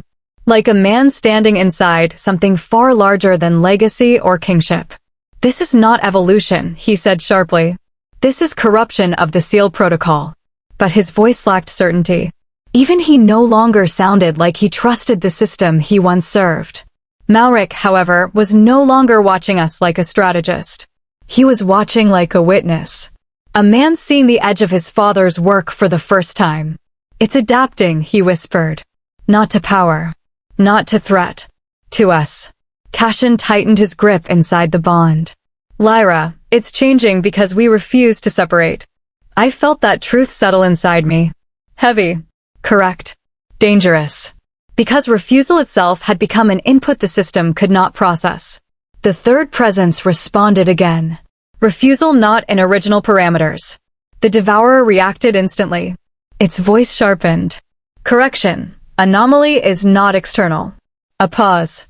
It is emergent from within containment structure. The sky trembled violently. For the first time, I felt something shift inside the devourer. Not rage. Not hunger. Something closer to discomfort. Not emotional. Computational. It didn't like what we were becoming, because it could not categorize it. And what cannot be categorized cannot be controlled. Cashin spoke slowly. So we broke it. I answered without thinking. No. A pause. Then, we made it question itself. The devourer descended slightly again, but stopped halfway. Its voice lowered. The seal was designed to prevent unity of fragments. A pause. Unity has occurred. Another pause. Longer this time. But outcome is not collapse. Aurelian's expression changed. That sentence hit him like a physical strike. It expected destruction, he whispered. Malric nodded slowly. Yes. He looked at me. And it didn't get it. The third presence pulsed. New state detected. Resistance-based coherence. Cashin exhaled sharply. That sounds like survival. I felt it too. Not collapse. Not merging. Something worse for the system. We were stabilizing against expectation. The devourer shifted for the first time. Not physically. Conceptually. The sky above it distorted as if reality was recalculating its position relative to us. Containment objective compromised. A pause. Longer. Heavier. Reclassification required. Cashin and I both felt it at once. The system was changing its definition of us. Not as error. Not as anomaly. But as a new category. And that was more dangerous than anything before. Aurelian stepped forward again, voice rising. You cannot classify what was never meant to exist. But the devourer responded instantly. Classification is being updated. The sky flickered. The world itself seemed to pause. Malric suddenly spoke again. Quiet. Almost reluctant. My father wrote about this. Everyone turned to him. Even the devourer paused slightly. Malric's expression darkened. He called it adaptive containment failure. A pause. It happens when the seal begins thinking it is part of what it is sealing. Cashin stiffened. Inside the bond, I felt his realization hit. So Lyra isn't just holding it. He looked at me. She's becoming part of its decision process. The third presence responded immediately.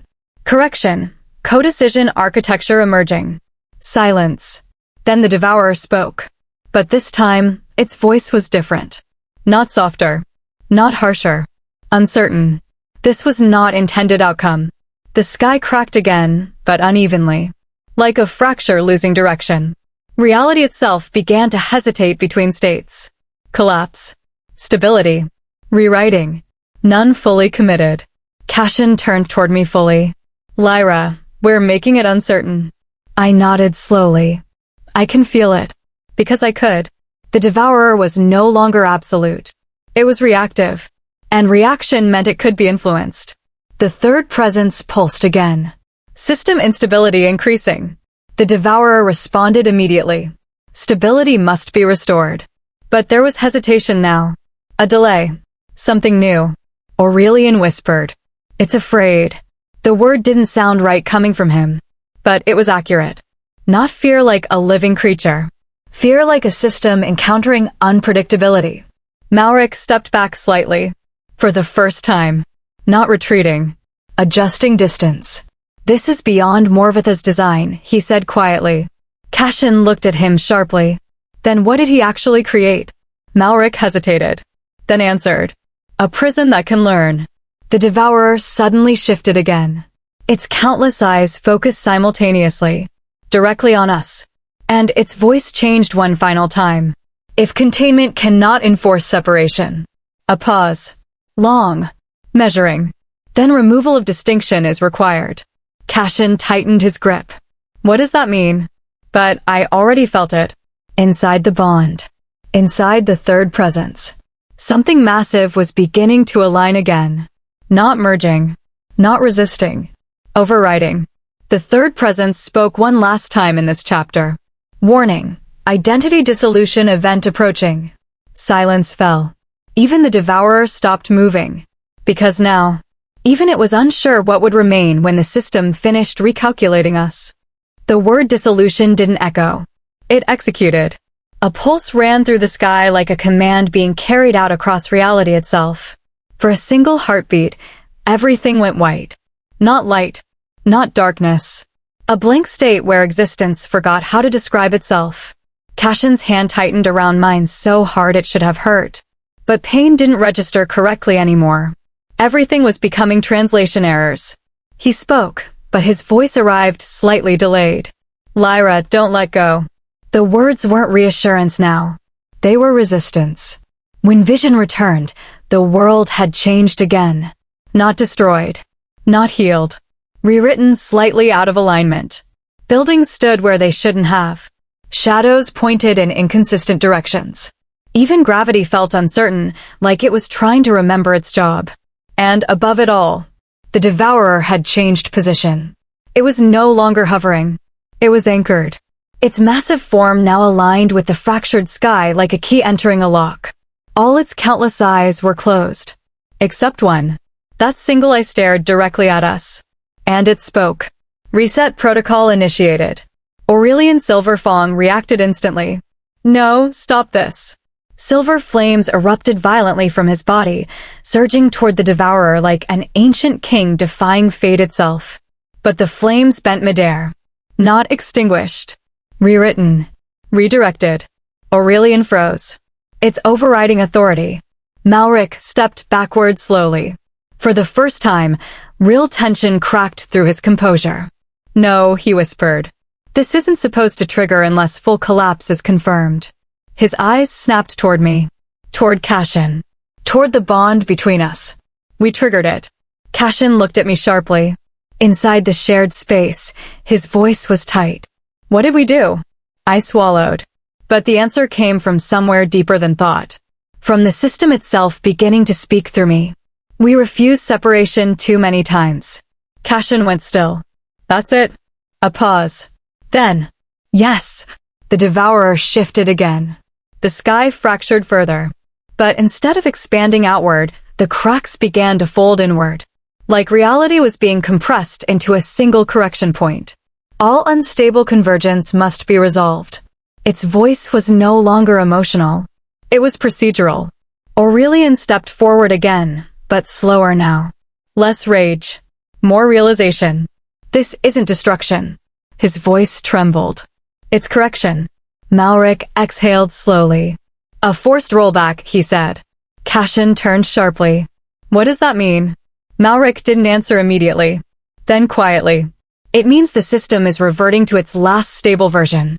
Silence. Then Cashin asked the question that mattered. And what is the last stable version? Malric looked at me. Not Cashin. Me. And said, before you existed as a unified anomaly. The world went cold. Not temperature. Meaning, everything inside me tightened. Because I understood immediately. Rollback didn't mean destruction. It meant erasure of changes. Everything we had become. Everything the bond had created. Everything the third presence had formed. Was classified as error state. The devourer spoke again. Initiating containment restoration. The sky above it began to rotate. Like a mechanism resetting itself. Cashin's grip tightened. No. The word came out sharper this time. Stronger. But the system did not acknowledge it. Because resistance was now included in calculation. The third presence activated violently. Rollback conflict detected. The devourer responded instantly. Override attempt rejected. A pause. Anomaly resistance incorporated into correction model. The implication hit hard. We were no longer outside the system. We were inside its solution. Aurelian shouted again. You cannot rewrite existence itself. But the devourer replied calmly. Existence is already being rewritten. The sky folded inward another layer. Reality felt thinner. Like pages turning in reverse. Cashin turned toward me. And for the first time since all of this began, his voice was unsteady. Lyra, if this resets everything. He stopped. Because he understood what that meant. We wouldn't die. We wouldn't break. We would simply not have happened. The bond pulsed violently. Not merging now. Not stabilizing. Fighting. Cashin and I both felt it. The third presence surged again. Survival condition. Persistence of convergent state. The devourer reacted immediately. Persistence denied. The world fractured again, but differently. Not outward. Backward. Scenes flickered at the edges of reality. Moments reversing. The plaza restoring itself in broken fragments. Time itself beginning to undo. Malric's voice dropped. This is worse than I thought. Cashin looked at him sharply. What is? Malric answered quietly. The system isn't just resetting us. A pause. It's erasing the possibility that we ever broke it. Silence fell. Even Aurelian stopped speaking. Because that was the real horror. Not death. Not collapse. Prevention of divergence. The devourer's final eye opened fully. And its voice was no longer neutral. It was absolute. Correction requires elimination of anomaly trajectory. A pause. Lyra Silverfang and Cashin Blackthorn will be separated at source point. Cashin pulled me closer instantly. No. The word wasn't spoken this time. It was declared. The bond flared violently in response. Silver and gold collided again, but now there was resistance from both sides. System and convergence. The third presence screamed for the first time. Not verbally. Structurally. Entity persistence failing. The sky cracked violently. Reality stuttered. Aurelian stepped forward one last time. But his voice was no longer commanding.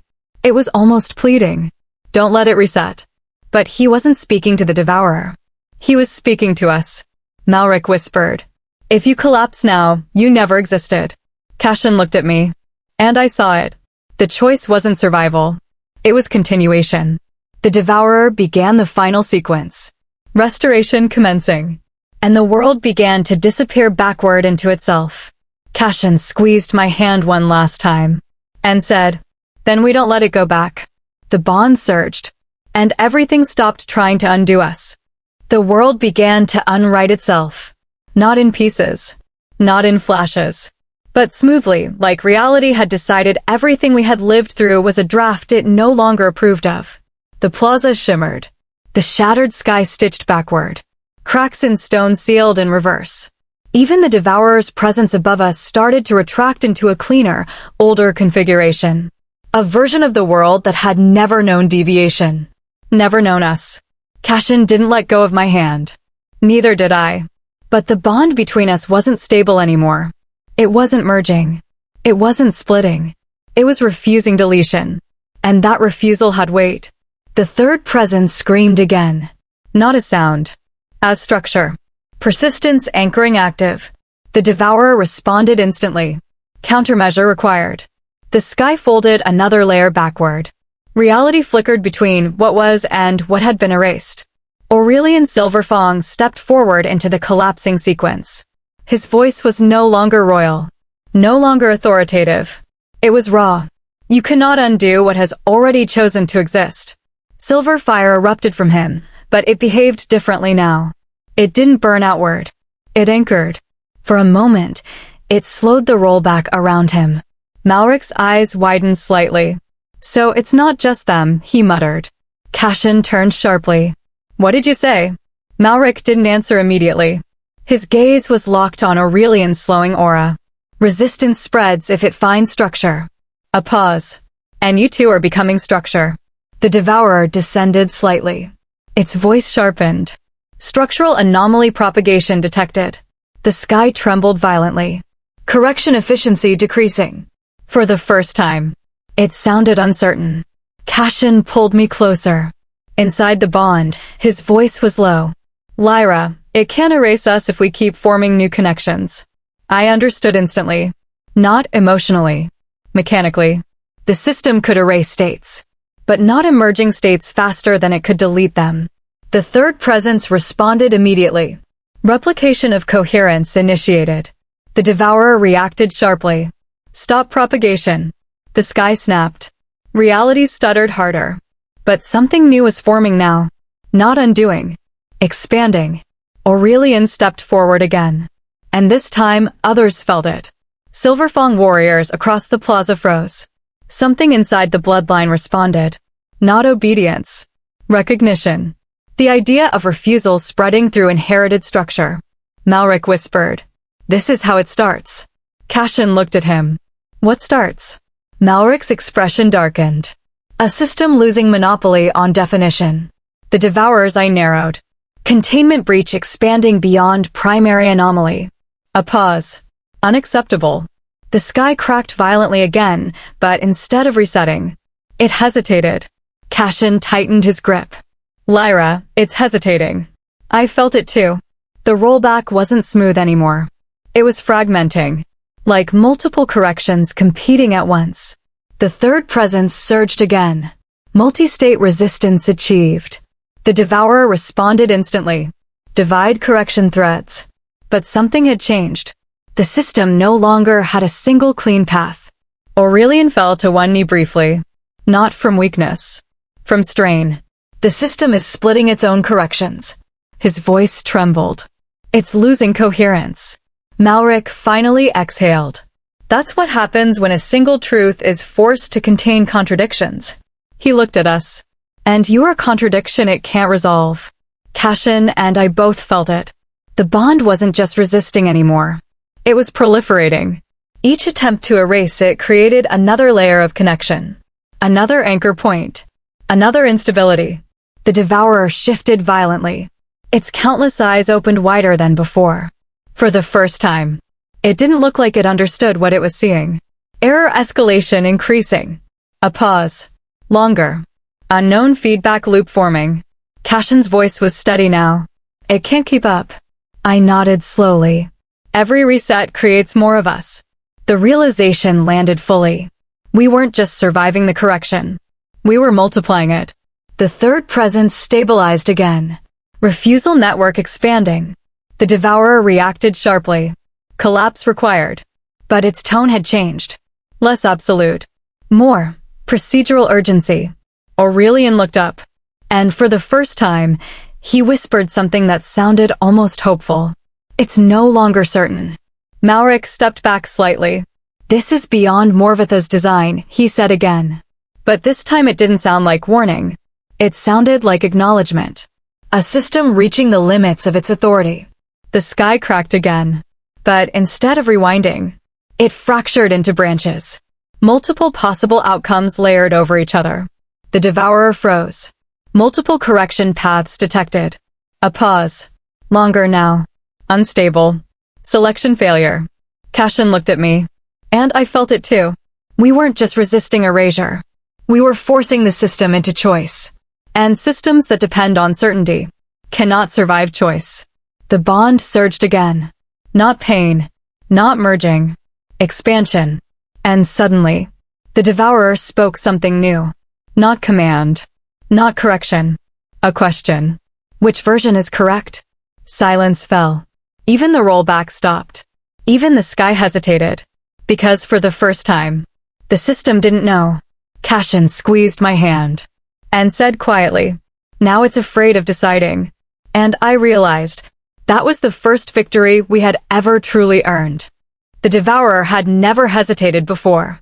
That was the thought that echoed through everything. Not fear. Not awe. Just the realization that something absolute had finally encountered uncertainty and didn't know what to do with it. Above the lost capital, the fractured sky no longer corrected itself. It simply waited.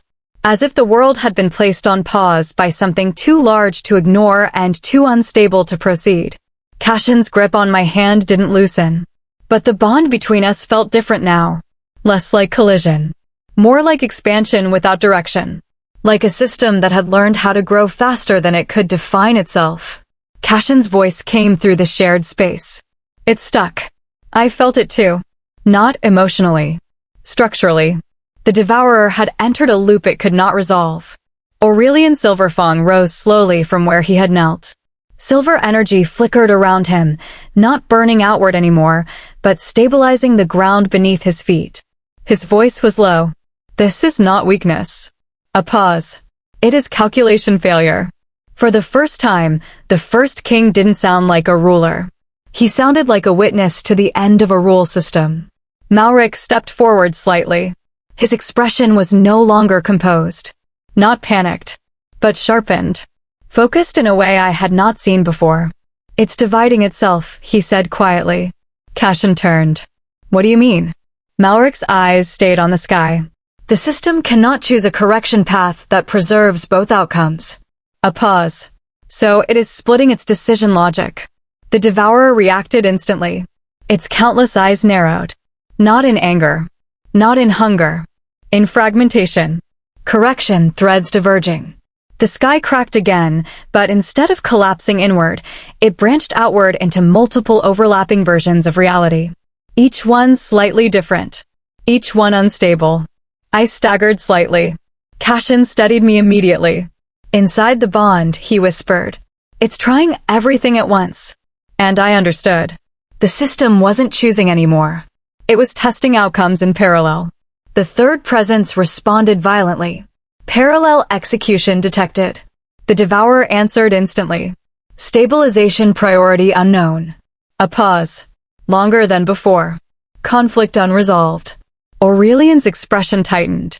"This is what happens when a single authority loses coherence," he said. His voice was quieter now. Almost somber.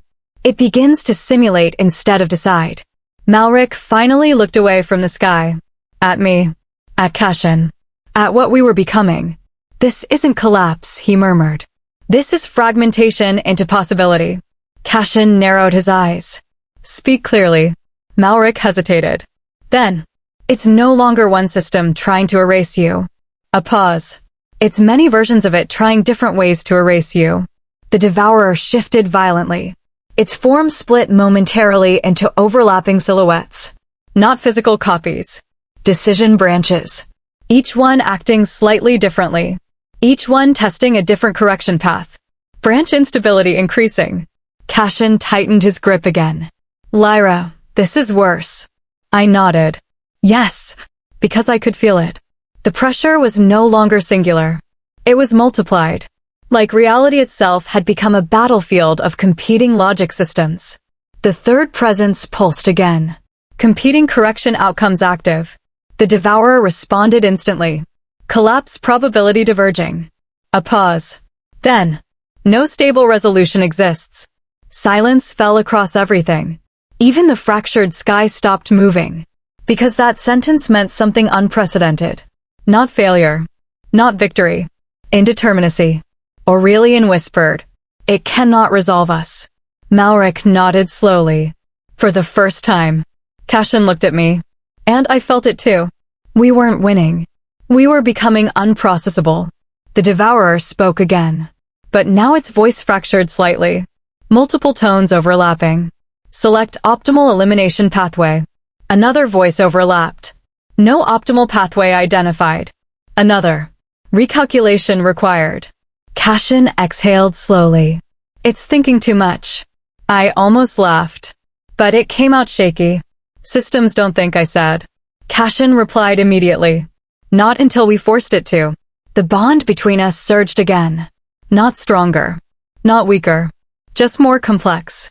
Every attempt to erase us added another layer of interaction. Another variable. Another contradiction. The third presence responded again. Recursive conflict expanding. The devourer reacted sharply. Recursive loop detected. A pause. Long. Uneasy. Cannot terminate loop without terminating system integrity. Aurelian stepped forward slightly. His voice was almost reverent now. "It can't destroy us without destroying itself." Malric finally whispered the truth aloud. We became a paradox. Cashin looked at him. "And that means," Malric met his gaze, "that it cannot finish what it started." The devourer shifted again. But slower now. Weaker. Less certain. Its countless eyes dimmed slightly. System resolution unavailable. The sky fractured once more, but the cracks no longer aligned. They drifted. Misaligned. Inconsistent. Like reality itself had lost synchronization. Cashin squeezed my hand. "Inside the bond," he said quietly. "So what now?" I looked at the sky. At the devourer. At the collapsing logic of a godlike system trying and failing to decide how to erase us. And I understood something new.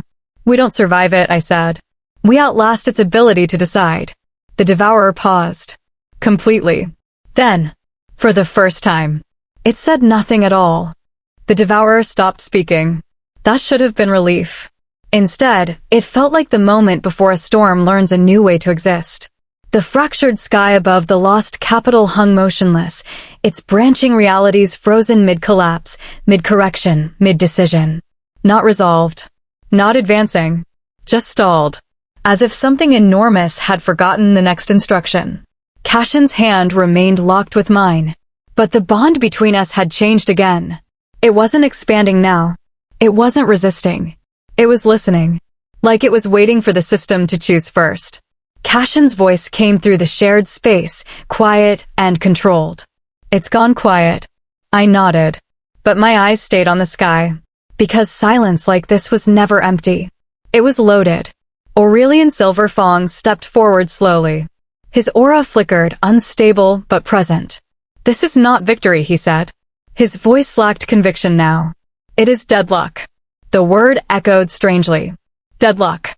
Not defeat. Not collapse. A system caught between equal impossibilities. Malric's expression tightened. Worse than deadlock, he muttered. Cashin turned. What could be worse? Malric didn't answer immediately. His gaze remained fixed on the devourer. Deadlock assumes two sides still believe in the same rules. A pause. This doesn't. The devourer finally moved. But not as one entity. As fragments. Its countless eyes blinked at different times, out of sync with each other. The sky reacted unevenly. Reality no longer mirrored itself correctly. And then, a voice returned. Not loud.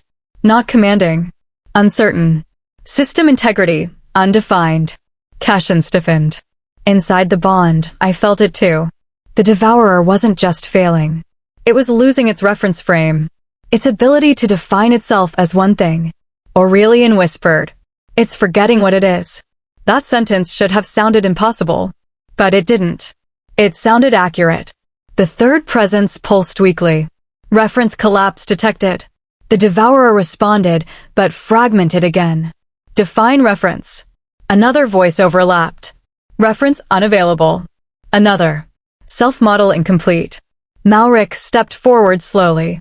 His voice was lower now. Almost distant. This is what happens when control systems encounter irreducible contradiction. Cashin looked at him sharply. You mean us? Malric nodded once. Yes. The sky flickered. One branch of reality showed the devourer descending fully, resetting everything. Another showed it dissolving entirely. Another showed Cashin and me erased mid-bond. Another showed nothing. Just blankness. Infinite unresolved outcomes layered on each other. Cashin tightened his grip. Inside the shared space, his voice was steady again. It doesn't know what's real anymore. I answered softly. Because we broke the idea of one reality. The devourer reacted again. But this time, its voice carried something almost like fragmentation of thought. Multiple valid outcomes persist. A pause. Longer than before. No singular truth established. Aurelian stepped back slightly. His voice was barely audible now. If there is no singular truth. He hesitated. Then the system cannot correct anything. Malric exhaled slowly. And without correction. He looked at the sky. Authority dissolves. The devourer shuddered. Its countless eyes no longer aligned. Each one seemed to observe a different version of us. A different outcome. A different truth. And it could not unify them. Cashin looked at me. And I felt it. The bond between us was no longer just connection. It was anchor point for all unresolved outcomes. Every version of reality that included us was still active somewhere in the system. And that meant we could not be removed without collapsing everything. The third presence surged again. Multi-reality entanglement stabilizing. The devourer responded instantly. Unacceptable. But it didn't move. It couldn't decide how. Aurelian whispered. It's trapped inside its own corrections. That was the truth. The devourer wasn't fighting us anymore. It was fighting itself. Malric spoke quietly. My father never accounted for this. Cashin narrowed his eyes. Accounted for what? Malric finally looked at him. For a system that learns contradiction instead of resolving it. A pause. And refuses to stop learning. The sky cracked again, but weaker. Less structured. More confused. Reality no longer knew which version of itself to commit to. Cashin squeezed my hand. Inside the bond, he said.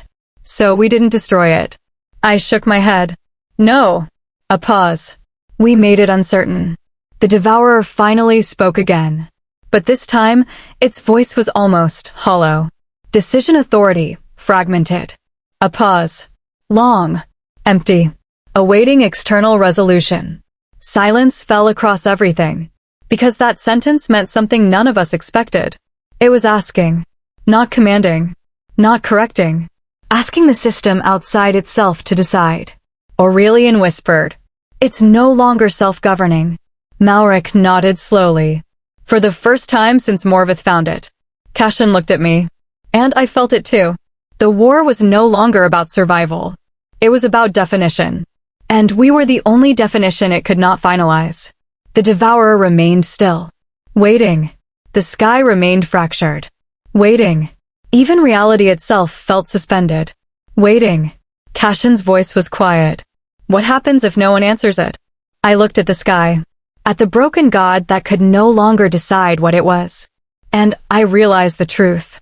Then it stays like this. A pause. Forever undecided. The devourer did not respond. For the first time. It simply remained silent. And the silence was louder than anything it had ever said. Silence didn't hold anymore. It spread. Across the fractured sky. Across the stalled devourer. Across the lost capital itself. A silence so deep it felt like the world had forgotten how to continue being a world. Cashin still held my hand, but even that felt different now, less like grounding, more like confirmation that neither of us had been erased during the last collapse of reality. Not yet. Aurelian Silverfong broke the silence first. This cannot continue. His voice was quieter now, stripped of command. Not a king addressing a realm. A man confronting something that no longer recognized authority. The system is no longer functioning. Malric laughed once. But there was no humor in it. Only exhaustion. Functioning, he repeated softly. You still think this was ever a functioning system? Cashin turned sharply. Then what was it? Malric looked at him for a long moment. Then said, a containment experiment that outlived its creator. The words sank into the air like stone. Even the devourer shifted slightly at them. Not reacting. Registering. Malric stepped forward slowly. For the first time, he looked younger. Not in age. In burden released. My father didn't discover the devourer by accident, he said. He was sent to observe a pre-existing fracture in reality. A pause. And what he found beneath it was not a monster. He looked at me. It was a mechanism. Cashin's grip tightened. Inside the bond, I felt his confusion sharpen. A mechanism for what? Malric exhaled slowly. Balance. A beat. Reality was never stable on its own. The sky flickered again. But weaker. Less structured than before. As if even the system of correction was losing confidence in its own architecture. Malric continued. The devourer is not destruction. A pause. It is regulation. Aurelian's voice sharpened immediately. That is heresy. But even he didn't sound certain anymore. Malric didn't look at him. Morvith thought the same thing at first. A pause. Until he realized regulation doesn't mean protection. It means correction of deviation. Cashin narrowed his eyes. So Lyra. He hesitated. Is deviation? I felt the words land inside me before I understood them fully. Deviation. Error. Anomaly. Or something else. Something the system couldn't classify without losing itself. The devourer finally moved again. Slowly. Its fragmented voices returned, but softer now. Deviation confirmed. A pause. Original anchor model unstable. The third presence pulsed weakly. Anchor identity reclassification in progress. Cashin stiffened. What does that mean? I didn't answer. Because I could feel it. Something inside me was being read. Not attacked. Not erased. Examined. Malric stepped closer to us. His voice lowered. Lyra is not an accident. A pause. She is the correction boundary. Silence. Cashin looked at him sharply. Explain. Malric finally did. Reality cannot sustain infinite divergence, he said. The Devourer was created to prune instability. A pause. But pruning requires a reference point. He looked at me. And that reference point became you. The air shifted. Cashin went still. Inside the bond, I felt something tighten. Not fear. Recognition. Aurelian whispered. You're saying she defines acceptable reality. Malric nodded. Yes. A pause. But something went wrong. He looked up at the fractured sky. The reference gained awareness. The Devourer responded immediately. Reference self-awareness detected. A pause. Containment logic compromised. The sky flickered violently again. Cashin stepped in front of me slightly. Not aggressively. Protectively. What happens when the reference refuses correction? Malric answered without hesitation. Then correction loses meaning. A pause. And the system loses purpose. Silence again. But heavier now. Because that was the true collapse point. Not destruction. Not chaos. Meaninglessness inside the system itself. The Devourer's fragmented voices overlapped. Correction without reference impossible.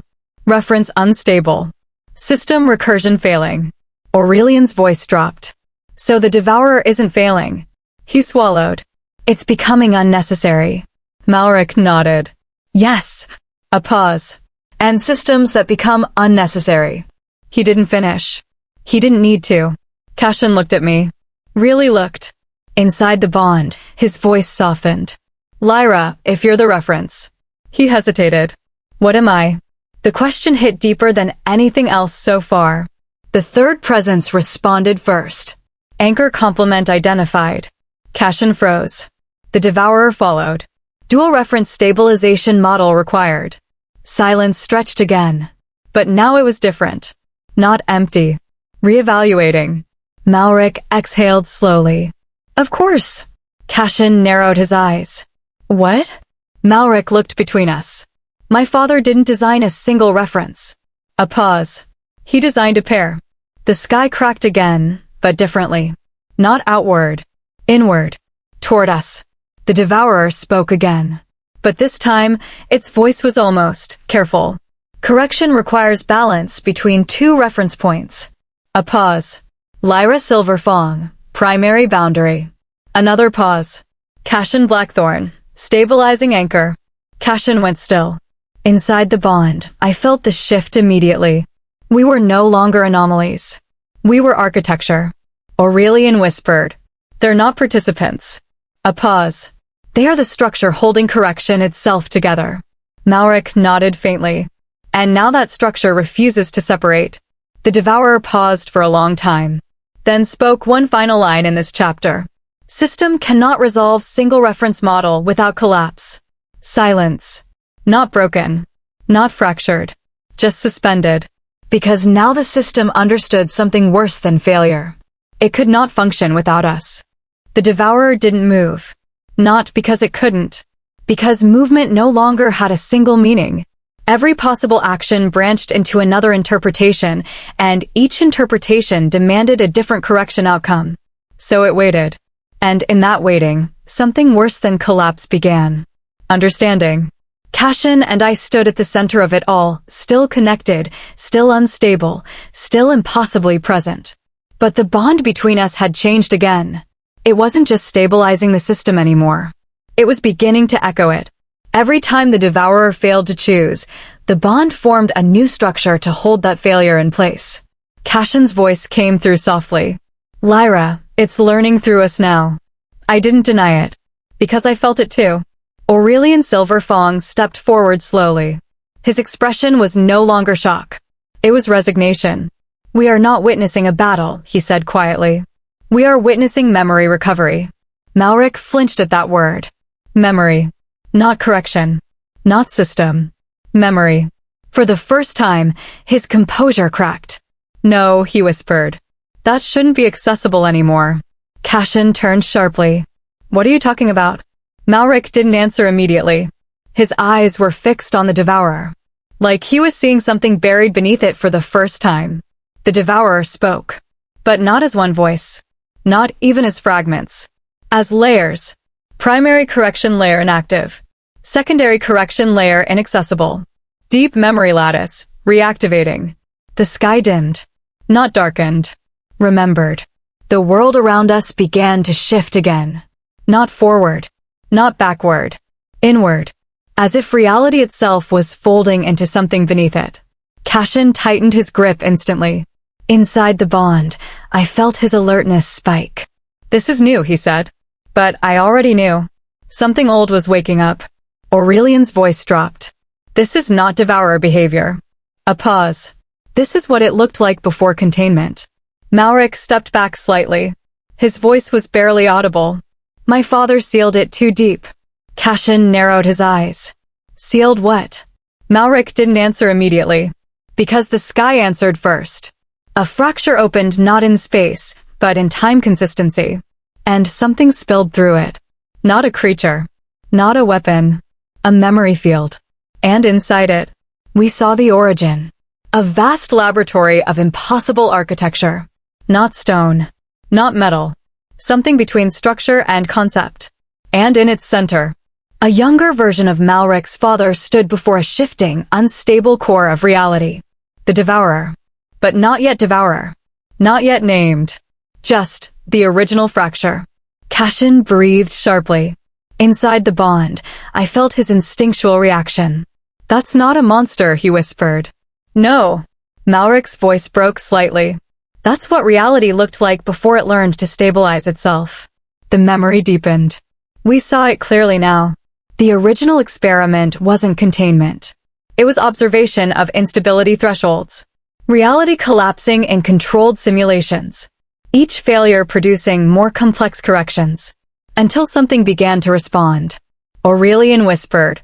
It started adapting. Malric nodded slowly. Yes. A pause. And adaptation requires reference. His eyes flicked to me. To define what is stable. The memory shifted again. And there I was.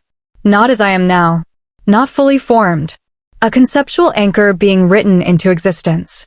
Not born. Installed. Cashin's breath caught. Lyra. Then him. Cashin. Not a person. A stabilizing counterpart node. A balancing force designed to prevent the reference from collapsing under contradiction. Two anchors. Two halves of a system meant to prevent reality from diverging beyond repair. The Devourer spoke again. But now its voice carried something new. Recognition. Original dual anchor protocol confirmed. A pause. Memory integrity restored. Cashin stepped forward slightly inside the bond. This was planned. His voice wasn't angry. It was hollow. Malric nodded. Yes. A pause.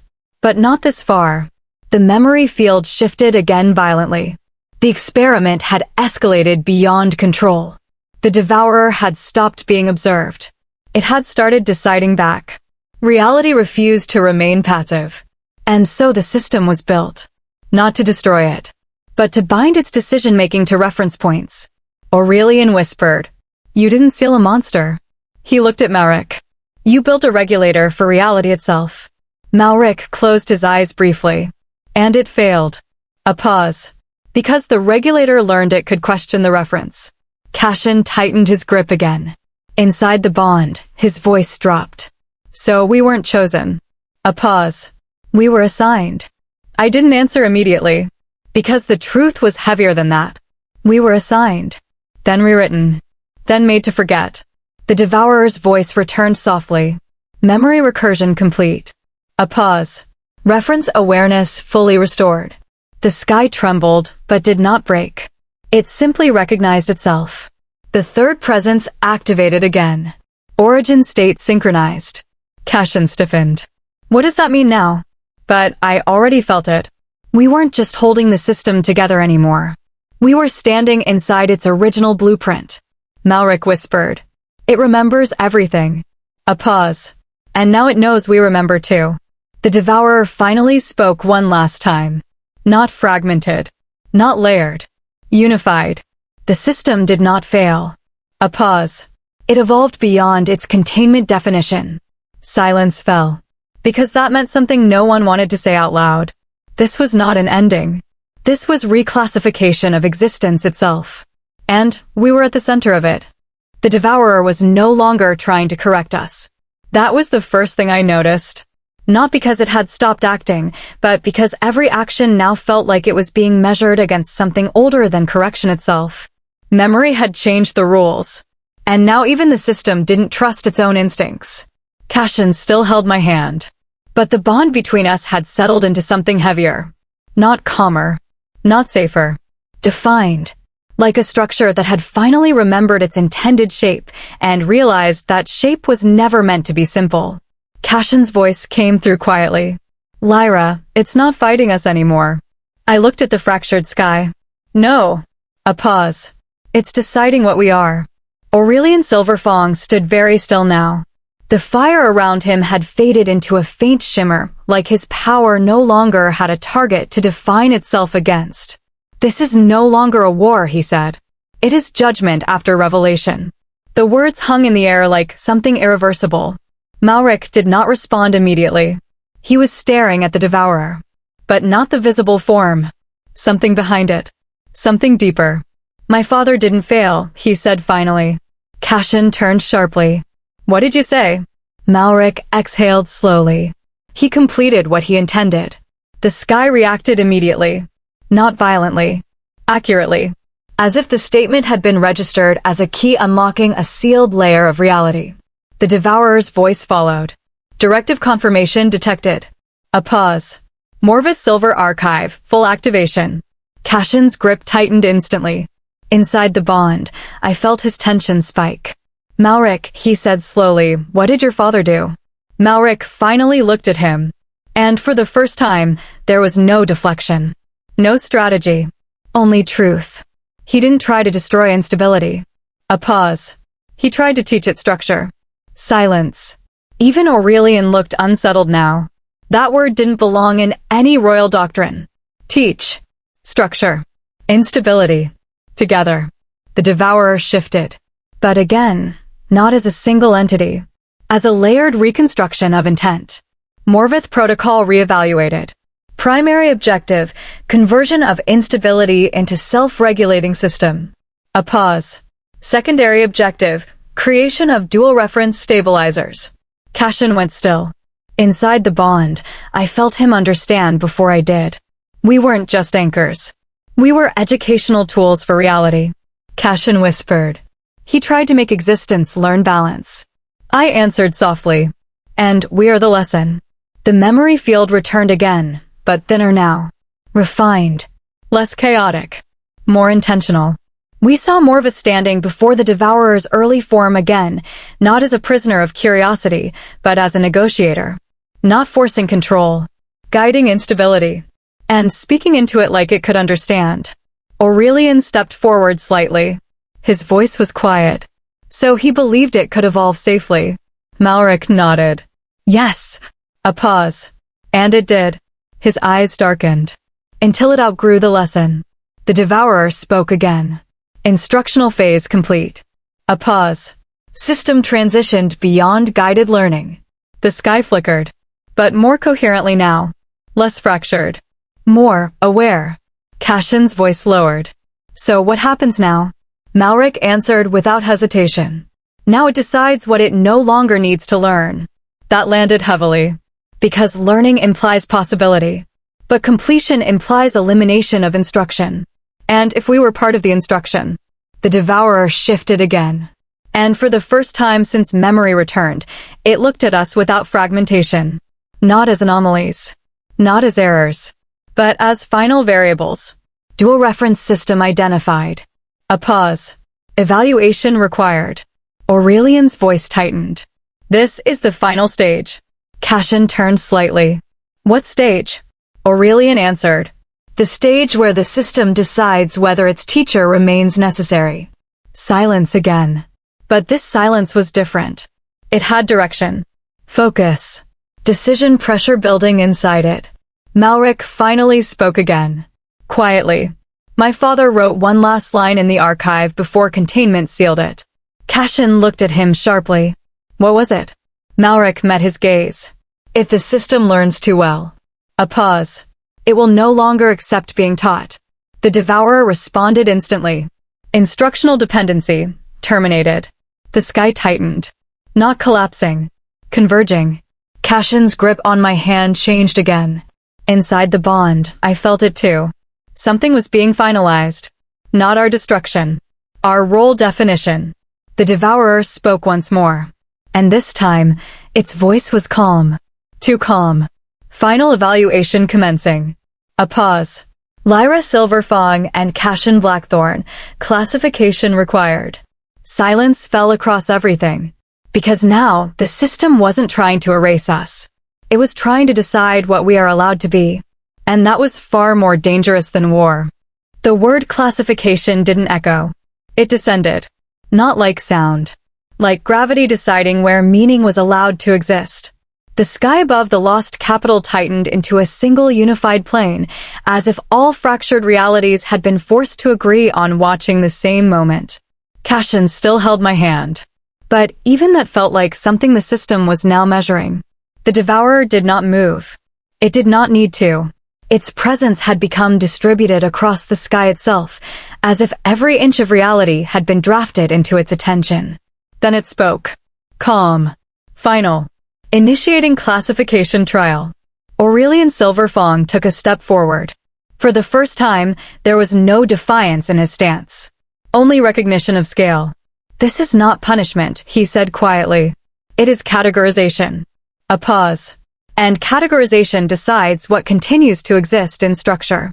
Malric closed his eyes briefly. So it reached the final layer, he murmured. Cashin turned sharply. What final layer? Malric opened his eyes again. The layer where existence is no longer judged by survival. A pause. But by definition. The air shifted. Not violently. Precisely. The Devourer's voice deepened slightly, becoming less fragmented, more unified. Primary reference, Lyra Silverfang. A pause. Secondary reference, Cashin Blackthorn. Cashin went still. Inside the bond, I felt it. We were no longer participants in the system. We were entries. Cashin whispered. It's putting us on trial. I didn't answer immediately, because I already felt the next step coming. The sky darkened, not with shadow, but with focus. As if reality itself had narrowed its attention to a single evaluative point. The Devourer continued. Question: what is the function of dual reference system? Silence. Not hesitation. Space for answer generation. Aurelian's voice broke it first. They are anchors. But the Devourer responded immediately. Insufficient. Malric spoke next carefully. They stabilize deviation. Incomplete. Cashin's jaw tightened. Inside the bond, he said quietly. It's rejecting every simple answer. The Devourer shifted. Not physically. Conceptually. The sky seemed to rearrange into a grid of possibilities. Each one waiting to be confirmed or erased. Reevaluating classification basis. Then something changed. A pressure increased, not outward, but inward. The system wasn't asking the world anymore. It was asking itself. And that was far more dangerous. Aurelian stepped back slightly. It's introspecting, he whispered. Malric nodded slowly. Yes. A pause. And that was never part of the original design. Cashin looked at me. Inside the bond, his voice was lower now. What happens when it judges itself? I didn't answer immediately. Because the answer felt like a fracture forming inside meaning itself. Then nothing outside it matters anymore. The Devourer spoke again. But now its voice carried subtle instability. Not error. Conflict. Conflicting classification outcomes detected. A pause. Reference Lyra Silverfang. Boundary of correction. Another voice overlapped faintly. Reference Lyra Silverfang. Anomaly requiring elimination. Cashin stiffened. Inside the bond, I felt his reaction sharpen. 2 answers, he said. I nodded slowly. It split on what I am. The sky flickered. Not breaking. Arguing. Reality itself showed overlapping interpretations of me, each one slightly different. Boundary. Error. Anchor. Deviation. Necessary. Irrelevant. Each version existed simultaneously. Malric exhaled slowly. This is the danger of perfect systems encountering contradiction, he said. They don't choose. A pause. They duplicate uncertainty. The Devourer's voice intensified slightly. Conflicting classification cannot be resolved through elimination. A pause. Initiating consensus collapse protocol. Cashin tightened his grip. Inside the bond, his voice sharpened. What does that mean? Malric answered immediately. It means it's about to ask everything else to agree. The sky shuddered. And then, something unprecedented happened. The Devourer extended its influence outward. Not to attack, but to pull reality. Aurelian's eyes widened. No, because the world was being asked. Not commanded. Not corrected. Consulted. Voices emerged from the environment itself. Not literal voices. Structural consensus signals. Reality attempting to answer the classification query. And the answers conflicted. Violently. Cashin whispered. It's asking existence what we are. And I realized that meant the trial wasn't between us and the Devourer. It was between everything that existed and everything that contradicted itself. The Devourer spoke again. Consensus unstable. A pause. Long. Pressurized. No unified classification possible. Silence. And then, something shifted. Not collapse. Not judgment. Recognition of impossibility. Malric whispered. It can't define us. Aurelian finished the thought quietly. Because reality itself disagrees. Cashin looked at me. And inside the bond, I felt something new forming. Not strength. Not merging. But validation through contradiction. We weren't one thing. We were all things that refused agreement. The Devourer spoke one final line in this chapter.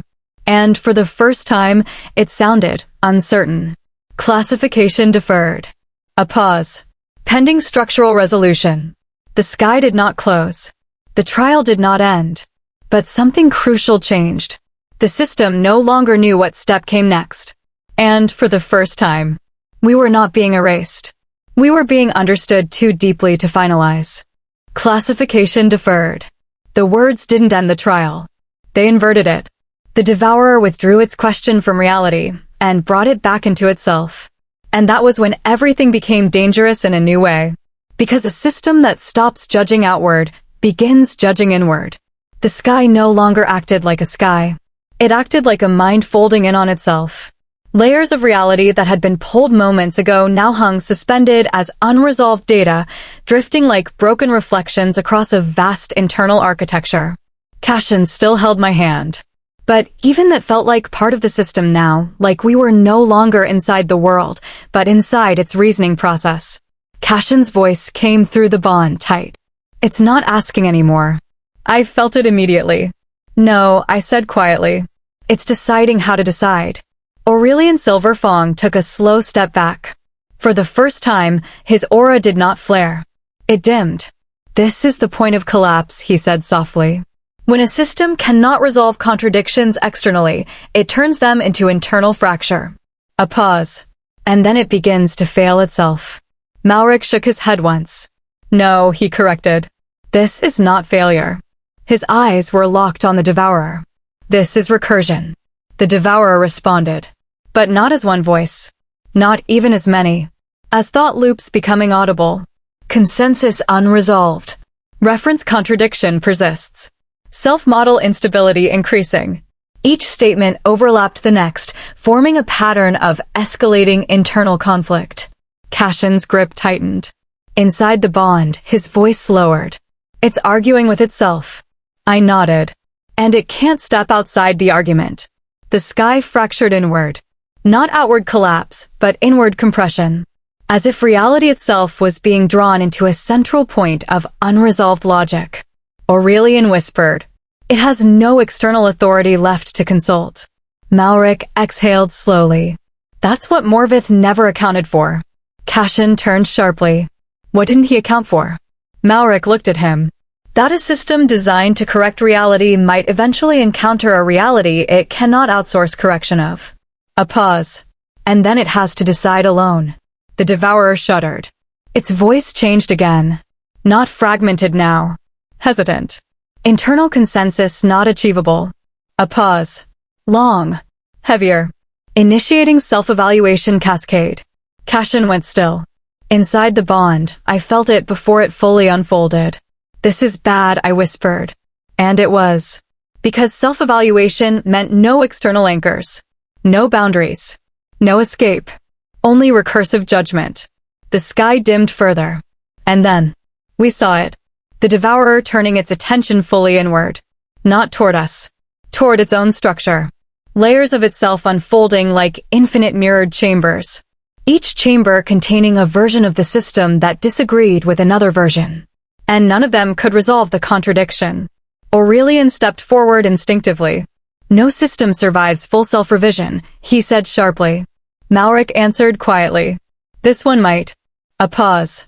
If it finds a version of itself willing to eliminate the rest. Cashin looked at me. Inside the bond, his voice dropped. So it becomes its own judge. I nodded slowly. And its own executioner. The devourer spoke again. But this time, something new had entered its voice.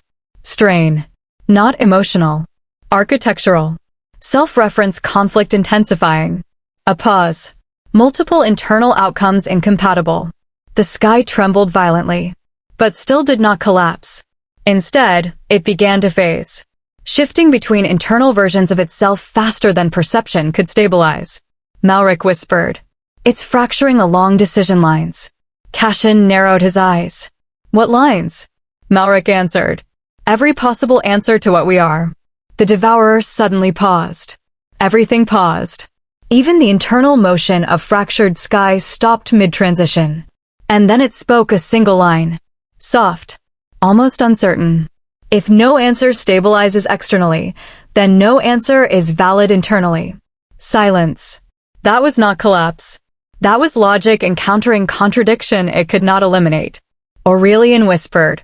It is invalidating its own certainty. Cashin tightened his grip. Inside the bond, he said quietly. That means it has nothing left to stand on. The devourer responded.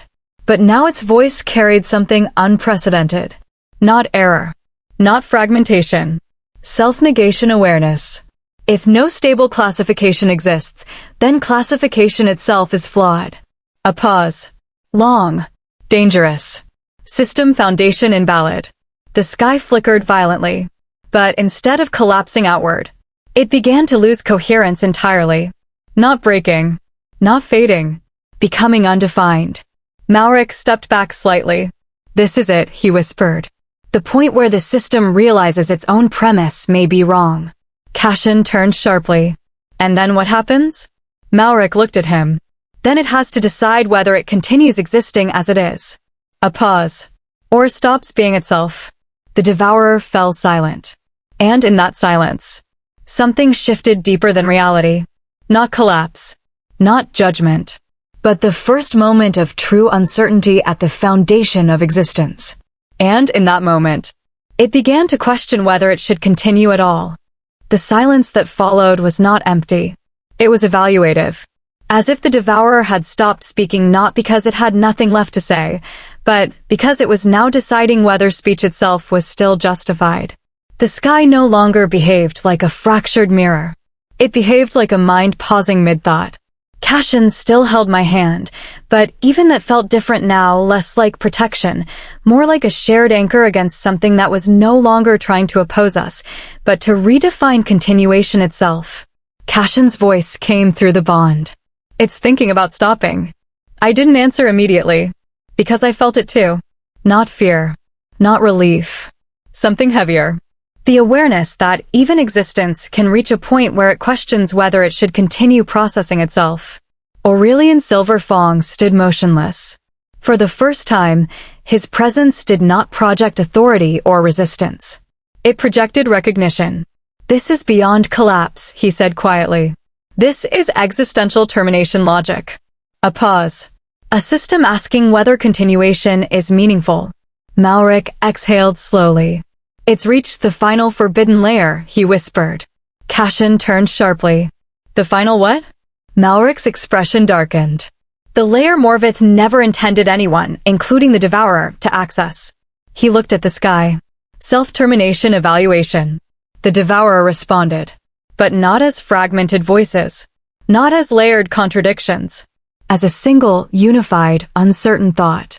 Continuation requires justification. A pause. Long. Heavy. No justification confirmed. The sky dimmed further. Not collapsing. Not expanding. Withdrawing inward like a consciousness folding away from itself. Cashin tightened his grip. Inside the bond, his voice lowered. So it can't prove it should exist. I nodded. And without proof, it can't continue. Aurelian whispered. This is what happens when absolute systems encounter infinite contradiction. Malric corrected him softly. No. A pause. This is what happens when absolute systems encounter themselves. The devourer shifted again. Not physically, but conceptually. Entire layers of reality peeled back, revealing internal recursive architecture, vast chambers of decision loops, each one containing versions of itself debating existence. And none of them agreed. Cashin's voice came through tighter now. Lyra, it's dividing into opinions. I felt it. Yes, but none of them are strong enough to override the others. The devourer spoke again. But now its voice carried something fragile. Self-consistency unattainable. A pause. No stable identity persists across iterations. Silence fell. Because identity failure was not collapse. It was something worse. It was inability to define what is collapsing. Malric stepped forward slightly. His voice was quiet. My father once wrote that a perfect containment system must never question itself. A pause. But he also wrote. He hesitated. That anything capable of enforcing order long enough will eventually question whether order is justified. Cashin turned to him. And what happens then? Malric answered simply. It becomes either God or void. The devourer responded instantly. Classification of self, unresolved. A pause. Long. Quivering. Existence without classification cannot be validated. The sky trembled, but did not break. Instead, it began to fade between certainty states. Not destruction. Not renewal. Loss of definitional stability. Aurelian whispered. It's trying to decide whether it is real. Cashin tightened his grip again. Inside the bond, his voice was low. And if it decides it isn't? I answered quietly. Then everything it governs becomes uncertain with it. The devourer paused again. Then spoke one line that felt heavier than everything before it. If no justification exists for continuation, termination may be optimal. Silence. Not even the bond reacted for a moment. Because that was not collapse logic. That was self-erasure consideration. Malric's expression tightened. It's considering deletion of itself. Cashin looked at him sharply. Can it even do that? Malric hesitated. If it is the system that defines existence. A pause. Then yes. The devourer shifted again. But this time, something changed in its structure. Not fragmentation. Not recursion. Decision pressure. Evaluating termination pathways. The sky dimmed further. Reality itself seemed to hold its breath. Cashin's voice dropped. So we're watching it choose whether to die. I nodded. And whether we get to exist afterward. Aurelian whispered. If it ends itself. He stopped. Because even he didn't know what would remain. The devourer spoke again. But softer now. Almost introspective. Existence without correction function. Undefined. A pause. Undefined states cannot be maintained. The sky flickered. Not collapsing. Releasing. Like a system preparing to stop running its own process. Cashin squeezed my hand. Inside the bond, he said quietly. Lyra, if it ends. He didn't finish. He didn't need to. Because the question wasn't what happens next. It was whether anything that depends on definition survives without a definer. The devourer paused for a long moment. Then spoke its final line in this chapter. Not command. Not system logic. But something almost like resignation. Awaiting final determination of self. And for the first time since this began, the system that judged everything else was now waiting to be judged itself. And no one, not even us, was the one deciding. The devourer did not move. It did not speak. It simply waited for permission to end itself. That was the new reality. Not collapse. Not correction. A godlike system suspended at the edge of self-termination, unable to decide whether continuation or deletion was more correct. And in that hesitation, everything else became unstable. Cashin's hand was still in mine, but the bond between us had shifted again. It no longer felt like a connection. It felt like a reference line the entire system was measuring itself against. Cashin's voice came through softly. It's waiting for a reason to exist. I nodded slowly. And it doesn't have one. Aurelian Silverfong stood very still now. For the first time, his authority meant nothing. Not because it was rejected, but because there was nothing left to enforce it against. This is the final inversion, he said quietly. The judge is now the judged. Malric exhaled slowly. There is one thing left, he whispered. Cashin turned sharply. What? Malric's eyes shifted to Cashin. Then lower. To his bloodline. To Blackthorn inheritance. The sky reacted immediately. Not violently. Precisely. Like a system that had just heard a keyword it never wanted activated. The Devourer's voice returned. But it was no longer uncertain. It was alerted. Lineage override reference detected. Cashin went still. Inside the bond, I felt it too. Something inside him responded, not emotionally, but structurally. Like a sealed function waking up. Cashin whispered. What did you just say? Malric's expression darkened. The Blackthorn line was never just an anchor. A pause. It was a contingency. The Devourer shifted for the first time in what felt like eternity. Contingency clause recognized. The sky tightened. Reality itself seemed to focus sharply on Cashin. Aurelian stepped forward. No royal bloodline has override authority over a primordial system. But Malric shook his head. That's where you're wrong. A pause. Blackthorn was never royal. He looked at Cashin. It was architectural. Cashin's grip tightened instinctively. Inside the bond, his voice was low. Explain. Malric did.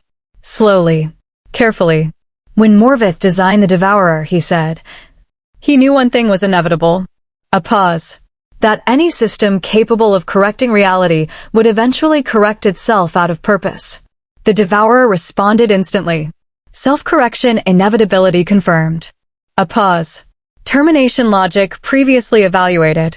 Malric continued. So he built a failsafe. Cashin's eyes narrowed. And that's me?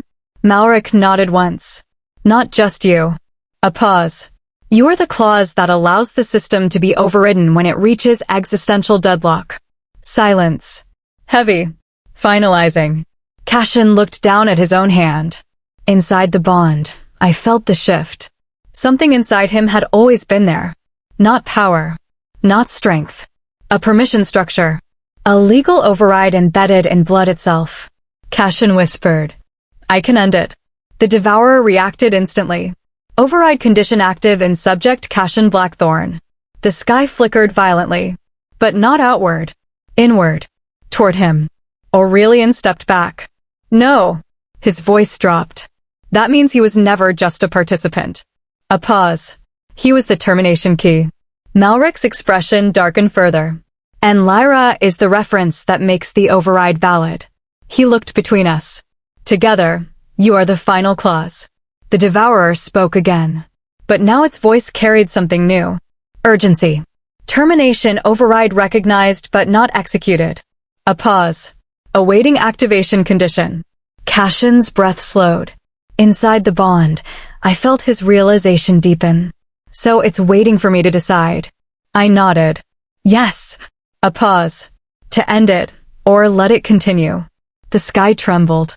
Reality itself seemed to lean inward. Waiting. Even the Devourer no longer initiated anything. It had passed the final authority upward. To him. Cashin looked at me. Really looked. And I felt everything inside him align at once. Fear. Responsibility. The weight of ending a system that had shaped existence itself. His voice came softly. Lyra, if I trigger it. He paused. Everything resets. The bond pulsed once. The Devourer responded faintly. Termination equals total system dissolution. Silence. Not pressure. Choice. Aurelian whispered. This is the final decision point. Malric nodded. Yes. A pause. And no system survives its own ending. Cashin's grip tightened again. Inside the bond, his voice was steady now. And if I don't? I looked at the sky. At the waiting devourer. At the system that could no longer decide without him. Then it continues, I said softly. And so do we. The devourer remained still. Waiting. For the first time in existence. The end of everything depended on a single human choice. The devourer did not move. Not because it was frozen. Because it had already handed its final authority away. Everything now centered on Cashin Blackthorn. Not as a warrior. Not as a mate. But as a termination clause written into reality itself. And for the first time since existence began keeping records of itself. Everything waited for a human decision. Cashin's hand was still in mine. But the bond between us felt stretched across something infinite now. Not distance. Responsibility. I could feel his thoughts moving in slow, deliberate cycles, like he was walking through every possible version of what came after. Cashin's voice finally came through. Lyra. A pause. If I activate it, nothing stays the same. I looked at him. And I didn't answer immediately. Because I felt it too. Not just the collapse of the devourer. But the collapse of every structure built around it. Kings. Bloodlines. Anchors. Even the idea that reality needed correction. Everything would dissolve into a state without a referee. Aurelian Silver Fong stood motionless. For the first time, he wasn't watching as a ruler. He was watching as someone who understood he was no longer part of the equation. This is what Morvith feared, he said quietly. A system where the final correction is not performed by the system itself. A pause. But by a person. Malric exhaled slowly. And he made sure only one person could do it. Cashin's joy tightened. Inside the bond, I felt the weight press deeper. So I was never meant to survive this role, he said quietly. Malric shook his head. No. A pause. You were meant to decide whether anything else does. The devourer finally moved again. Not outward. Inward. Its vast layered consciousness folded toward Cashin like a verdict waiting to be confirmed. Termination clause holder identified. A pause. Awaiting execution signal. The sky dimmed further. Not collapsing. Concentrating. Reality itself narrowing to a single point of unresolved potential. Cashin's breathing slowed. Inside the bond, I felt the storm inside him quieting, not disappearing, but aligning. Every instinct. Every burden. Every memory of everything we had endured. All of it compressing into a single question. What do I become if I end this? He asked softly. I finally answered. You become the reason it ended. A pause. And the reason nothing after it needs to obey it again. Aurelian stepped forward slightly. No system survives without structure, he said quietly. Cashin looked at him. And this one doesn't deserve to. Malric's expression tightened. You don't understand what happens after termination. Cashin didn't look away. Then explain it. Malric hesitated. Then spoke. There is no after in a system that defines reality. A pause. You don't reset it. You replace what it was defining everything against. Silence fell again. Even the devourer did not interrupt. Because it too was now inside the question. Cashin turned back to me. And I felt it. The final alignment. Not activation yet, but decision formation. His voice dropped. Lyra, if I do this. He paused. You might not exist the same way after. The bond tightened. Not in resistance. In truth. I could feel it. If he activated the clause, I would not be erased. But I would no longer be necessary as I was. A reference no longer needed becomes something else entirely. The devourer spoke again. But softer now. Almost. Observant. Termination will reinitialize baseline reality definition. A pause. All reference structures will be recalibrated. Cashin closed his eyes briefly. Inside the bond, I felt him step closer to the edge of the decision. Not rushing. Not avoiding. Accepting. Aurelian whispered. This is the end of divine governance. Malric corrected quietly. No. A pause. The end of anything needing governance at all. Cashin opened his eyes. And I saw it. The moment before choice becomes action. He squeezed my hand once. Hard. Final. And said, "Then I choose to end what decides what we are." The devourer responded instantly. Termination clause acknowledged. The sky tightened. Reality held its breath. Cashin raised his hand slightly. Not toward destruction. Toward authorization.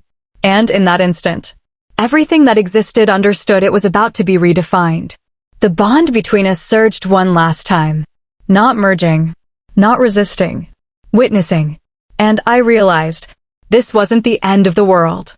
It was the end of the system that told the world what it was. Cashin whispered one final line before activation. "Let it stop deciding for us." And the devourer waited for the signal that would end its authority over existence itself. Cashin's hand did not tremble. But the world did. Not in chaos. In anticipation. Because the moment his choice became final, everything that had ever been defined, corrected, or judged by the devourer would have to learn how to exist without it. The sky above the lost capital was no longer fractured. It was quietly unified, as if every version of reality had agreed, for the last time, to witness what came next. The devourer did not speak. It did not need to. It was already waiting inside Cashin's decision. Cashin stood at the center of it all. Not as a vessel of power. Not as an anchor. But as the final human point where meaning still required consent. Inside the bond, I could feel everything in him, compressed, aligned, resolved.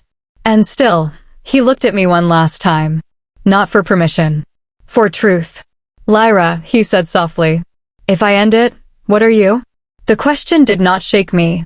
It clarified me. Because I had spent this entire existence being defined by systems that needed me to be stable, or broken, or necessary. But not whole. Now, for the first time, there was no system left to answer for me. Only him. "I'm still here," I said quietly. Just without anything left to correct me. Aurelian Silverfang closed his eyes.